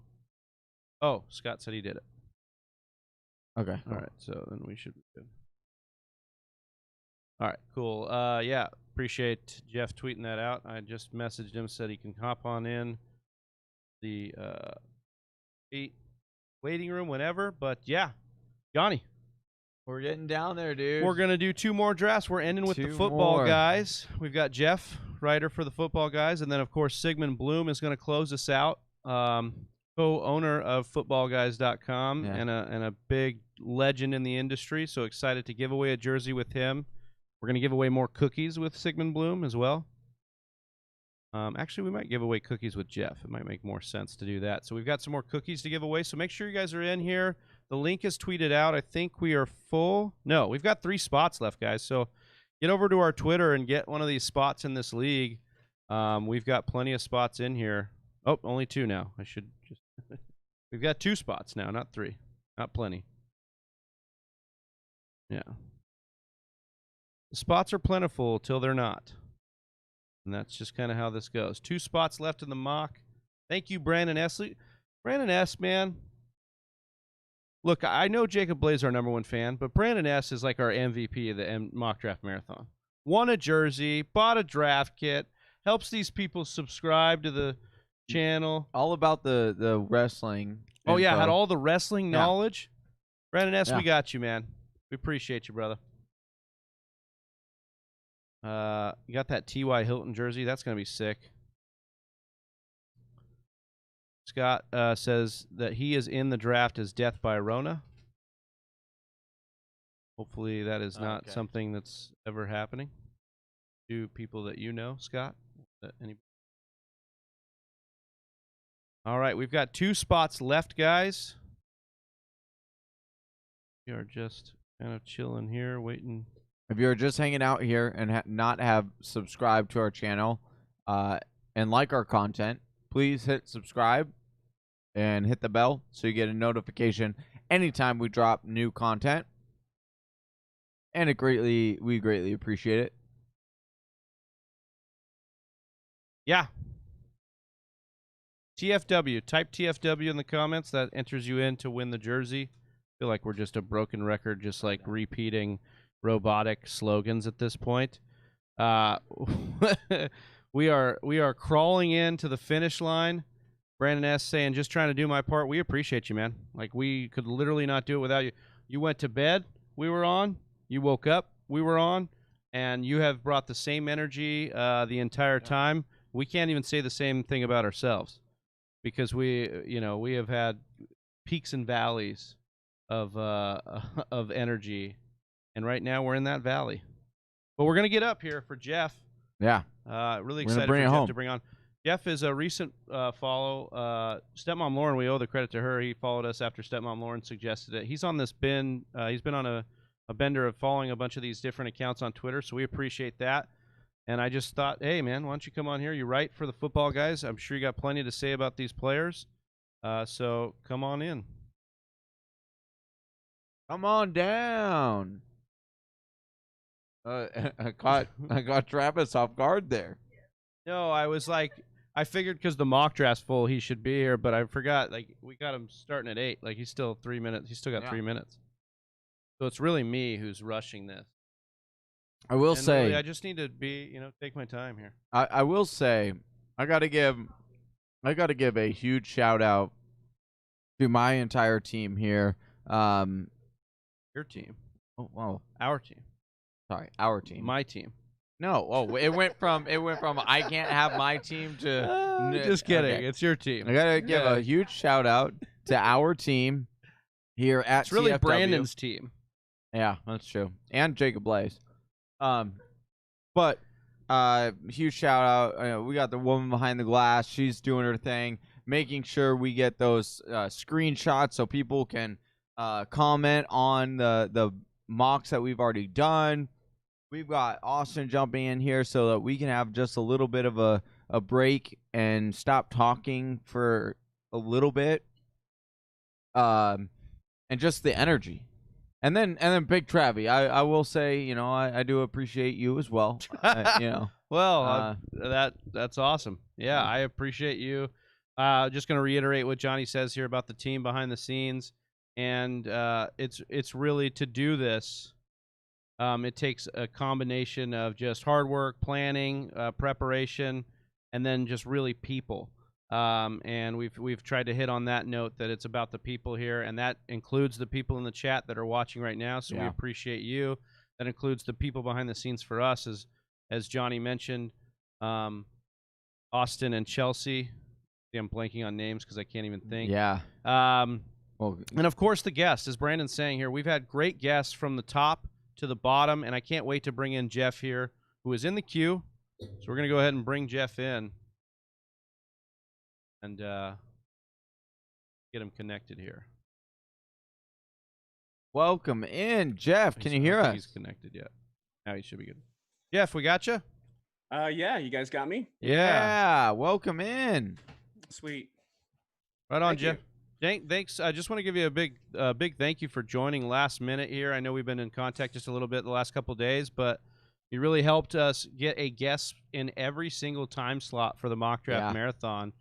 You helped. You were the last guest I secured, or that we were able to secure. So I want to thank you. First, we're a recent follow of each other on Twitter, but we know the football guys' work. So chances are, as I've read some of your stuff, just didn't know it was you. You want to talk a little bit about what you do over at Football Guys? Yeah, wow. So I've been with Football Guys since 2007. Oh, wow, yeah. Yeah, and there's a lot that I do behind the scenes, as well as also writing articles. Most of my articles are written during the season, and during the off season, of course, I work on rankings, player comments. A lot of different collaborative pieces that you'll see. Okay. Like if we have a lot of articles where the staff just kind of gives their 2 cents. Yeah, you do like those roundtable articles, right, where everybody kind of pitches in on their blurb? I do a lot of that. I also do some article tag. Well, I do the majority of the article tagging for the site, which is kind of cool. So like if you're on a player's page on Football Guys, it has all of their stats, their info, their game logs and such, but it also has articles that have been pinned that they've been tagged to, that Football Guys has written. Yeah. In addition to those articles, it also has articles from external sites. Oh, nice. So nice. Other articles. So what I'm doing is, I'm scouring the web and various different sites, looking for articles that have meaning, have interest, and probably would gain a lot of views. So I'll take that article and then I'll tag it to the various different players associated with it, so it will show up on that player's page. And people who visit that page can also read various different articles associated with that player. So that's kind of cool. I do a lot of that in the off season as well. Nice. Well, perfect, Jeff. I appreciate you coming on. Can you tell me how to pronounce your last name just so I don't botch it on there? Yeah. It's Hasley. Actually. Okay, Hasley. perfect. Okay. Yeah. Just wanted to make sure I got that right and give you the chance to prevent me from botching it here in hour 23, because I'm sure I'm gonna. I'm sure I'm gonna botch enough here as we get going. Yeah. Yeah. So we appreciate you coming on here. This is our second year doing this, and we just feel so blessed to be in hour 23 and to get some of the names we've gotten, including yourself, and to have this thing rocking and rolling. We're gonna be mocking here in a 12-team PPR. So we've got the 2 running backs, 3 wide receivers, a tight end, and a flex. Jeff, you familiar with Sleeper, I assume? Yeah, I'm a little bit familiar with it. I don't really use it a whole lot, but I have in the past. Okay. And but you feel comfortable if we start this thing right away? Let me see. Just want to make sure you're in it. We've had to pause a couple times earlier in the stream. Let's see.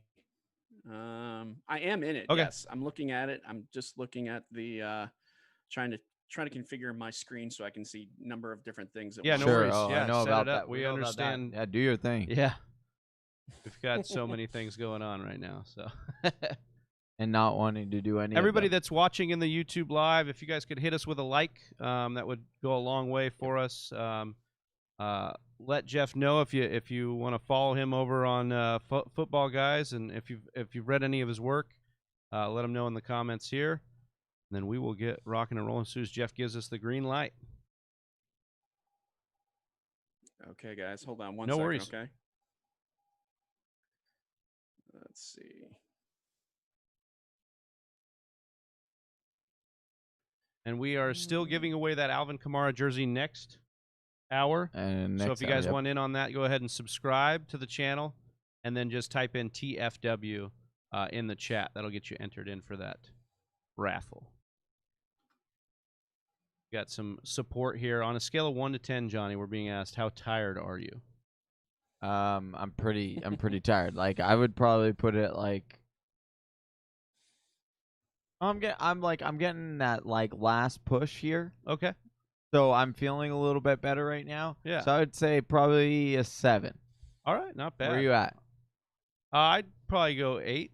I think I'm Yeah. pretty tired, but I think we're gonna be all right here. Jeff's got some great takes, I know, and then we'll get Sigmund on. I think we'll have some good energy here to end it out. Yeah, for sure. We doing okay, Jeff, on your end? Yeah, I'm doing good. I see I'm at spot 8, which I picked. Yeah, did you which is any particular strategy in picking 8 here in this 12 team? Nah, I just kind of wanted to be in the middle. I've done so many drafts in the everywhere really. Yeah. And I saw that the first 3 were taken. I'm like, I'll just go in the middle here. Let's see what I can get, and we'll just kind of play it by ear. Perfect. Well, if you're good, we're gonna start this thing up. All right. Okay. Right on. All right, so we've got Mac, who we know from Saturday Morning Snap, in that first spot. Me and Johnny in the 2nd and 3rd, and then all the way back in the 8th. Jeff. The rockin' big Panthers fan there, Jeff. I see that's your. Yep, that's my Right team. on. Nice. I am in North Carolina, and actually, I'm in South Carolina. I've lived in North Carolina, but I'm right across the border. Oh, okay. But yeah, big Panthers fan. What do you think about Cam and Teddy Bridgewater's situation? Got to get your opinion on that. So yeah, I think that Bridgewater is a good player to come in and kind of take over Cam's spot. I mean, he's got a positive outlook about the whole thing. It's kind of a tough position for him to fill his shoes, Right. but he's doing a pretty good job with it, I think. And is not making it seem like, hey, forget about Cam, focus on me. He's not doing Yeah. that, but I'm sure he probably thinks that, but he has the presence of mind to should say the right things as far as the media is concerned. Yeah, I think that's the thing, is like everybody loves Teddy's character. That Teddy's a super great story, and you can't not root for that guy. Like I love rooting for Teddy Bridgewater. He's I wonder what they're gonna do. Wonder what they're gonna be like in that offense. But if Kyle Allen can make DJ Moore successful, you got to think like Teddy Bridgewater can. So we'll see how that works out. You took Derrick Henry here in the first round. No worries in a full point PPR taking Henry. You just love that volume, I suppose. I like the volume. I like his touchdown potential, and he's the touchdowns alone will help out with the lack of catches. I'm fine with him there. I agree with that. Interesting that Edwards-Helaire was taken right before, 2 picks before, but I'm also fine with that too. I like the possibility of Edwards-Helaire being a big league winner in the first round. Oh yeah, CH has been going well. It's funny, at the start of our mock draft marathon, he was going in this range, and then we had a few mocks where he was going in the 2nd again. But yeah, that's been a common spot, is 1-1-6 through 1-8 in the drafts we've been doing here. And I get it, right? Like the upside is through the roof, but I'm way more. I would way much rather take him in the 2nd at this point. Mm-hmm. A lot of people are either one or the other. What you seem to be on? You're fine with taking him there. What at 1-6? Yeah. I would actually take him after Derrick Henry, but yes, I'm okay with that. And Dalvin Cook going 4th was kind of a little bit of a surprise. Some people are really in on him, and others are not. I happen to be one who's not, just simply because the Vikings and the offense is going to be different. Stefanski's not there anymore. Are we going to see a full dominant run heavy offense? We don't know. Yeah. Not to mention his injury history too, which is a little bit of a concern. And I'm up. Let's see. Oh, my guy's gone. So let's go with Mr. Kelsey here. Who's your guy? There we go. I wanted Drake. Oh, I love wanted it. Drake, or I wanted Drake, or I wanted Eckler. But I'll take Kelsey there, which is fine with me. I mean, Kelsey is so darn consistent, and he's always in the top 15 in terms of weekly ranks, and often in the top 10. Yeah. I think he was 23 out of 32 weeks. He was in the top 15 or top 10. Wow. I gotta go back and He's look like at a that top stat, 15 wide receiver impressive. last year, right? If you put him in wide receiver scoring. Yeah, and he's also the key number 1 offensive target in Kansas City. I mean, you could say Tyreek Hill, but it's market Kelce. share. It's Kelce for sure. Yeah. Yeah. Plus, with position scarcity, he's one of my. Agreed. I'm definitely targeting Kelce or Kittle in the second round of drafts if they're available. But if the price is right, if the opportunity is right, like if Drake was gone, Eckler was gone, Kelce was my pick there. Okay. Love it. We've been asking everybody this, Jeff, and just wanted to kind of pick your brain on. We talked a little bit about your history with football guys, but what's your origin story in fantasy football, and then just kind of coming up in the industry? If you wanted to take a dive into that, wow. Yeah, a little bit. So back in like the year 2000, I think it was 2000, maybe 1999. I was I don't know. I was on some message board somewhere, and I was found by a guy who had a site. It was called whodoistart.com. Whodoistart.com, right? And we're like, what the hell is this?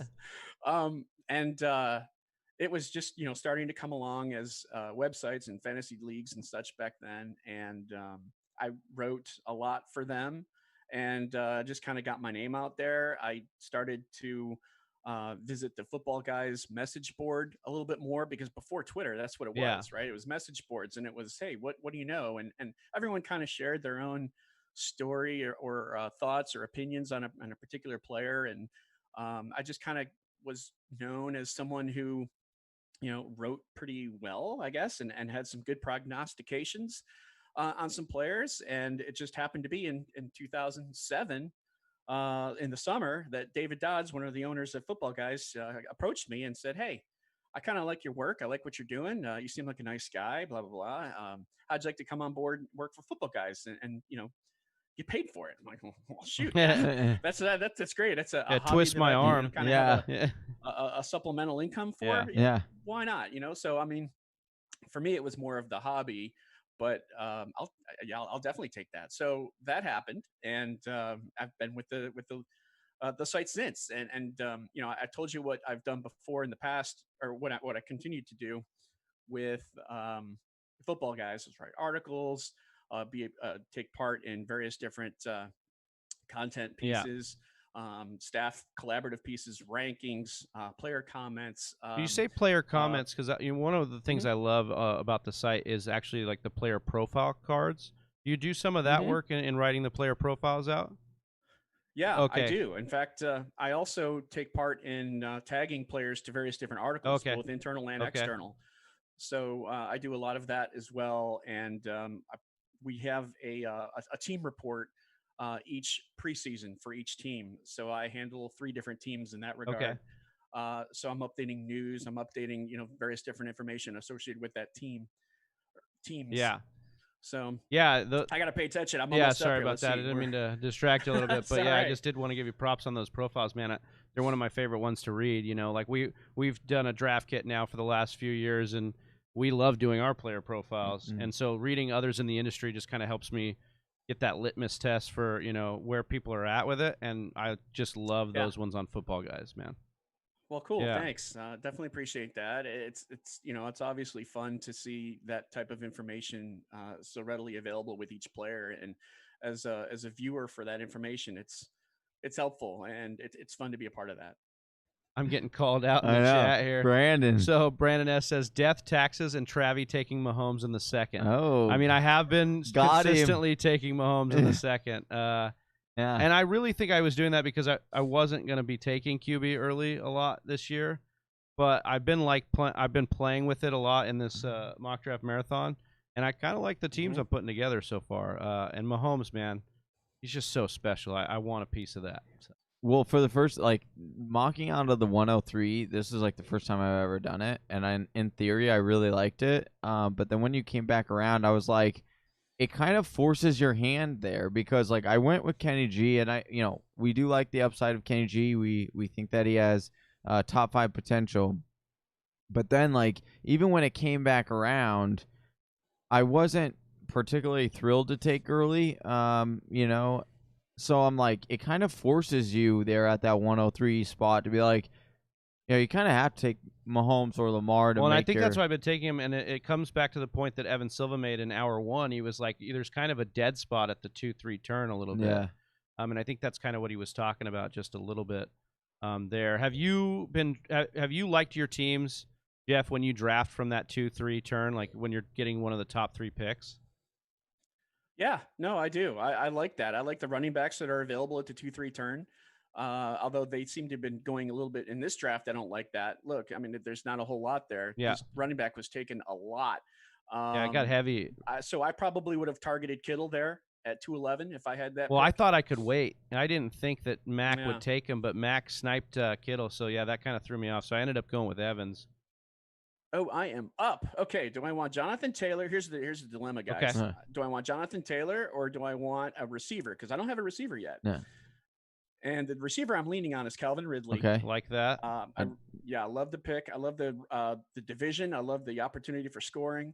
Jonathan Taylor, though, to have 3 strong running backs like that, the only thing is, though, that'll put me a little bit behind the 8 ball in terms of receiver. Yeah, we are in this full point PPR, right? So you may want to get that receiver just to kind of build that roster out and keep it. Exactly. Yeah. I would vote Ridley. Thank you for that. I'm gonna go with Ridley there. I like him. I also like AJ Brown, who was one pick before, but and look at Taylor just went right after, and Robert Woods is very, very good. Some people kind of shy away from Woods because of the Cup factor, and people shy away from Cup because of the Woods factor. Yeah. But they both can be very strong players. I mean, the Rams had 22 different players. Well, not different players. 22 different instances where a player had 10 plus targets last year in a game. Let's see, 22, 7, what's that? 15 were wide receivers. So, okay.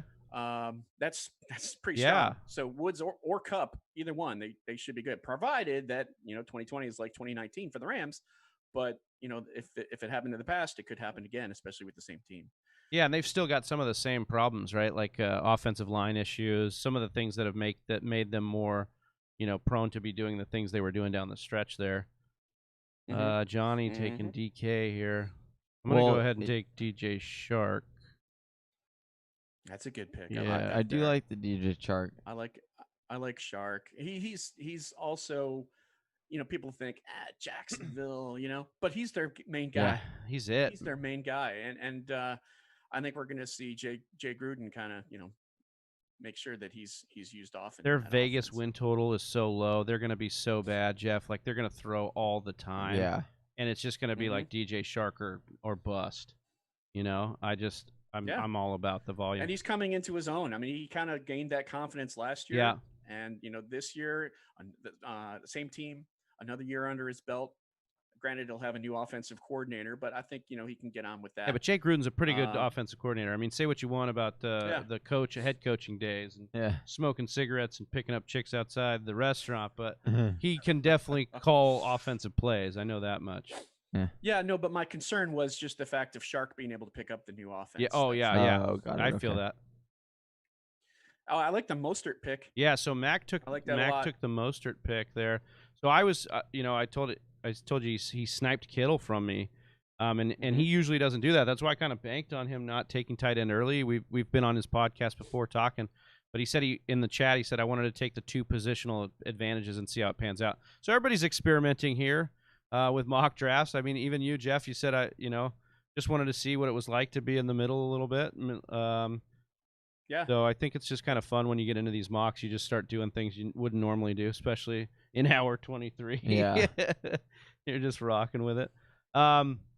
We've been asking everybody this, and maybe it's a little too early because it's in the 5th round. I don't want to give up too many of your guys, but we've been asking everybody kind of their dark horse league winners. If you had to choose like a couple guys or one guy that you've come out of drafts with that you just absolutely love, that you think has that league winning upside?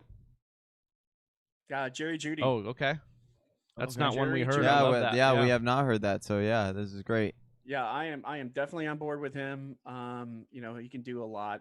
I called him a 5-tool player, in the sense that, he can, he's a great route runner. Sorry, guys. I'm just. Oh yeah, you're good. Take your time. You don't. Hey, we know how that is when you're trying to. Oh no, my two guys are gone that I wanted. Oh no. Ooh, hiss. Let's see. Shucks. Now I'm gonna have to deviate. Got to adapt. Be like water. Oh, brother. Well, that always stinks. We got Jeff on tilt. Jeff is on Yep. full tilt here. Oh man. All right. Shucks. I don't want to do this, but I'll do this. He's definitely on. Because- Yep. That's Yo, he's so You got on 30 tilt, yeah. seconds though, Jeff. Yeah. You don't have to do. Yeah, I do. I am. I would be like right now. I'm like, what? No. Oh well, that's okay. It's all for the fun. Yeah, that's Yeah. it. I'm gonna take a guy that could possibly have Okay. a huge breakout this year. I don't necessarily like guys who are like 180 pounds or less as receivers, but just the fact that Baltimore's offense, they had 3,000 yards rushing last year. Yeah. They had 2,000 yards rushing just the running backs alone. Yeah. And we're third in the NFL in rushing for running backs. Then you throw Lamar Jackson in there. So anyway, if they're running the ball so much, I mean, teams are going to have to stop that. That's going to open up play action huge. Mm-hmm. And Marquise Brown, he's someone who I think is kind of coming into his own. I was thinking possibly maybe Julian Edelman there, but I'm going with the upside pick with Marquise Brown. I really wanted Keenan Allen or Terry McLaurin there. Love which are Terry McLaurin. extremely Yeah. good values. Yeah. Extremely good values there. For me to take Marquise Brown 2 picks later is a little upsetting, but I'm hoping that he can provide some sort of a spark and be that player. Jeff, I loved your take here on Marquise Brown talking about the play action being a big part of his game too. But even if they can't run, because I don't see them running as at the same rate that they did last year. They were in so many positive game scripts. We've talked about this. I think they actually end up having to pass more. But I liked your take there, because even if they do end up being as efficient as a run team, then they've got play action. They'll be rolling out a lot more. And Marquise Brown was never really fully healthy and integrated in this offense, if we're honest. So. Yeah, exactly. Plus, I mean, he was coming back from his own injury too, right? And he was dealing with that. And sorry, I was just picking up. No worries. And a nice one, Ronald Jones. We like that one. So there's and we can talk about Jones in a minute.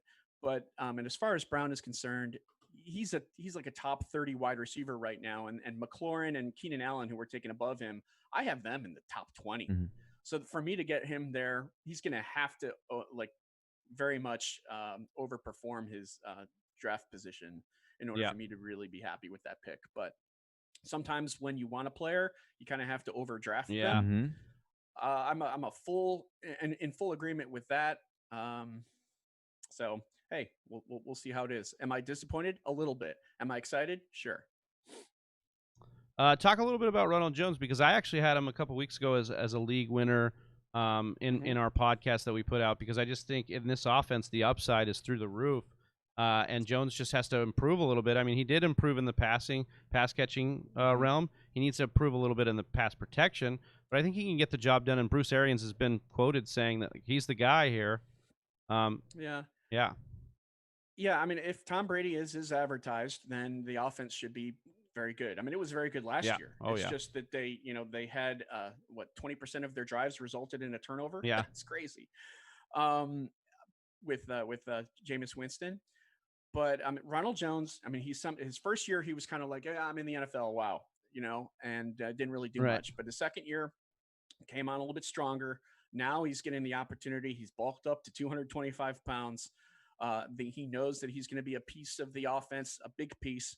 So you throw in Tom Brady, you throw in all of the different weapons. I mean, if defenses are going to have to stop Gronkowski, Chris Godwin, Mike Evans, Tom Brady, that makes the running game, I think, a little bit more open. And we could see Jones, upwards of 6-8 touchdowns, 200 something carries. I mean, that right there is a top 20 running back right there. So we'll see. I'm the pro Ronald Jones this year. I think that he's got a good head on his shoulders.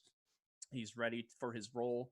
And I think the Bucs are too. Do you have any concern with the LaShawn McCoy signing? Do you think that's going to be a detriment to him in any way? No, I mean, because there wasn't much of a concern last year with McCoy signing in Kansas City. I mean, he didn't really do that much. Could McCoy get a touchdown here or there, or something? Yeah, but I think he's more of like a veteran presence, and who knows, maybe even Brady, who is older than some of the coaches, said, let's just get a guy in here who we know that can perform if needed. He's not going to be the main guy to tote the rock, but I I don't really see a whole lot from McCoy. I didn't really think that much of him last year either. I still think Ronald Jones is the guy to own. Love that take on Ronald Jones. Love hearing it. You love to hear it, Johnny. So we've been over here on this other side. I want to talk a little bit about your team here, Johnny. You went Alvin Kamara, then Kenny G, Todd Gurley, DK Metcalf, Mark Andrews. Love Mark Andrews in the 5th here. Yeah. Like that value there. Kareem Hunt, and then Will Fuller. Are you liking the way this team stacked out? Or? I think it's okay. I want to see what I can fill in here. I did maneuver, rounds 6 and 7. Okay. I mean, Mac taking Jarvis Landry, I was really hoping that I could get. Well, I guess I took Kareem Hunt, so then it wouldn't have made much difference. So that was okay. Will Fuller is okay. Grabbing there, I just think he has we've talked about the upside of Will Fuller if he stays healthy, and at where you're getting him, I think it's worth it. I ultimately was a little worried about taking Mark Andrews here in the 5th, because of just some of this monster wide receiver run here. I thought some wide receivers would come off the board, but man, there was a monster run. And so, yeah, I mean, Terry McLaurin, Devontae Parker, and Marquise Brown are all guys that I think. I do want to touch on this, though, because there have been very few people that have come on this mock draft marathon and have been on Keenan Allen's side as to saying Keenan Allen, that you should trust Keenan Allen this year. And so you seem to be pro Keenan Allen this year. So could you argue your side of why you think it's you think Keenan Allen is a safe bet this year? Yeah, let Jeff make that pick, but yeah. Oh, yeah. Went with Matt Ryan, guys. Yeah. The old stack with Ridley. Yeah, I like that. Mr. Old Reliable. Yeah. Mr. Old Reliable in the NFC South. Yeah.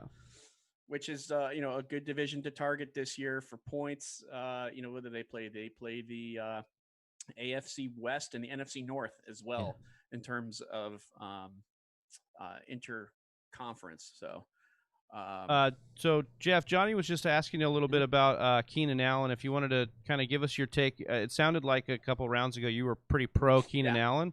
It hasn't been a popular opinion to be that pro. I mean, that's why his ADP kind of is where it is. What's your take on Keenan Allen this year? So I think Keenan Allen, well, one, he had some tremendous rapport and understanding of Phillip Rivers for so many years. But he's also one of the best route runners in the entire league. And regardless of who his quarterback is, he's still going to be a high volume target for that offense. And I completely see him, possibly having, probably,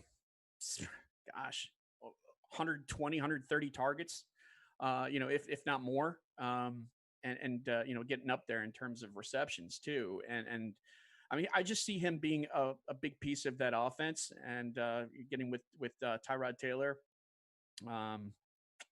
It might take a couple games for him to, kind of mesh, but if anyone's going to do it, it's Allen. And I just think that you can't discount route running and discount a number one wide receiver on a team like that. I mean, he's primed for a big year. Yeah, the route running, that separation that he's going to get just means he's open all the time, right? So it really doesn't matter if the quarterback loves him enough. He's going to be open. They're just going to have no choice, right? Yeah. That's the logic there. Right. Exactly. Yeah, I like that breakdown. I think that makes a lot of sense. So Jeff, we're going to let you pick here, and then I got another follow-up question for you, but I'll wait till you get through that question here. Guys, we are still giving away that Alvin Kamara jersey, like we said, in the next hour, in our final hour. All you got to do is be subscribed to the channel, and then hit TFW in the chat right now. Type in TFW. You'll be entered in to win a signed Alvin Kamara jersey. Jeff, at the end of this draft, we're going to have you kind of pick your favorite team. And that team, it can't be me or Johnny or you, unfortunately. But that team, team that wins will get 100 cookies from Sleeper. So they're going to get their cookies inside there, be able to upgrade their avatars. But I did want to ask you, you're rocking with us on this mock draft marathon. I know we were trying to kind of talk about the logistics, like you getting on here. What do you think about this whole process? You're in hour 23. What do you think about this whole crazy stunt we're pulling here? All the power to you guys. I remember this. Was it last year? Was the first Yeah, year? that's right. Yep.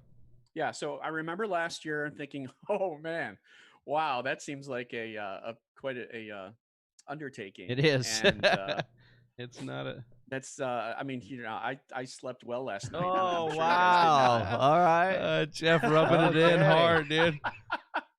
No, but I think it's great. I think it's great for the industry. I think it's great for people to watch. I think it's a really cool thing for people to go on YouTube and just watch as much as they can, whether it's live or if it's going back in time. Yeah.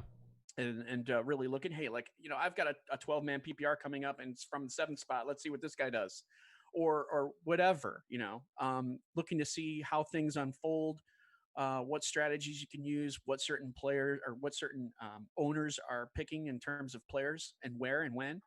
So yeah, I mean, there's a lot of benefit, and you guys are obviously the reason for it, and you guys should be commended. So thank you for doing that, and also thanks for having me on. Oh yeah, no man, thanks for coming on, Jeff. I know we were kind of late in the game of talking to you, but you really just were like, yeah, let's do it.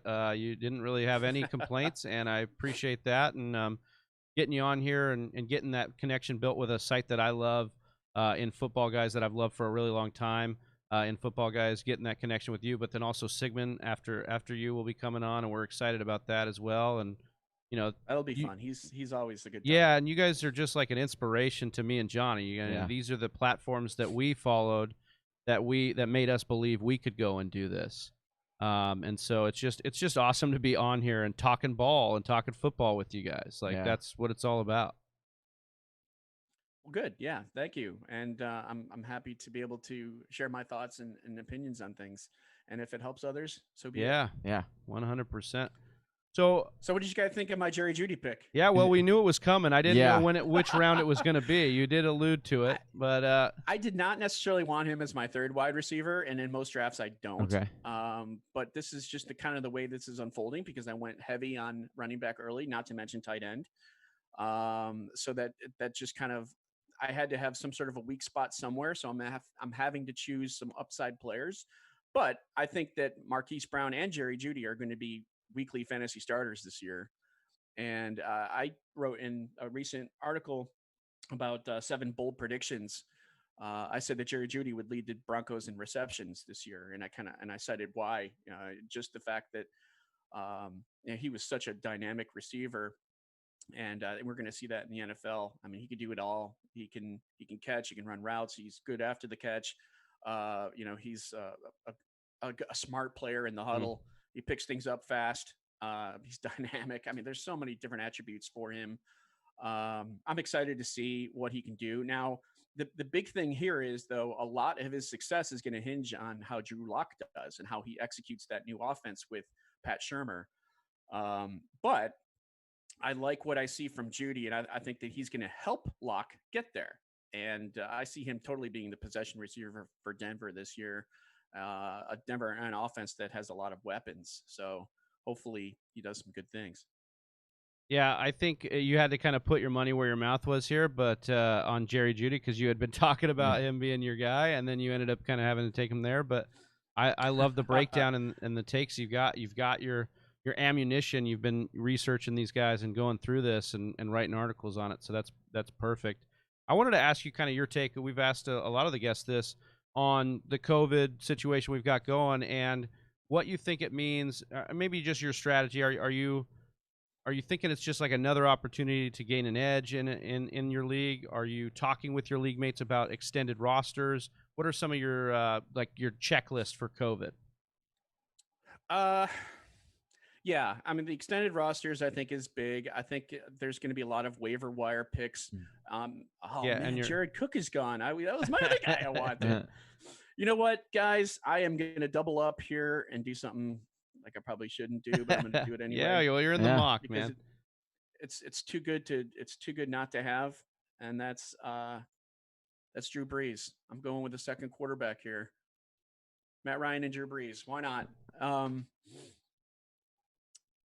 Although, wait a minute, shoot. I wish I had that pick back. Who would you? No, you know what? That's fine. I can do that. I'll have opportunity to start one of my top quarterbacks in the NFC South. So There you go. that'll work. That'll work. Who did you kind of hesitate with? Oh, I wanted Jared Cook, but I was also looking at Tyler Higbee there too as well. Okay. As a potential player. But I mean, looking at some of these others, let's see. I got to pay attention, put some people in my queue. Right. Let's see. There we go. It's coming around. So yeah, I've got some concerns about some players that like James Conner, right? With the whole COVID issue. Yeah. I know he said that he didn't want to opt out, but there's that concern. What if something does happen to him? If even there's a thought of a possibility of him, being close to or being around, someone who has COVID, that's got to be tough for him, especially with everything he's going through and he's dealing with. So that seems kind of problematic for him. But I love James Conner this year. Yeah, so, Big Travy's a big fan of James Conner. Yeah, look, I love this. It's kind of like a similar situation with Teddy Bridgewater where you love the story too. But James Conner has also produced in an offense that has produced so many just so great, so much great volume at the running back position with Le'Veon Bell and even with Conner in a situation in that brief stint. I just wish the man could stay healthy because we could see some really like top 5 upside with James Conner if he's on the field all 16. Yeah, hopefully so. With sorry, I just made my Boston Scott. You're taking my guys over here. Well, I've been sniped enough in this. Well, draft yeah, I wanted to shout that out. Brady P in the chat was he put the snipe the expert with the sunglasses emoji with the Jared Cook snipe. Yes, thank you for that. That's great. On the Jared Cook snipe. Woohoo. Yeah, so Mac from the Snap Fantasy Football Podcast, one of our partners is in here. Says maybe he's not the only expert, winky face. Yeah, so Mac's trying to get some love here. And you know what? Expert is what kind of a term is expert? Right. Really? There's so many experts out there. there. What does Charles Barkley say? Yeah. Only God's an expert. It has it has nothing to do with like Twitter follower count. There's so many people who are incredibly smart in this industry. Yes. To be labeled an expert is, what is that? We're all kind of experts if we've doing this long enough. Yeah, right. Exactly. Let's see. What am I doing here? There's no defense, so don't have to worry about that. Yeah. Oh yeah, we take out defense and kicker. We just feel like it probably didn't need that second quarterback, but you know what? Hell, Drew Brees and Ryan, I'll take that. I do need another tight end though. Flex, draft people, or bench people. Yeah. Some players you can make a difference. Let's see. What do I got? Jeff, here? I don't know if I got your final take on, or you said COVID IR spots, yeah, and James Conner. Anybody else kind of concerning? I've heard Mark Andrews. He's got type 1 diabetes. So they've been talking a little bit about Mark Andrews with the whole situation. But, you're writing a lot for these guys. Any other names that are popping up that you're just kind of hesitant on? Matthew Stafford, possibly, right? With his, well, not only his back, but his wife too. He doesn't want to bring that home. So he's somebody that is a possibility of, a concern there. Who else? Those are kind of like the big ones. Those are as far as everyone opting out, just the fact that the majority, what was it, like 60% were either linemen, offensive linemen, or defensive linemen. There's not like very big names there, but there's some big positions and some big teams that are going to lose a guard or a tackle. They're going to have to refill that somehow, and there's a trickle down effect of all of that. So yes, we didn't really see any big names other than Damian Williams. But still, there's that trickle down effect of, how is this offense going to respond? The offensive line, the continuity, all of that. So Yeah, I think it's just going to be a really strange year. I think there's going to be a lot of waiver picks, especially if there's players who are going to have to sit out. Yeah. Just, like what we see in baseball too, right? What players are just going to have to sit out. So what are you advising people? I mean, this is kind of looking way far ahead, but for like fob, like how would you go about budging out this year, considering the fact that you might have to spend more money in, people picking up waiver wire guys that you normally wouldn't have to. So how would you balance And that? it may be fair, Jeff, to just preface that with what your normal strategy is on fob too. Like, do you?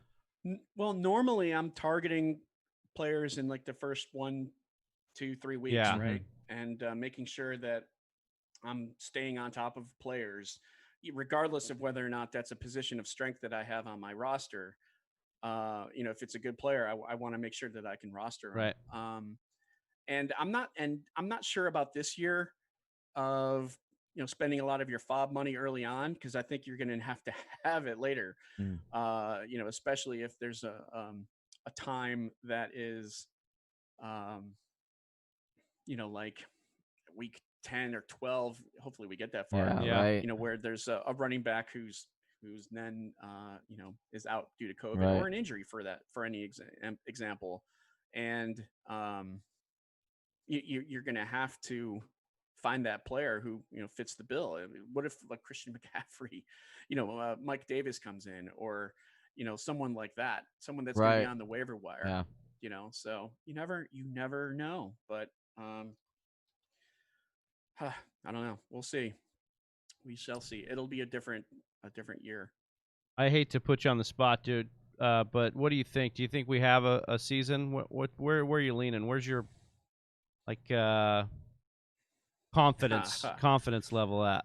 I'm an optimist, so yes, I do think we'll have something. And hopefully the full season comes to fruition. I would hate to see I'd hate to see a year where things are canceled like that. I just, Same here. I mean, it would be bad. We've already seen college say, you know what, we're canceling the conference, the entire conference. Yeah, that was wild. Yeah, so that's tough to see. All right, here I'm at tight end, guys. Tight end 2. I'm looking at Austin Hooper and TJ Hawkinson and Blake Jarwin. I'm kind of leaning Hawkinson here. I think he has I'm going to go ahead and pick him, and then we can talk about him. I kind of think that he has a kind of a coming out year in his. Well, and he's definitely like probably the best talent that you've listed of those 3 that are there for sure. He's like definitely the best talent, and I love the situation. The offense is going to be a high flying offense. I would just say that I think his health is a little bit of a concern to Darrell Bevell at this point, or it has been for like last month, but I think he could come back and be all right. I like Jarwin a lot. A lot of people have been talking me into Jarwin lately in that offense. Well, the offense sure is good. The offense is good. The question, though, is how many pieces of pie are there to feed? Right.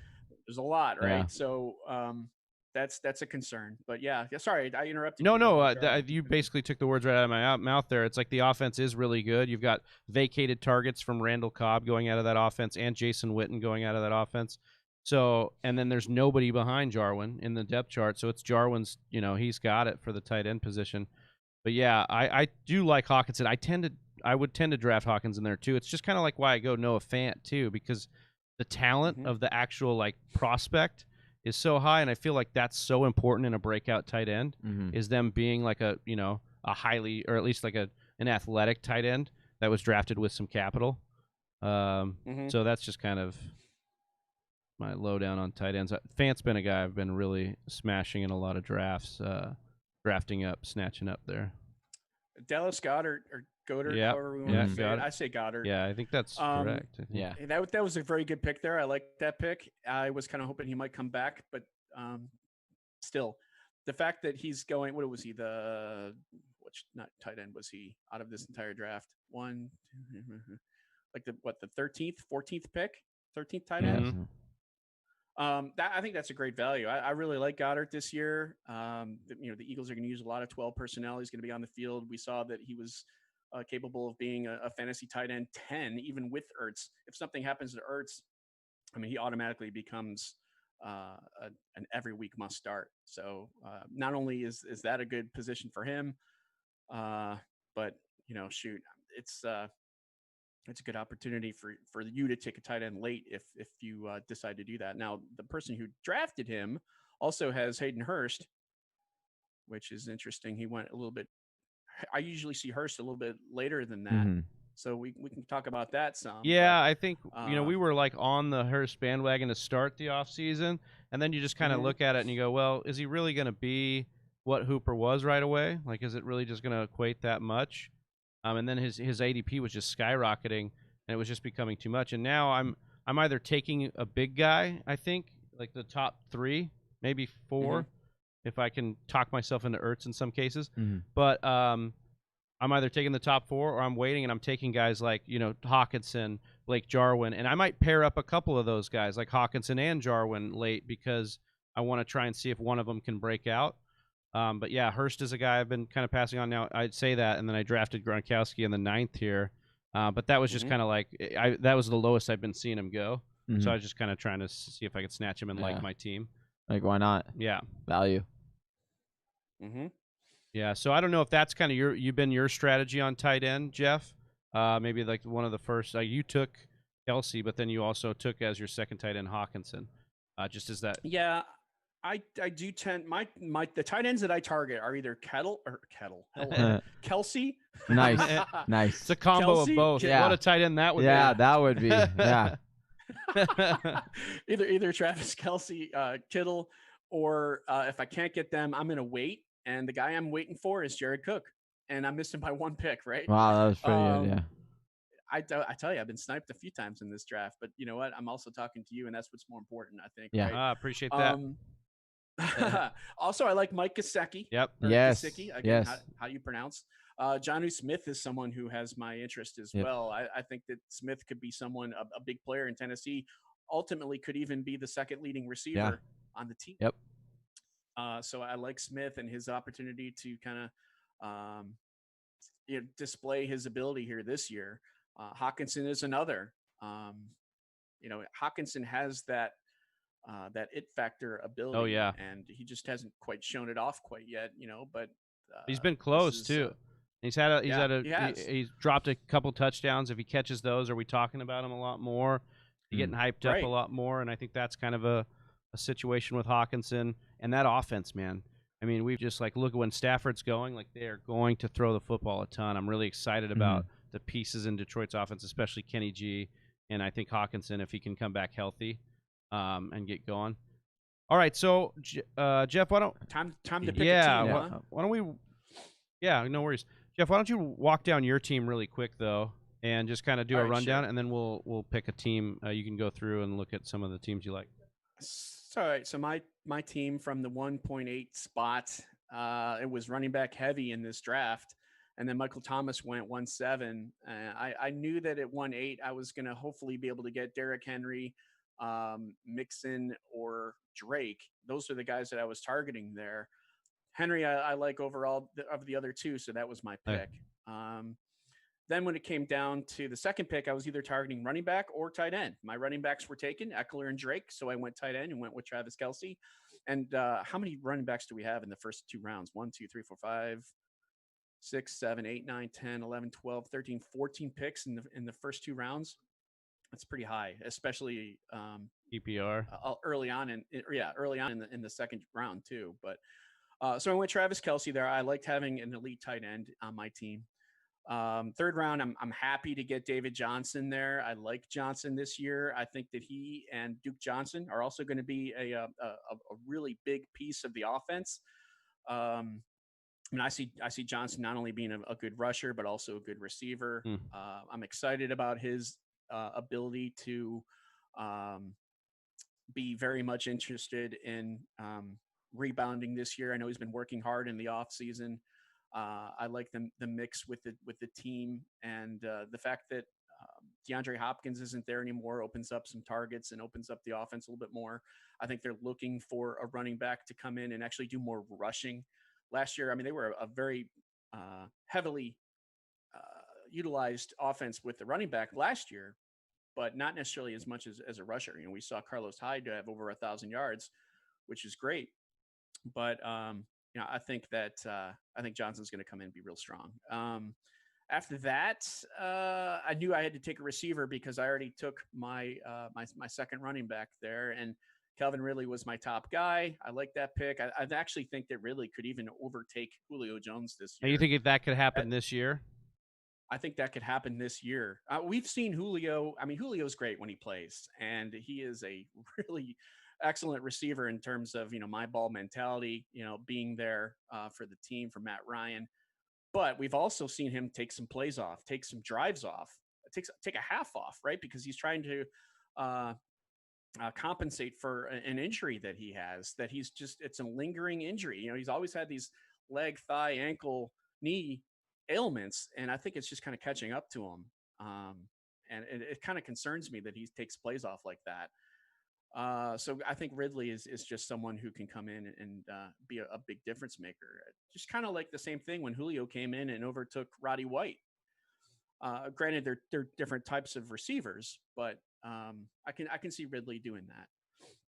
And then my next pick, Marquise Brown, I was torn because that was my hilted spot. Let's see, I wanted Keenan Allen or McLaurin there, and I settled on Marquise Brown, hoping that he's a big upside. Then I went with Ronald Jones as my third running back. I like that. I like the fact that he's the top guy on a good offense. You always want that. Yeah. And as my third running back, I'll take that. Probably be my flex. Then I took Matt Ryan. Matt Ryan also stacks with Ridley, which is nice. Then I took my flyer and Jerry Jeudy, who I think is going to lead the Broncos in receptions. I like him. 50, 60 catches, 5 to 6 touchdowns. I think. Oh man. Oh no. Did you just end? Austin. Happened. No. I didn't end it.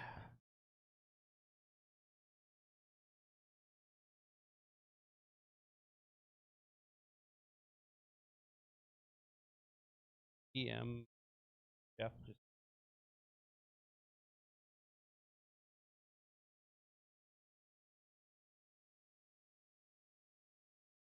Think? I hope not. Well, I guess it wouldn't be that big of a deal. Go in the chat, but.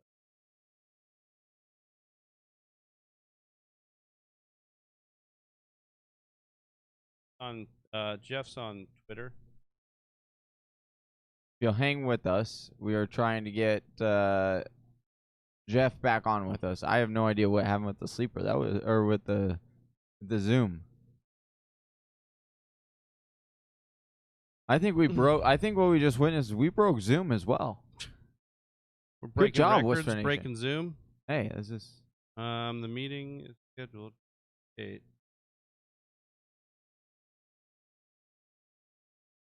Host attendee. Been signed out because signed in on another device. Oh. Huh? It signed me out on this device. Signed in some. I will say, if you're still hanging with us on, oh, I don't know if you guys can even hear us. Hello? Oh yeah, I think they could still hear us on the live. Jump in this mock draft with us. We're drafting with Sigmund Bloom, the football guys.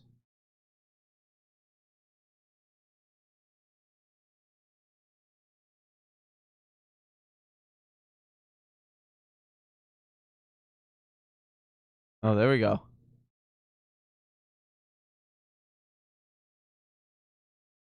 Computer audio, right? Yeah. Mute it? Or no?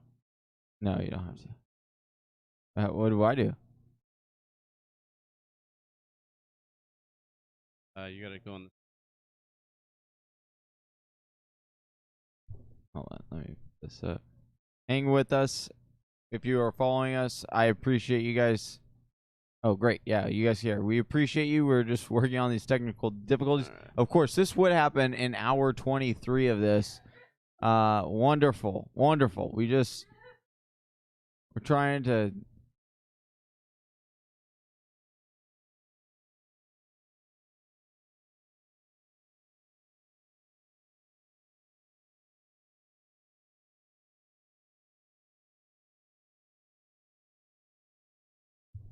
All right.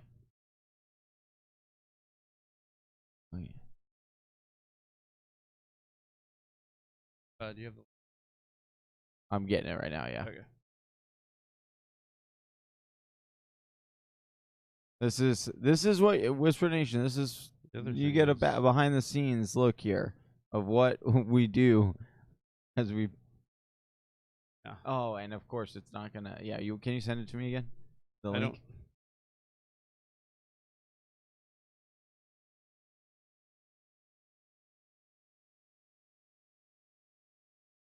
And which one? Yeah, I got it.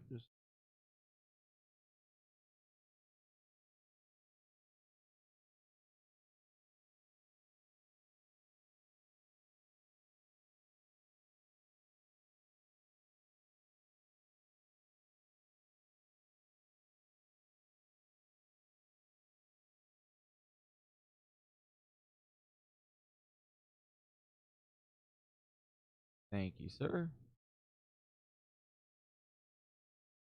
All right. Good. All right, join video. All right, let's see. Guys, let me in. All right. Are we good? Hey, all right. So, what's up? Sorry about that, guys. Everything okay? Yeah, we're Yeah. good. It popped us out of the Zoom meeting for some reason, and killed it. Okay. So, but we're back.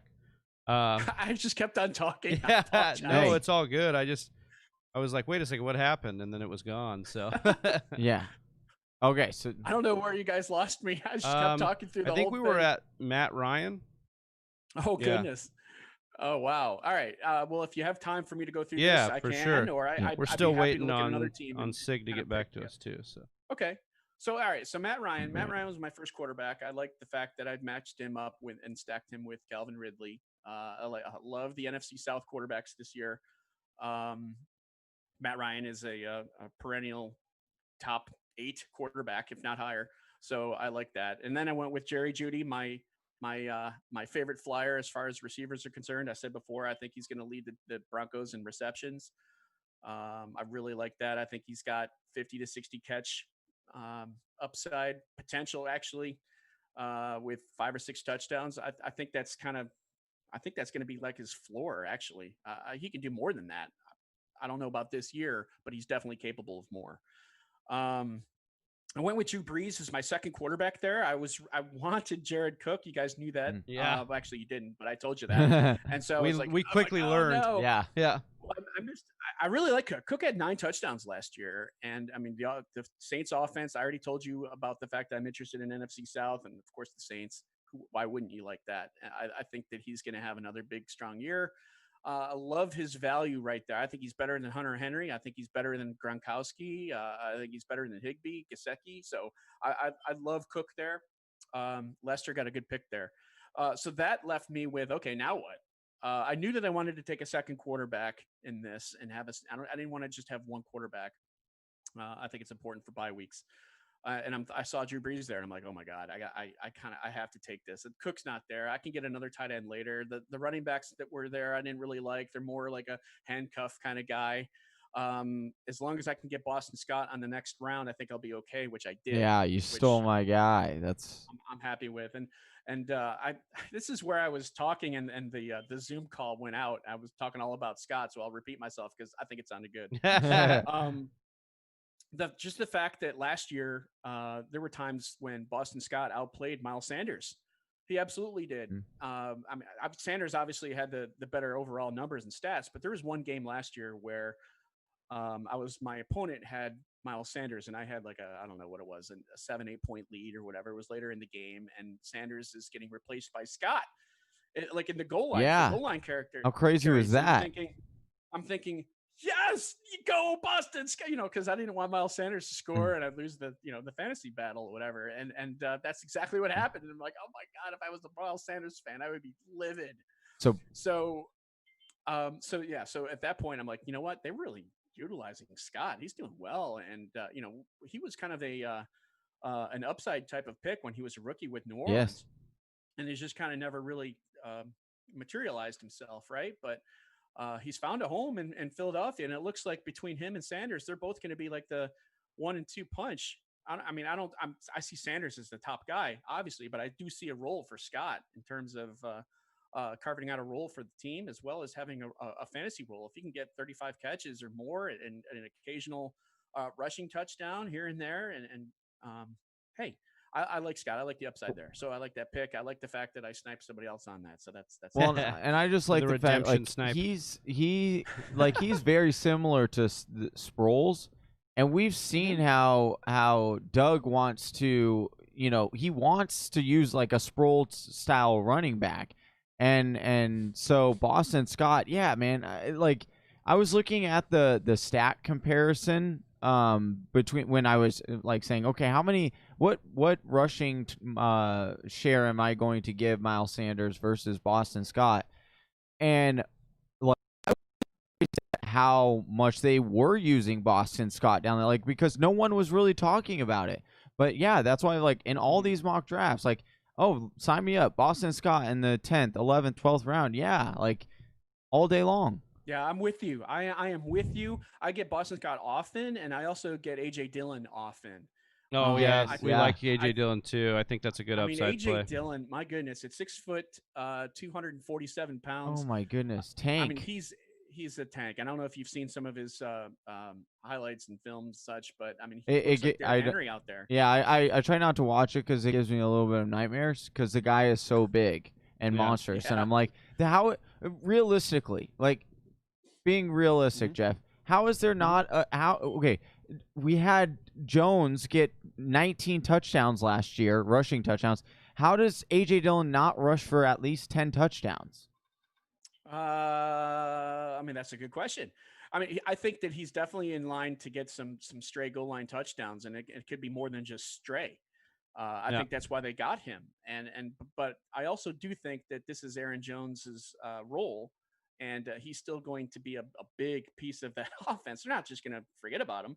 But I also don't think that A.J. Dillon's going to be invisible. Yeah. And let's not forget about Jamal Williams, too. Yeah. And I think that's clear. It's clear what Green Bay wants to do. Like, they want to run the football. And I think there's going to be room here. Like, that's what LaFleur wants to be, Shanahan Jr. He wants to run that whole kind of scheme. Jeff. Yeah, so that's your difference right there is the LaFleur difference. Because otherwise we've seen Rodgers just throw it, throw it. Jeff, I don't know if you had your team already picked out, but if not, we might just have to skip it for this one. Well, if I had to take a real quick look, first 3 rounds. Yeah.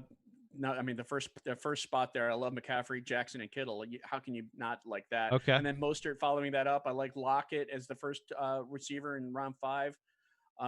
Dobbins is a nice, possibility of a handcuff, if not someone who can make a difference in a really strong Ravens running game.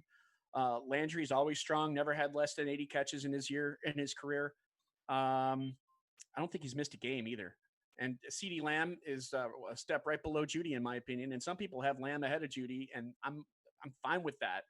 I really like that first team. It's kind of hard to discount that with the first 3. So that's a really well drafted team, in my opinion. I love Duke Johnson there and Tarek Cohen. Wow, this is a really good team, actually.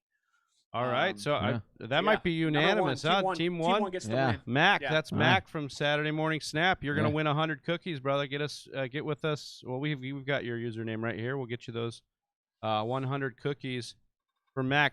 Jeff, this was an absolute honor, man. Your knowledge is just on point, man. You've got a bunch of it all at once. I can't wait to listen back to this. The audio of this is going to be great because you've got some nuggets in here, and we couldn't be more thrilled that you were able to make it last minute with us.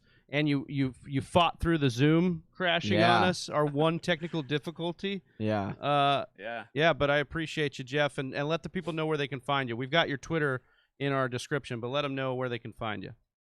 Yeah. Well, you've got Twitter at Jeff Hasley, and you can also find me at footballguys.com.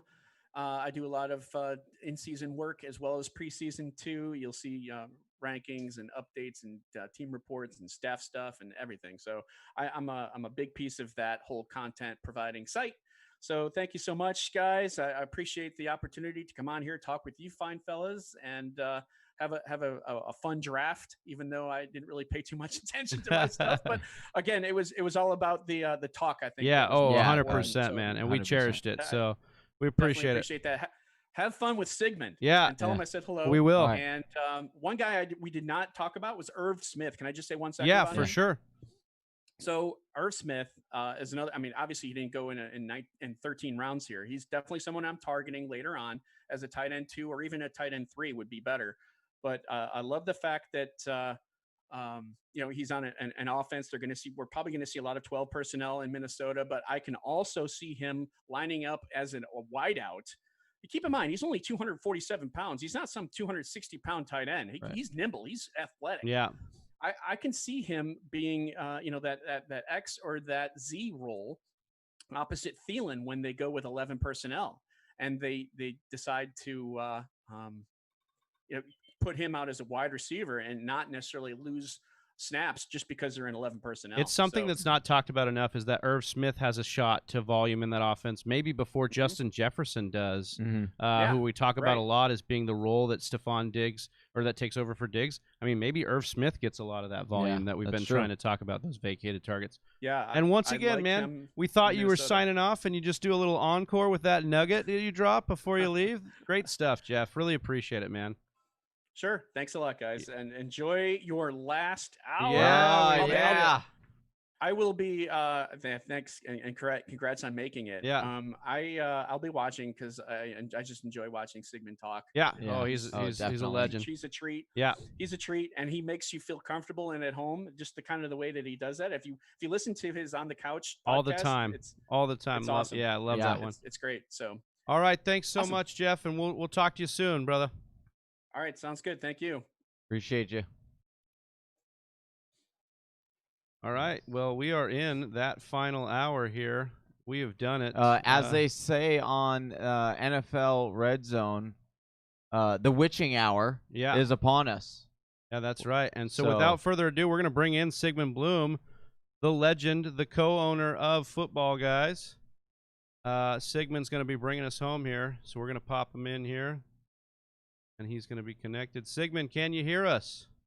Ta-da! Yeah, he's in. Oh, look, he's even got the same mics we've got. Oh yeah, man. Oh yeah. I feel even better about this mic choice now. Yeah. Sigmund's. You should. It's all Cecil Lammy, and it's a nice phallic symbolism. Never hurt any of us. Amen. Especially in the 24th hour of a mock draft marathon, where anything goes, Sigmund. So I hope you're ready for a cage match in here. Yeah. We really appreciate foreign objects in my trunks. Yeah, exactly. We really appreciate you coming on here and bringing us home. We've got a couple giveaways. Or actually, we've got our one major giveaway to do with you. We've got our Alvin Kamara jersey giveaway, signed Alvin Kamara jersey. We'll do that at the very end, though. And just want to, obviously, people know who you are, but just give them a little taste of who you are. You're over at Football Guys. Yeah, just like everyone else, we're digesting everything we can to get ready for a season, give us a diversion, and pick up where we left off. I just want to commend you guys for doing this and showing your dedication. And I look forward to the hallucinations that start to happen. Yeah. Oh, you should have been in here when it was like 3 a.m. our time, rocking in here. It was getting good. No, we've got a great team around us, Sigmund. We've got great co-hosts this year. I mean, we had great co-hosts last year, but we really we're proud of Whisper Nation and the people that we've brought in and the co-hosts. I mean, we started this thing off with the legend Evan Silva. We're closing the book with the legend Sigmund Bloom. I couldn't be more thrilled because it's my two biggest fantasy heads in the industry, and I know Johnny loves you guys too. We're the chat's been going off about having you on here, so we're excited to get into this. We are drafting a 14-team half-point PPR, so we're going to go out with a little bit of a bang here with a 14-team, but we're full in this lobby now. I know you kind of got in late. You were actually the last. We rushed you into the last pick. Where would you typically like to go in a 14-team? This year, Yeah, in a 14-team league, I think that quarterback and tight end get a little bit thinner, although half-point PPR de-emphasizes tight end a bit. I ended up with the 11 slot, which I think is fine. I mean, in a half-point PPR, Christian McCaffrey, Saquon Barkley, they get pulled back to the field a little bit. So I'm probably fine with picking near that second half of the first round, because then I'm probably going to be able to get two of, I see the Joe Mixon jersey up there, two of Mixon, Chubb, Kenyon Drake, Miles Sanders. I think that running back is still going to be the premium. It's going to be stretched even thinner. So I'm fine with that spot. Perfect. I love that breakdown there. So without further ado, if you're ready, if you're all in your sleeper app and ready to do it, let's do it, huh, Sig? Yeah, let the games begin. All right. So I imagine we'll have a pretty chalky. We've had it pretty chalky since we've been doing this thing, but you never know. Christian McCaffrey off the board, like we talked about. Saquon Barkley. Any argument in your mind at all in taking Saquon over CMC? You can't fault anybody, but you're not doing it, are you? The main question here is, if everybody's going to stay healthy for the Giants, then Barkley will probably be a little bit disappointing, because they have 5 legit options in the passing game. If Evan Ingram can't stay healthy, if Sterling Shepard can't stay healthy, if Darius Slayton doesn't live up to last year, that's whenever Barkley could approach McCaffrey. But look, the Panthers are going to be playing from behind. The Panthers are going to be passing a lot, so McCaffrey shouldn't fall off at all. Yeah, I love that. We talked about in a bunch of drafts, at the 1-1, it's really hard to repeat. But if you're going to talk about any guy doing it, like, you're going to put all your chips in on CMC doing it for sure.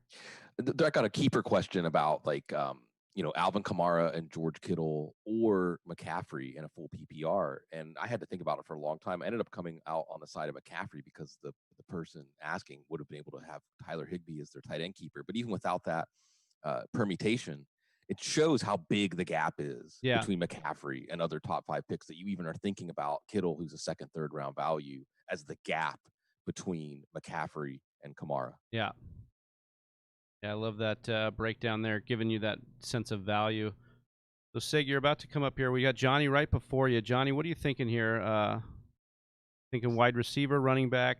It's been running back heavy. Yeah, Michael Thomas so far, the only one taken. It has been running back heavy. And normally I would go Nick Chubb here, because I totally believe that Nick Chubb is going to be a top 5 running back this year. And I had said I think he has a shot to legitimately be the RB1 with Stefanski there calling the plays. But I have never taken Devontae Adams yet in a draft, and I love Devontae Adams. So why not? Let's go for it. Like, we're already on cloud 9 drafting. Yeah, there's no bad here, picks at this point. Yeah, You're so right. I'm going to go with Devontae Adams here and start this off with the anchor wide receiver. Yep. Half point PPR. I just wonder, in a 14 team, and then so then Bloom takes your Chubb. Yeah. Well, he takes Nick Chubb, not your Chubb. Yeah. So then we got Tyreek off the board. Before we get this turn back to you, Bloom, we've kind of been asking everybody their origin stories, and maybe this has to be a 2-parter before you and then you make your pick or whatever. But what got you into fantasy football? What's kept you in, and then just kind of the origin story of Sigmund Bloom. Well, I've always been a sports fanatic, and growing up outside of Pittsburgh in Washington County, the Steelers were a religion. But fantasy sports, when I was in college in the early 90s, was just starting to take off. And really where the love affair comes in is having an office job after I graduated from law school, and having time on my hands and sitting in front of a keyboard and a monitor. And at that point, AOL Instant Messenger was starting to take off. We were using Yahoo groups, like text documents to manage our 20-team keeper leagues and things like that, salary contract. We got you on the clock here, Bloom. I just didn't endless world. Oh, no, that's fine. It's just an endless world of fun. And, again, to my pick here, and I took Chubb, and I think the Chubb and Stefanski offense is exciting. I'm going to go ahead and go with Lamar Jackson. Okay. And I think, and I really think that people underestimate the potential, and whether we're talking about Jackson or Mahomes, they underestimate the potential advantage of these quarterbacks. And in a 14-team league, you're thinning the herd at quarterback. And in a 0.5 PPR league, you're narrowing the advantage that those top players at running back and wide receiver have over the pack. So that encouraged me even more. I know for a lot of people that might be early to take a quarterback, but the point of fantasy football is to have more points at the end of the week than your opponent. And Lamar Jackson and Patrick Mahomes seem to be pretty good at that. Yeah. And maybe like some of the rarest we've ever seen in doing it. Right. Yeah. Because their offenses are totally aligned with what they do well. It's just such a refreshing NFL when we're tailoring the offenses around the skills of the players. Like when we're taking. I mean, Harbaugh deserves so much credit for just saying, nope, it's time to give this offense to Lamar Jackson, and he totally revamped it, and now they're just drafting pieces that accentuate his strengths. So yeah, I would agree. And then Kelsey gets taken right there. I really wanted to go with Kelsey. You were talking me into positional advantage there. Yeah. So I mean, maybe I'm gonna go here with Kittle, just the next best. I think I might do it. I'm just gonna have some fun. Yeah, do it. Have some fun. Are we worried about Jordan Reed at all? Am I No. Look, I was only concerned, or I was only interested, if because there was the whole Kittle was threatening the holdout thing, or to forfeit. So I think that was like the major reason why they brought him in, and like with the shortened offseason, we needed to get someone in there at the tight end position to create depth that knows the system, that doesn't need a lot, of time to catch up. And I think that's just what it was more so than anything. Yeah. Almost a reaction to Deebo Samuel getting hurt. Yeah. More than any kind of idea about two tight end offense. And even if Deebo's there, like Emmanuel Sanders vacated targets out of that offense. I just feel like George Kittle's just set up. There's no way he rolls out of bed, guys, with 24% of that market. Like he's in there for it. So yeah, I like Kittle. And Andrews is another guy I think is in that same category. And I maybe you call me crazy, Sig, but I'm taking Andrews in that same tier because I think the volume's right there too. I guess the only concern with him is the diabetes thing and COVID, but I'm taking him. Yeah, Andrews. I mean, if Marquise Brown is healthy and they can put defenses in that bind where they have to decide whether to try to stop the run, Andrews, and plus Devin Duvernay is going to add a vertical element from the slot. That's part of the reason I know that betting on regression is the 55-45, 60-40 kind of bet. Yeah. But I think the Ravens offense could be even better this year than it was last year. So, and the other thing we'll watch too, speaking of second tight ends, watching to see if the Ravens bring in Delaney Walker, watching to see if because that would be spectacular, and he probably could have a better chance of staying healthy than Jordan Reed. But I still think that wouldn't necessarily hurt Mark Andrews that much. I just want to see him stay off of the injury report. Yeah. Last year there were a lot of weeks that you were sweating it in both Sunday. him and Brown. Like they both just kept popping up on there, and like just to see what Lamar could do with both of those guys fully healthy. Here's what's so crazy about Lamar and Sig. Like it would be interesting to see how you thought through this process, because so last year Lamar Jackson. I know we always talk about the regression of these players because like last year what he did was astonishing. If I could talk. No, that's a good one. Yeah. But the thing was they pulled their guys out a lot of games. And so how did you? I mean, but we talked about the game, how game script might not be how it was last year. So have we truly seen the ceiling for Lamar Jackson? And how are you working that out? Like, are you saying, I totally understand the fact that the game script might not have or benefit him well, but X, Y, and Z. Right. Well, I think you're right to point that out because we saw it in the playoffs. I think a lot of people look at that loss to the Titans as just what his true fantasy ceiling in a given week can be when they have to be competitive for all four quarters. There were some games. I don't know if I would count the game against the Niners because I think that was more of like a Greco-Roman wrestling match. Yeah, it really was like that mud sloshy. Yeah. Yeah. So I think there's that. And look, he was only in his second year last year. Yeah. As an NFL quarterback. And technically like a year and a half, right? Because he didn't really start until halfway through. Yeah. Right. In the first year in an offense that really committed him. The only thing I have a little bit of pause about is just Marshall Yanda, who's a Hall of Famer, probably retiring. So how they replace him. But I think, look, outliers decide fantasy championships, not the players that end up adhering to the rule. Oh And man, can I quote you on that, Yeah. Sigmund? That one's Yeah, great. I love that. yeah, that's who just so yes, while it might be like a wild goose chase to look for outliers, it's not even just outliers, because now we're talking about an outlier of an outlier, because Jackson was already an outlier in 2019, and saying, well, the Ravens offense can't score as many touchdowns. He can't be as efficient as a passer. He can't hold up if he runs that much. But I think that Mahomes also falls in this category where, people will keep saying, well, that just can't happen again until it doesn't. Think of like Russell Wilson's efficiency. Sure. Well, poor Russell Wilson's crying when we talk about the idea of offenses that are fit to the strengths of the quarterback. Mr. Unlimited, or whatever that video was. Yeah. Sig, I cut you off. We started just talking straight ball right after, but you were talking a little bit about your origin story, saying there was just a lot of a lot of work to get your leagues even going, like all these things you had to do. Yeah, I mean, I think it was just there was a lot of there was just a lot going on with record keeping, right? It wasn't bookkeeping, so to speak. And also just dedication of the tools, like finding everything. I'll go ahead and take Mark Andrews, by the way. Stack here, Jackson, the Jackson to Andrews hookup, and even though it's a 0.5 PPR that reduces the gap there, so like a Zach Ertz, because I think Zach Ertz versus Mark Andrews is an interesting enough question that there's a debate there for tight end 3, but 0.5 PPR de-emphasizes a little bit Zach Ertz and his ability to gobble up those targets, and then Andrews with his ability to get those long touchdowns and bigger plays becomes a little more valuable.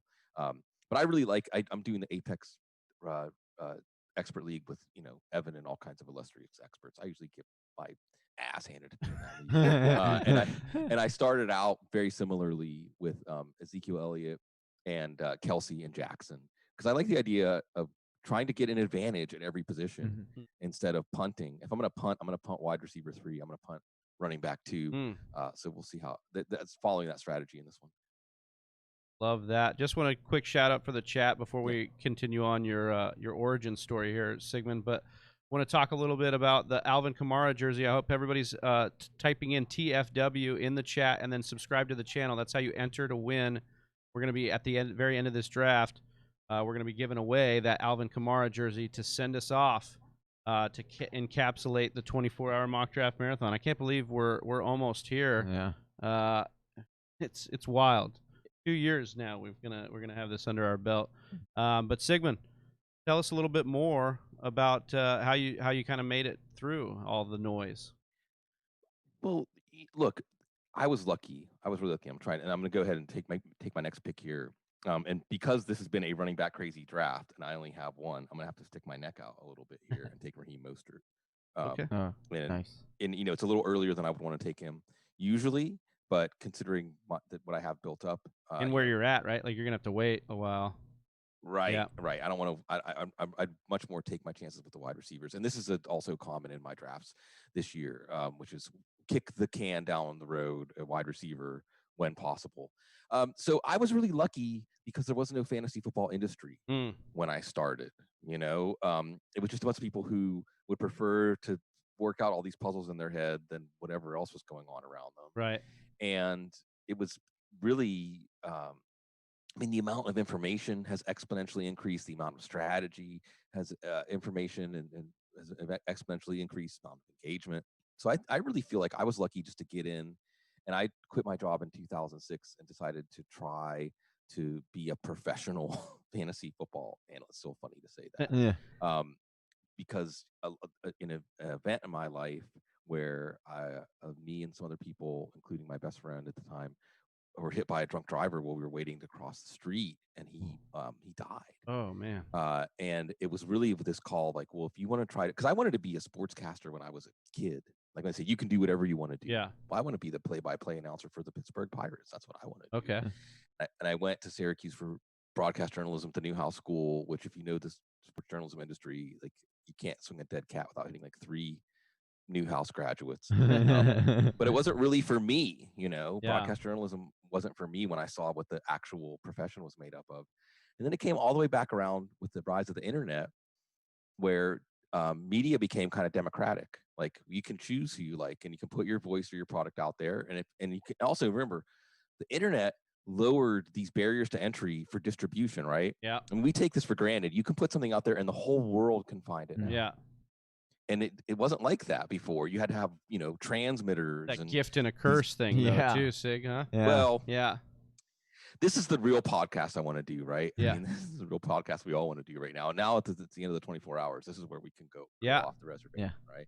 Yeah. So I just got lucky to devote a lot of time to it. Cecil Lammy, I got to give a huge shout out to, because we had a 3-hour conversation on the phone about the draft, and he said, you want to do this, but try to record it. And I think he even put the handset from the phone by a tape recorder. Like that's one of the first ways we recorded a podcast before there was a word podcast. Oh wow. It's just because we like our sound of our own voices. Yeah. We like, I mean, I just like talking, not just football. I mean, I just enjoy interplay with other live minds. And then the next thing you know, these different things, like DFS pumps money into the industry. People get more interested in it. In general, I feel like over the time that we've been alive, things that us white dudes like to do have become industries, like beer. Wow. Remember, I mean, and you guys are probably a little younger than me, but when I was in college, there was like, Samuel Adams.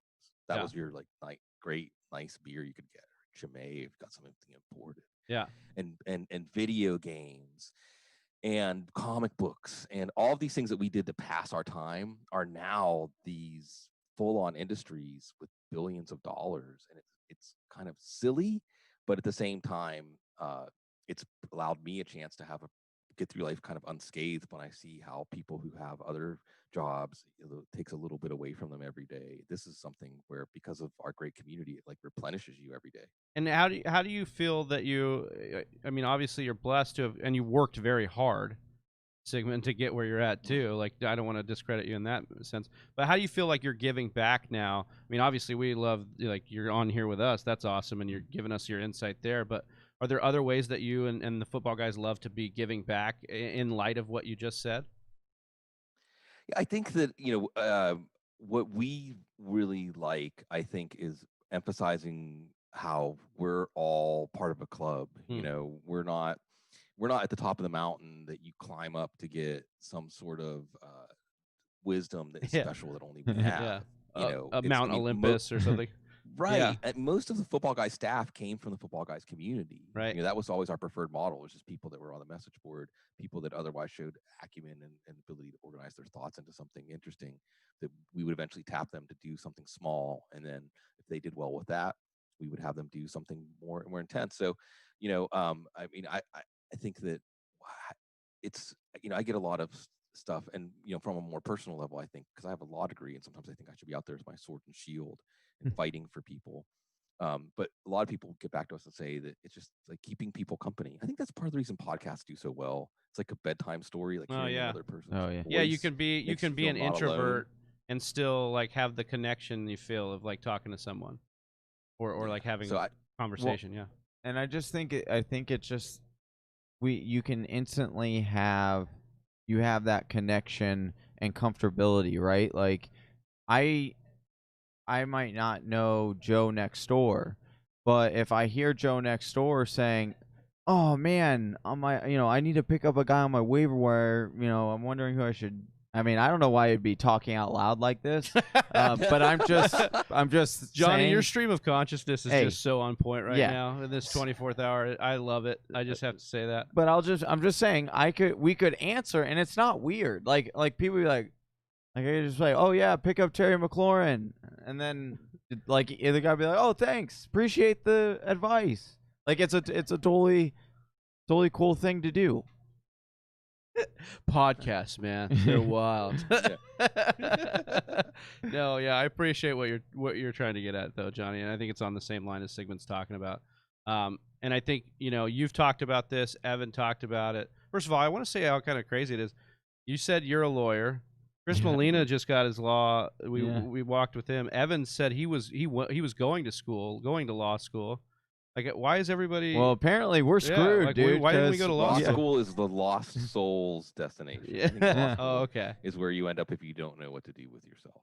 And as a public service announcement, I would I'm going to give you guys a law degree since you don't. Oh, perfect. Oh, yes. Yes. We're I'll give recording you a law this, degree. too. I'll save you $100,000 in 3 years. Yeah, right? thank you Here we so go. much. Ready? Everybody is making it up as they go along, and you can too. That makes It's sense. almost what like you learn in law life, dude. school. Like that's also honestly, yeah. that's also life. Like as you grow up, and Big Travie and I will talk about that because we like to have deep conversations and stuff before our shows, and we'll talk about how much like, man, when you're like 15, you're like, oh man, I really got to have my stuff together when I'm like 25, and then you get to 25 and you're like, what? No, they're like 30, No. 30. We'll do 30, and then you get to 30 and you're like, oh, okay, what's going? No, we're pushing this off. Like it's just it never comes, you know. There is no getting it together. No, it's just acting like you know what you're doing until you somewhat figure it out, and there you go. Loom, I want to talk about this AJ Green pick and then Devontae Parker. My man, you got to talk me through these. Well, these are alpha receivers. Look, AJ Green. I just saw the report out of Bengals training camp. He looks good, looks like his old self. And I've been trying to talk myself into AJ Green all off season. I think this is just one of those, like, I'm happy to go down with the ship if the ship is AJ Green, because we've never seen AJ Green take the field and look like anything but one of the 5 best receivers in the league. Yeah, I've heard you right? say, I've heard you say this before on the couch before, and I think that's the right take. But then also, like, the numbers have been top 6 wide receiver for fantasy football in those healthy years too. Yeah, it shows up. And yes, last year was a bit of a. I mean, look, once he got hurt, and they were, I think, bad terms because they're playing on that field that I think he and other players didn't want to be playing on, and they hadn't committed to him. And that could happen again this year. But the thing is, I think the risk has been priced into his outlook much more than the reward, because we know what the reward is. If AJ Green had played 14, 15 games the last 2 years, he's going in the tier with Julio Jones and Tyreek Hill and DeAndre Hopkins. So yeah, I'll take. And another thing I've been doing this year more is comparing last year's ADP to this year's ADP, and just asking, does that make sense? Because it is the distillation of all of us, like the average of all of our thoughts and prognostications. And he's basically going at the same place he was when we knew he was hurt. So I'll take that. I'll call that the healthy discount, that it's the same price as when we knew he was hurt last year. Do you feel the same way with Juju?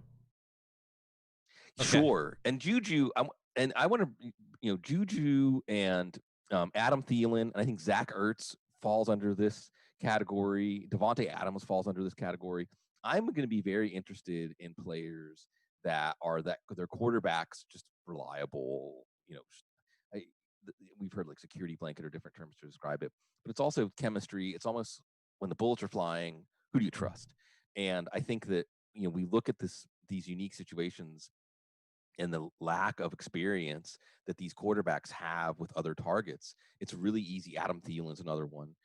It's really easy to see these guys having 180 targets, maybe not 180 for Ertz, maybe returning back to 130, 140, depending on who stays healthy.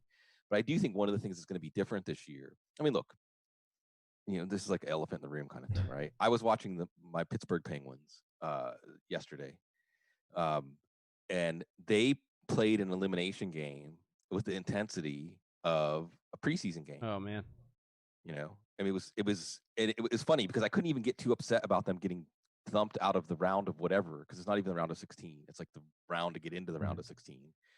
And I couldn't even really get that upset about it, because the lethargic pace of the game sort of suffused out to people watching the game.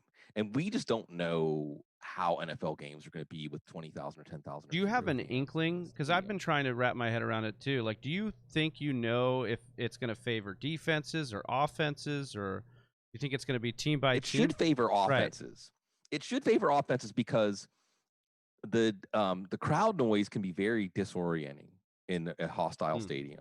So you're taking that factor out right away, right? I mean, the one thing defenses might have is like eavesdropping on a home. I don't know. Well, that was like crowd noise. Is but the thing is checkdowns, right? That's where I would ask about it, because the checkdowns, right? If a player is watching game film and breaking it down, and they hear, whenever Tom Brady, the famous Omaha, whenever they hear Omaha, they you mean like figure- audibles, like their Yeah. signal Yes. calling and stuff like And that? So, but it's going to go both directions, right? Because we think this is what's funny about the NFL, right? Because it's 32 organizations. So you might say no organization is so simplistic and so narrow-minded as to not change those signals from last year, right? Because teams absolutely do intelligence on that stuff. I have stories that I can't tell because it would get people in trouble about certain plays in NFL history that in some ways are based on intelligence, like Ben Roethlisberger, dilly dilly. Understanding. Yeah, right. or I love the famous one where like Cam Newton is, and then you got Clay Matthews on he's the like, other side. He's like, wheel you did your route. homework. Yeah. He's like, oh, nice, you can watch film. Watch this, and then he just like does it. Yeah, exactly. They're inside of each. It's like a chess game, I know that you're going to do this. You think I'm going to do that because I know that you think I'm going to do that. I'm going to do this. There's all those layers. So there are going to be some organizations. Absolutely, watch. There's going to be some stuff from games in the first few weeks of the season where an offense gets absolutely smothered, and one of the defenders says, "Well, we just knew what they were going to run. Like we knew what the plays were." So there are going to be some teams that don't correctly prepare for that, and then there are going to be some teams that understand the extra advantage they're going to have on offense when they're on the road by not having to deal with a hostile crowd and not having to deal with, silent counts and things like that. So I think it will absolutely favor the offense, especially at first. I think we could see some numbers, like some big numbers early in the season, especially. I know 2011, they didn't have an off season, also had some pretty big passing numbers that year. But I think most of all, we're just going to have to keep, like y'all are, like the state y'all are in right now, like keep your brains very malleable and hopefully wash them better with more sleep than we are right now. Sure. Sleep deprivation is a hell of a drug. Oh, yeah. That's the one more than anything else. I just did we went to camp in Michigan for like a week and a half just to like clear the system before the dive. And Michigan's amazing, but I'd never been up there before. Oh, really? It's amazing, by the way. It's like a beautiful, beautiful state, and everybody there knows it, but they're not like, I almost feel like, like there's a thing like in New Mexico and Colorado, like they don't want, and like I lived in Texas for 20 years, so I'm not trying to say anything negative about Texans, but there's this idea like we don't want all the Texans to come, you know what I mean? And I almost wonder if in Michigan there's that idea of like, let's not broadcast too loudly how great it is. Keep up it here secret. In the summer, so we can just enjoy it, and like people from Indiana and Chicago and everything can enjoy it. But otherwise, let's just keep it for ourselves. It's like when you find that really, fantasy really analyst beautiful. you really like, you're not going to share it. Yeah. Well, that's something I think we all have had to deal with in this industry, right? It's like the better you do your job, the more you have to get over for people to testify about how good it is. So I drove back all the way from Big Rapids, Michigan to New Orleans. That last hour was a little hairy. Yeah. A little hairy with the sleep deprivation. So I feel y'all, and that, at least driving a podcast is less dangerous. 100%. 100%. The most danger here is when we dropped the Zoom call in the last hour with Jeff, and he says hi, by the way, Sigmund. But we dropped the Zoom call with Jeff, and my heart was racing so fast. So that's about the danger that you get as opposed to driving with sleep deprivation. Into a lake. Yeah, exactly. I wanted to ask you about Kyler Murray. I drafted him here in the 5th, but I feel like and maybe it's just because of I don't know. Last year, I felt like you were banging the drum a little bit harder for Kyler Murray at top 1 upside. Yeah. Not so much this year. Do you still think it's there?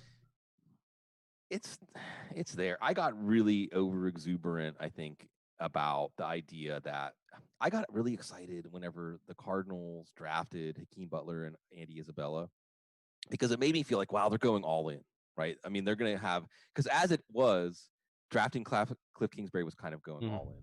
And then for Kingsbury to take Kyler Murray was also like going right after all Josh in. Rosen, yeah. Right, and it was just this idea that you're going to fully commit, because I think in the NFL, there's at least an existing bias towards making choices that are defensible, doing things in a way that you can say, well, that's the way everybody else does it, so if it didn't work, oh well.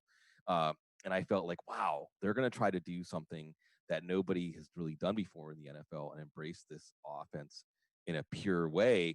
And this is just fun. Like, I love the reality show of the NFL. that Cliff Kingsbury and Kyler Murray have been making eyes at each other. Yeah. I mean, this is like a love affair. It's like a rom-com, right? Yeah. That they, I mean, because there's always been this thing of like Cliff Kingsbury's like, oh, if I just had Kyler Murray to run my offense, He's the everybody perfect could QB see. for my offense. Right. So I thought, wow, they're going to have a chance to do it. And the reality, I think, was that actually Cliff Kingsbury showed more ingenuity in the running game, and Murray has a lot to do to get up to speed, like the processor speed in the NFL. How much? What's great about this? I just wanted to ask how much you think of that processor speed was due to the offensive line last year. Okay. Sure. Yeah. He was running for his life at times. You got to see a lot of his talent and ingenuity because hold on, let me make a pick here. Because of how because of how the offensive line was leaky. But I think the part of that is the offensive line, and then part of it is just having that anticipation, like the quick, on the beat. And some of it was also poor play on the wide receivers' part. So this could be like a year late kind of thing where DeAndre Hopkins helps unlock some things. Maybe Isabel is a little more ready to play his role. Kirk can actually be who we want him to be. Right, and the offensive line should be at least a little bit better now. Kenyon Drake gives them a much more credible threat in the running game, and things can really take off. So I'm open to that with Kyler Murray this year, and I'm still excited to see what he can do. And I wanted to say this is his first full off season as a football player. And last year, he was like maybe the baseball. Yeah. Right. So, but then COVID and so on. So I'm really excited. I think that I want to say they open the season with San Francisco, which is just going to be tremendous because they played that team straight up. And I think we could see we have legitimately the NFC West is maybe a division where you could argue for the teams in any order. Like this is a really up for grabs division. So I'm excited to see what they can do. And I'm not going to harsh on anyone for taking Murray as like the third or fourth or fifth quarterback off of the board because he could still take that extra leap this year just because he's committed to football. Well, and they talked about it. He actually put on muscle as well. They were talking about how actually it was Chandler Jones was saying how Kyler Murray's shoulders were bigger and he just looked like he was just a little bit broader. So he I guess, and then they had Cliff Kingsbury. Because I live in Phoenix. I live in Arizona, so I listen to a lot of Arizona radio. And they were just talking about how he's, really worked on the playbook, really trying to watch game film to like you said, because he wasn't really sure what defenses were doing or if what he was seeing was what they were going to do. And I just think that getting a guy like Hopkins, who we've seen make all of his quarterbacks better, going back to a few years ago, there was you could have picked up anybody off the sidewalk hitchhiking to start for the Houston Texans, and he was still putting up, wide receiver one numbers. So, and I'm not sitting here saying that I think that he'll be a top 2 wide receiver because I think he'll end up finishing as like a top 5. But I do think there is something to be said about the attention that will be drawn to Nuke. And then the inverse of that is, what does that do for Deshaun Watson? And that's what I'm really struggling with. Are you loving Will Fuller? Because that's what we find ourselves doing, is loving Will Fuller just because of the chemistry this offseason. I've just been I think it's kind of his injury risk seems to be baked in for me. But I see you cringing, and you're definitely more of an upside guy that I like to lean on when I take those upside takes. So now I'm worried. No, well, look, this is talk about lawyering. Yeah. This is a classic case where I can lawyer this either way. Dun dun. Because if I want to talk you into this, I can just say, we've all seen even last year when he was doing very little, and then what did he have, like a 3 touchdown game? Yeah, the 50-pointer. And then even when he came back that first game when no one had him in the lineup, he had a really nice game, over 100 yards, and then he got hurt again. But absolutely, he's the guy with the chemistry. He's the guy that has, especially on those deep balls with Watson, that can break the game open. But how much of what he did was based on Hopkins and how Hopkins makes life easier for Deshaun Watson. And then the other thing I worry about, and this is something that just because I saw this, it really stopped me in my tracks. If y'all have listened to the show, you probably heard me say this, but true or false? Will Fuller has had 700 receiving yards in a season. False. Yeah. False. Yeah. He's never even had 700 yards. So at some point you have to look at the But sample But size. he's had 600 yards in one years. game, though. Yeah, but yeah, Right. yeah. Right. So at some point you have to just look at like the brute fact that. But it was never his now, game, Will right? Fuller has suited I mean, up. two things. He was obviously always injured, but it was never really his game to be the yardage guy. That was Nuke's game. And now that Nuke's gone, like, can he absorb some of that vacated targets? I don't know. Well, I think he's more of big the play. He's more of the take the top off the guy. I'm really interested in Randall Cobb. Really? Oh, interesting. I'm really, really interested in Randall Cobb. Interesting. Because I think, when we know what Deshaun Watson, I love everybody knows I love QT. Yeah. QT just has to just get released for something to happen because Bill O'Brien's doghouse hasn't happened. Yeah. But I think that Brandon Cooks is interesting too. I think that his ADP, and the thing about Cooks that we have to like is that he's gone to new teams and had 1,000-yard seasons twice already. So maybe we downplay the new team discount for him. But I'm interested in Randall Cobb. I just want to know this. Like, this is my big question for the Texans. Who is Watson going to throw to on 3rd and 7? Who's going to be that guy? I don't know. Could it be Duke Johnson? Could it be? I mean, it's puzzling to think about how this offense is going to fit together, and I'm a little bit afraid that Deshaun Watson's tendency to hold on to the ball for too long and have like a never say die attitude about giving up on a play could come back to haunt the offense this year, because I think Hopkins was bailing them out a lot. I'm not going to talk any about taking Will Fuller in the 7th round. It could end up looking brilliant for like 4 weeks or 6 weeks, and then we'll be reminded why he was still there in the 7th round. Yeah, I mean, RotoPat talks about this Houston offense, and to answer your 3rd and 7 question, he's talking about like clearing out the whole wide the wide receivers, just clear it out, and so maybe 3rd and 7 is just Deshaun Watson running for it. Like, maybe that's the answer, because Bill O'Brien's playing Madden over there and just trying to like clear it all out and go for it. But I just think that Bill O'Brien. If you go back to when Bill O'Brien was the head coach for Pitt, he was trying to recruit Will Fuller. He has always been enamored with Will Fuller.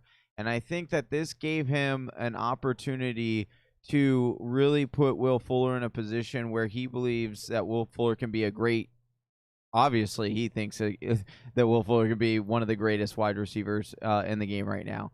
And I just think with the ego that Bill O'Brien has, and he wants to make and just the chemistry of Will Fuller, like, I think the what's crazy about Fuller's chemistry with Watson too is like that started right away. I remember Fuller was hurt his rookie year, and he came in right away and didn't have any snaps with Watson, and just like came in right away and was scoring touchdowns with him. So I just think it's just one of those special connections that we see.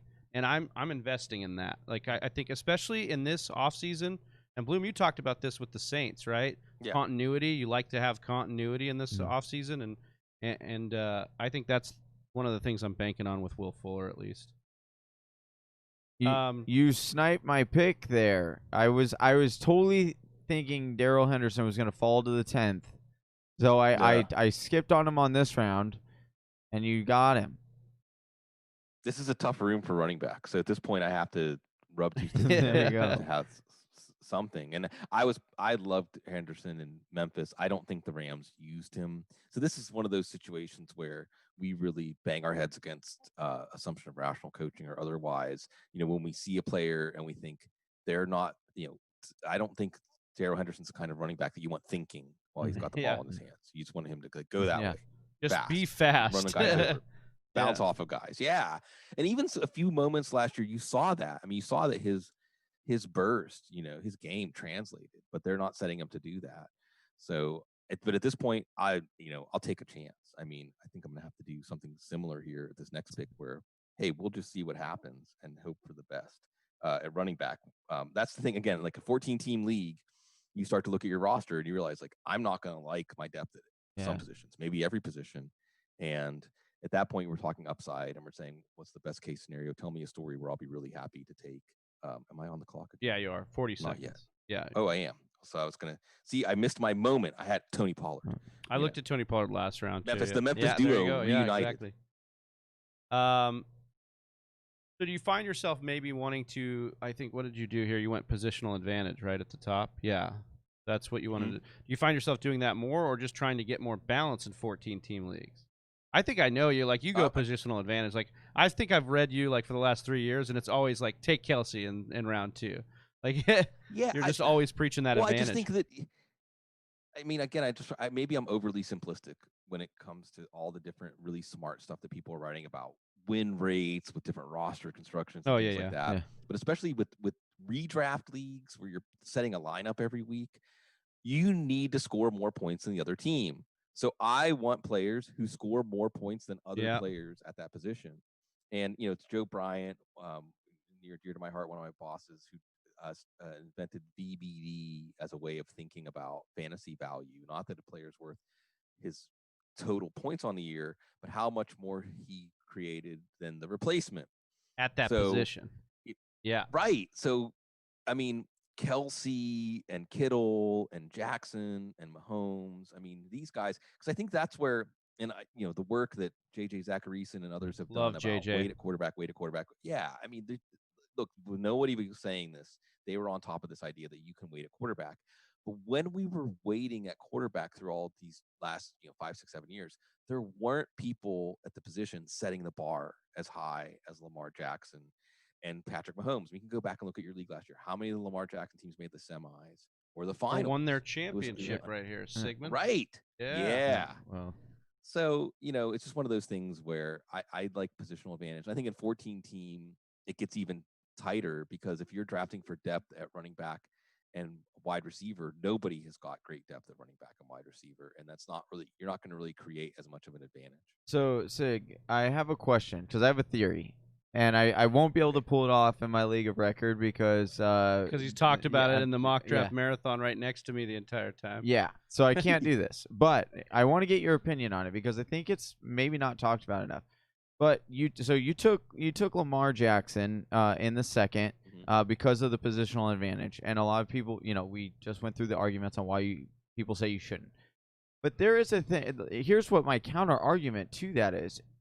Let's say we go 3 weeks into the season, and I'm sure you get hit up with the DMs all the time.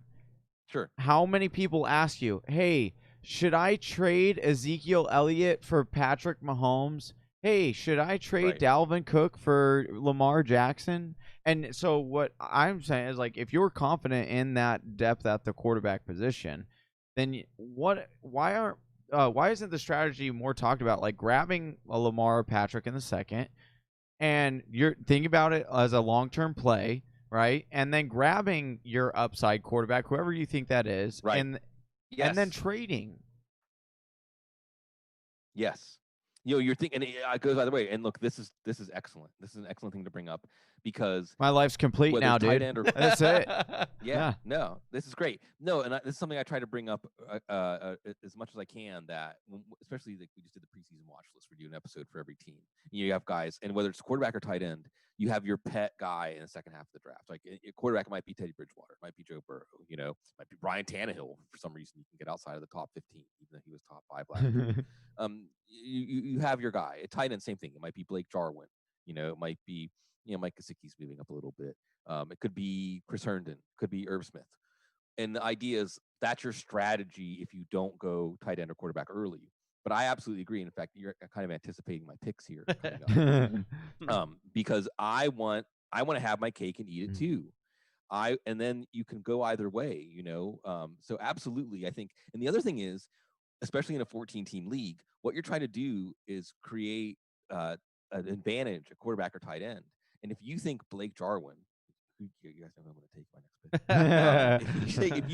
If you think Blake Jarwin is going to hit, then by taking him, even if you can't pull off a trade, then you're depriving one of your opponents, and probably one of your smarter opponents who was targeting him, of a chance to get away with letting you having Travis Kelce, and they're still going to be able to at least produce like 75% of that or something by hitting. So I think there's a lot of layers to take that quarterback or tight end early and still take your favorite sleeper, because there's, in addition to the trade angle, there's just a lot of competitive advantages. This is just back to like, I think we focus a lot on roster construction and not enough on just take players you like, and then everything sorts it out. Matt Waldman brings up a lot, like, you make waiver wire pickups, you make trades. The draft is just one part of being a good fantasy owner, and you don't need to draft as if that's going to be your roster for the rest of the season. It may not even be your roster week 1 if you have waivers before the season. So just take the players you like and let it sort itself out. So on that note of like sleepers and being able to take those guys you like, we've been asking everybody kind of their maybe 1 to 2 dark horse league winners that they're coming out of drafts with, like the guy that they hang their head on the most. And I know you were trying to be quiet about Blake Jarwin, but well, I mean, but actually, I look at the tight ends that are left. I'm like, I don't even need to take. Oh man! But then I just saw Johnny. Yeah, I was really hoping he was. But yeah. So who are a couple of your names? Maybe we can wait till after you get this pick in. But just some. Right. Don't distract me too much, because my brain is like y'all's brain is right now, like all the time. No, like I mentioned Randall Cobb. Yeah. I wouldn't be surprised if Randall Cobb catches and he stayed healthy last year. He almost had 1,000 yards last year. How much of this is as the number 3 receiver around because you had the love for Kiki Cutie and you were really like doing that deep dive into that offense and the slot receiver? Is a lot of that baked into this Randall Cobb love too? Yeah, well, it's an intersection between, because we can go back to Hunter Renfrow at Clemson. It's this idea, and also the idea that Watson's going to have somebody that he can rely on to be open on time on those third downs. And I just feel like Cobb could easily be that guy. They gave him, and look, you all brought up Bill O'Brien, and look, I'm not going to do what I said because of the tight ends. I'm going to take Curtis Samuel. The Bill O'Brien, the coaches, so something that we can do to kind of counter to the assumption of rational coaching is when we don't find rational coaching and we're trying to engineer and figure out what else is going on. Coaches want to prove that they're right. Yeah. Like ego, ultimate they want to ego. prove that that's how smart they are, right? And Bill O'Brien, the GM, signed Randall Cobb to a 3-year, $30 million. Yeah, like what is that deal? Right. But even if you think the deal's foolish, that's almost an indicator that Cobb is going to play an outsized role or going to have some sort of emphasis. Similarly with David Johnson, he was the only person in the league that saw David Johnson as an asset. There's been little hints, by the way. There's some really good pieces written out there of like off the record, executives say this or that anonymously. And like they thought, the rest of the league thought the same thing we did about that trade. Like when that trade went down, the rest of the league was like, huh, what? David Johnson is an asset? Right? All right. Go for it, Bill. So, it's interesting to think about how the Texans offense is going to be constructed, knowing that the GM is the coach, and he will probably try to emphasize things to make him look really smart for the moves he made in the offseason. Exactly. I love that point. Yeah, that's because that's the same point Johnny likes to make with David Johnson about making a case for David Johnson being good this year, right? Because Bill O'Brien will force feed David Johnson because he said he was an asset via that trade, like Sig was just saying there. Like, you don't think he had ESPN like on in the Houston Texans arena? Like, of course he was seeing what every single person was saying about him, and he's definitely looking at that and saying, I'll show you guys. And on the same token too, like, I also want to say David Johnson's equally doing the same. Like, he's got a chip on his shoulder and he wants to prove, hey, I'm not just this washed up running back that was, just good in 2016. Yeah. So, Sig, you gave us Randall Cobb, maybe a running back that you league winner, dark horse. I mean, on the topic we're on, I'm taking a lot of Duke Johnson. And again, probably it's going to be like the banana and the tailpipe or Lucy in the football, where David Johnson, if he gets hurt, it's going to be like Huron Higdon or something random. Bring back Lamar Miller off the street or something. Duke Johnson's so and he good. Just refuses. Like, it's like he hears us all saying how good he is. He's like, I'll show you how good he is. Yeah. But I felt like Cleveland did the same thing. I mean, I guess you could look at Hugh Jackson. They did. Cleveland did the same thing with Duke Johnson. I remember texting Johnny and being like, there was this beat coming out that Cleveland loves Duke Johnson just like they want him to be their Le'Veon Bell. Yeah. And then they never did it. And I was like, okay, well, I was so hyped on Duke Johnson. And Yeah, it's a shame, like you're saying. Like, what's going on?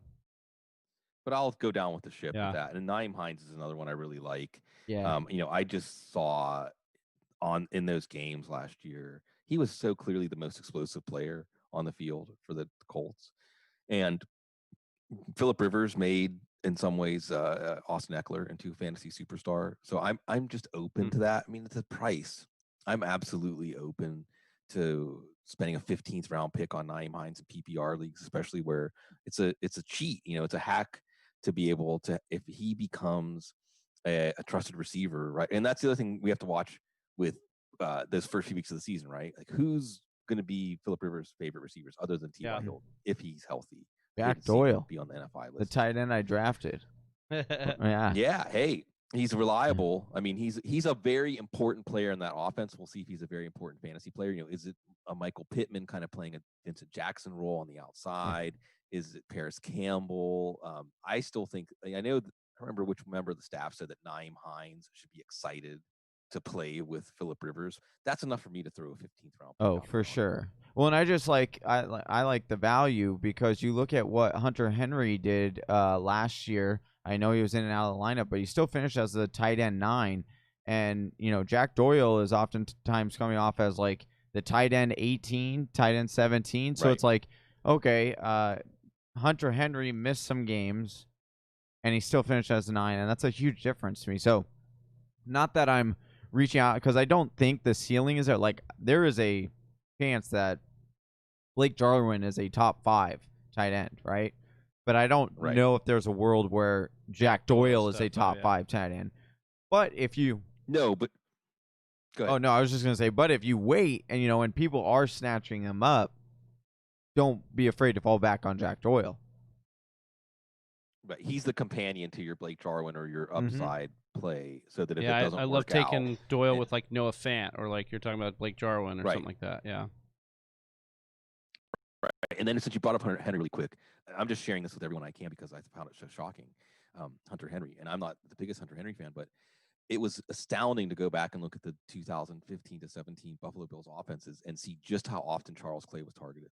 Yeah. Tyrod Taylor loved throwing to Charles Clay. And that's the and and I wonder, because I don't know, like we talk about how the running back routes actually kind of take away from the tight end or vice versa. Like they're running sometimes they're running the same routes. And so that's the concern that I think we've had a lot with Austin Eckler, is that Austin Eckler is not going to get the same looks because he's going to be going to Hunter Henry. He just doesn't throw to the running back all that much. He did it one time with McCoy, but it just hasn't been a consistent play where the tight end has. Do you have a take on Austin Eckler in that situation and the fear that's there? Yeah, he's probably overrated. I mean, just I love it. He's probably overrated. Well, look, I love Austin Eckler as a player. Yeah, but it's so hard to tease out how much of his value was created by Phillip Rivers locking in on him, as Rivers knowing who buttered his bread. And I think the Chargers offense is going to be one of the most boring offenses for fantasy this year, because I think that Anthony Lynn, you can see him preaching like take care of the ball. We're back to like Herm Edwards. If a drive ends in a kick, it's a good drive. Oh, yeah.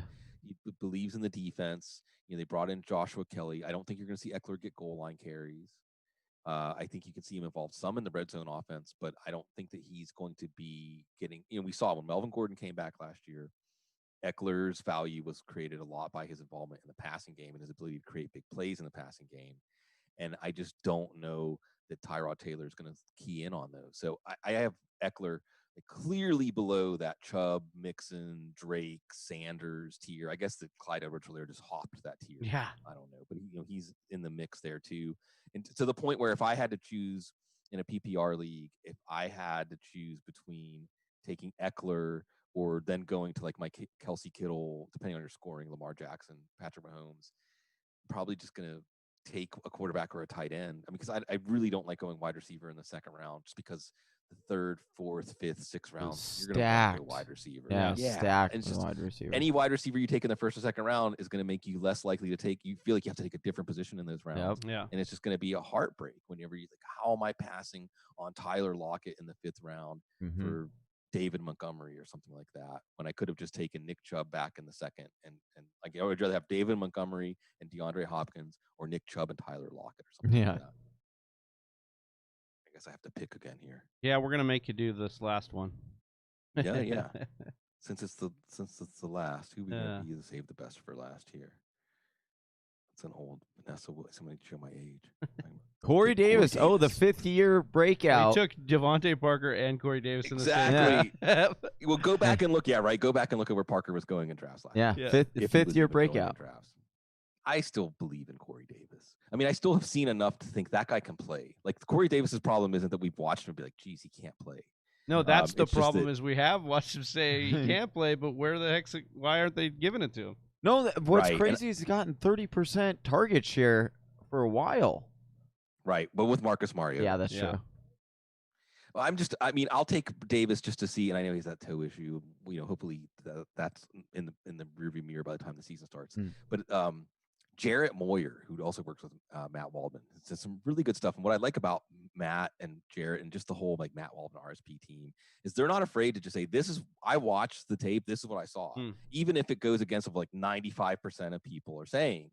And Waldman was a big A.J. Brown fan too, but Jarrett pointed out that a lot of what A.J. Brown did last year was on these in-breaking routes, off of play action. A lot of the stuff that was pretty, how A.J. Brown was doing his damage fell into a pretty defined set of routes.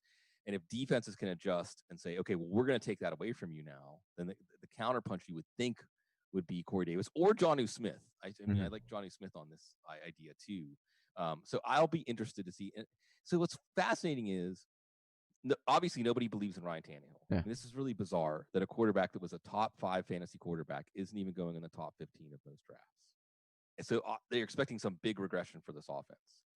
But where's the regression going to come? I don't think it's going to be Derrick Henry being slowed down very much. So where's this regression? Where's the offense going to be less efficient? If it is those big plays to A.J. Brown, then there's somebody else in this passing offense. They scored on like 75% of their red zone trips, wasn't it? Like they scored touchdowns on. Yeah, and it's like I think it's Arthur Smith and the play calling he was out. He was just like a savant in his first year. You think that's more likely? Do you think that's the exception or? Well, I think it has to do with, this is like Sean McVay, right? Yeah. Like Sean McVay got everything clicking in that offense, and it really felt like going into last year, like, well, they're always going to have the drop on the defense. Yeah. And then he didn't. And then all of a sudden they were able to take away those things. Yeah, absolutely. Yeah. Absolutely. And that's what's really fun about, again, like the reality show of football. Yeah. Like it's just seeing how Bill Belichick, by exposing that basically Sean McVay, and it's really fun too because Greg Cosell, who's just one of the most respected like football minds and voices, putting the 6th round quarterback that the Jags took, and I've been saying his name wrong. I think Jake Luton, I don't know. He said within a Sean McVay system, he could be as good as Jared Goff, which I saw as Greg Cosell throwing a lot of shade at the Rams for signing Goff to that contract and saying that the value in Goff is created by the offense, not by Goff. And Greg Cosell actually retweeted that, so I think maybe he liked my take on that. My point is that you can see where in the NFL, this is like what we talked about already once on the show, right? That you come on, you're going to go into this year and you're going to change all your audibles, right? You're going to change all of that stuff because anybody with any kind of deductive logic reasoning and can go back and listen to the audio from games last year are going to be able to decode your audibles, but some teams won't do it. So Arthur Smith, I think I'm going to err on the side of thinking he's going to be bold and be willing to take chances, because that's what was so great about Arthur Smith is that he was willing to run plays that they hadn't run up to that point in that game. He wasn't just going back to like, well, this is what we do, and if you can stop us from doing that, then good on you, and I guess you got us. Yeah. And another thing about that Rams Patriots Super Bowl that I bring this up, like I'm contractually obligated to bring this up like once a month, right? That drive where they won the game basically was a drive where they ran a spread offense out of a 2 running back, 2 tight end personnel package, which they had never done. They hadn't done it in practices. They hadn't done it in camp. They had not done it. But they identified something during the game. McDaniels thought, well, this might work. And Belichick trusted the players to execute. So I think if you trust the players to execute and you're willing to do things, then I think Arthur Smith can stay a step ahead. So I'm going to trust him to do that, but it's going to be something to watch. Well, Sigmund, you brought us out with some fire takes there, and that's it, man. We've drafted every single mock draft for this 24-hour mock draft marathon. That's 24 mock drafts that we did over the course of 24 hours. Y'all pulled off, like, I can't help but think back to the Jerry Lewis telethon when I was a kid. and y'all really pulled off like the act where like someone's swallowing fire and like spinning and juggling and playing the one-man band all at once, because it's one thing to do 24 hours. Y'all have been really, 24 hours is, and this is what I want to do. What I would want to do with y'all right now is do a couch episode, like right now. I'd love to turn this on. Yeah. And then just ask you, like, what are some of the most disturbing things that you thought during, once you got to like hour 17 or 18, or when were the times was there ever a point when you couldn't tell whether you were just talking in your mind or actually talking to everybody else? I'm sure Johnny had plenty of those. Yeah.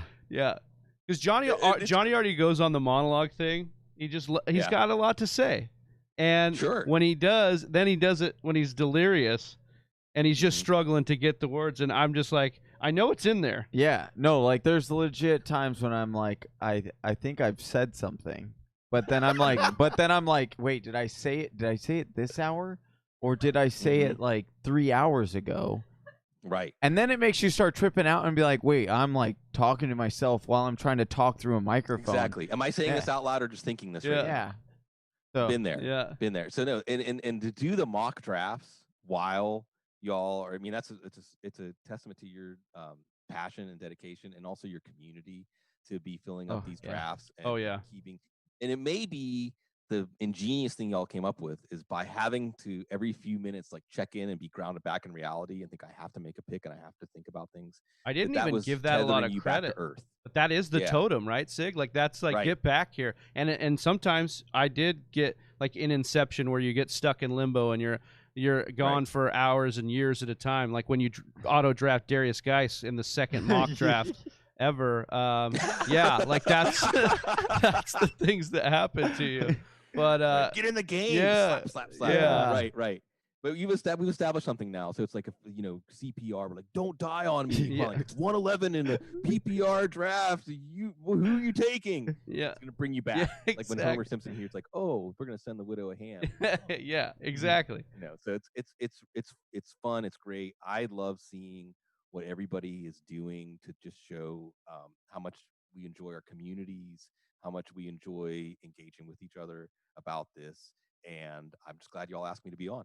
I'm through the roof that you accepted. I tweeted out a lot of you guys last year, but you tweeted back, and then I know you're on vacation, so I was kind of nervous we were even going to get you, but you brought us home. And Sig, what you guys do at Football Guys, I did the Draft Dominator app for a little bit there. I've subscribed with you guys.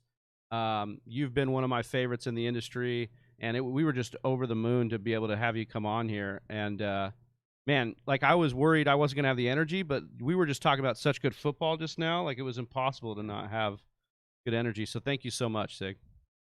Anytime.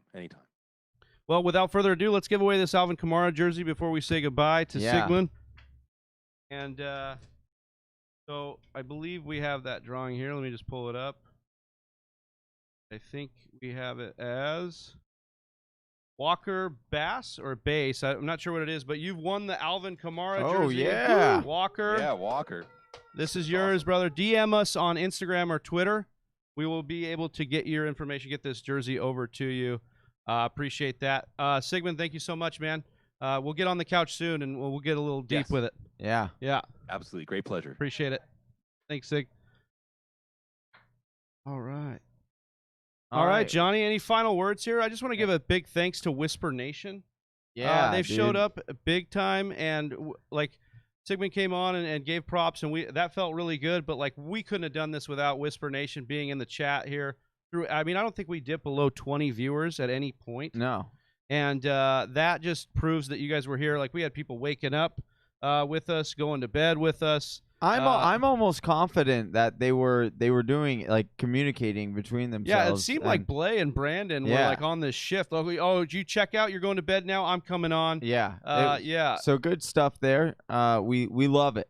Yeah. We appreciate it. And then, of course, yeah, this couldn't be possible without our dream team behind the scenes. Austin holding down 5 hours. He did more than Alex Strofe did. No offense, Strofe, but shots fired there. Yeah. Austin holding down. With all due respect. Yeah, with all due midnight respect. to 5 a.m. for me and Johnny to get 2 hour lunch breaks in there. And then Chelsea sleeping on the floor over here and just working Twitter and Instagram. Yeah, like literally, G. like setting her. Like you're her fired timer. from social media now. I just tell you that right now. But that was a given.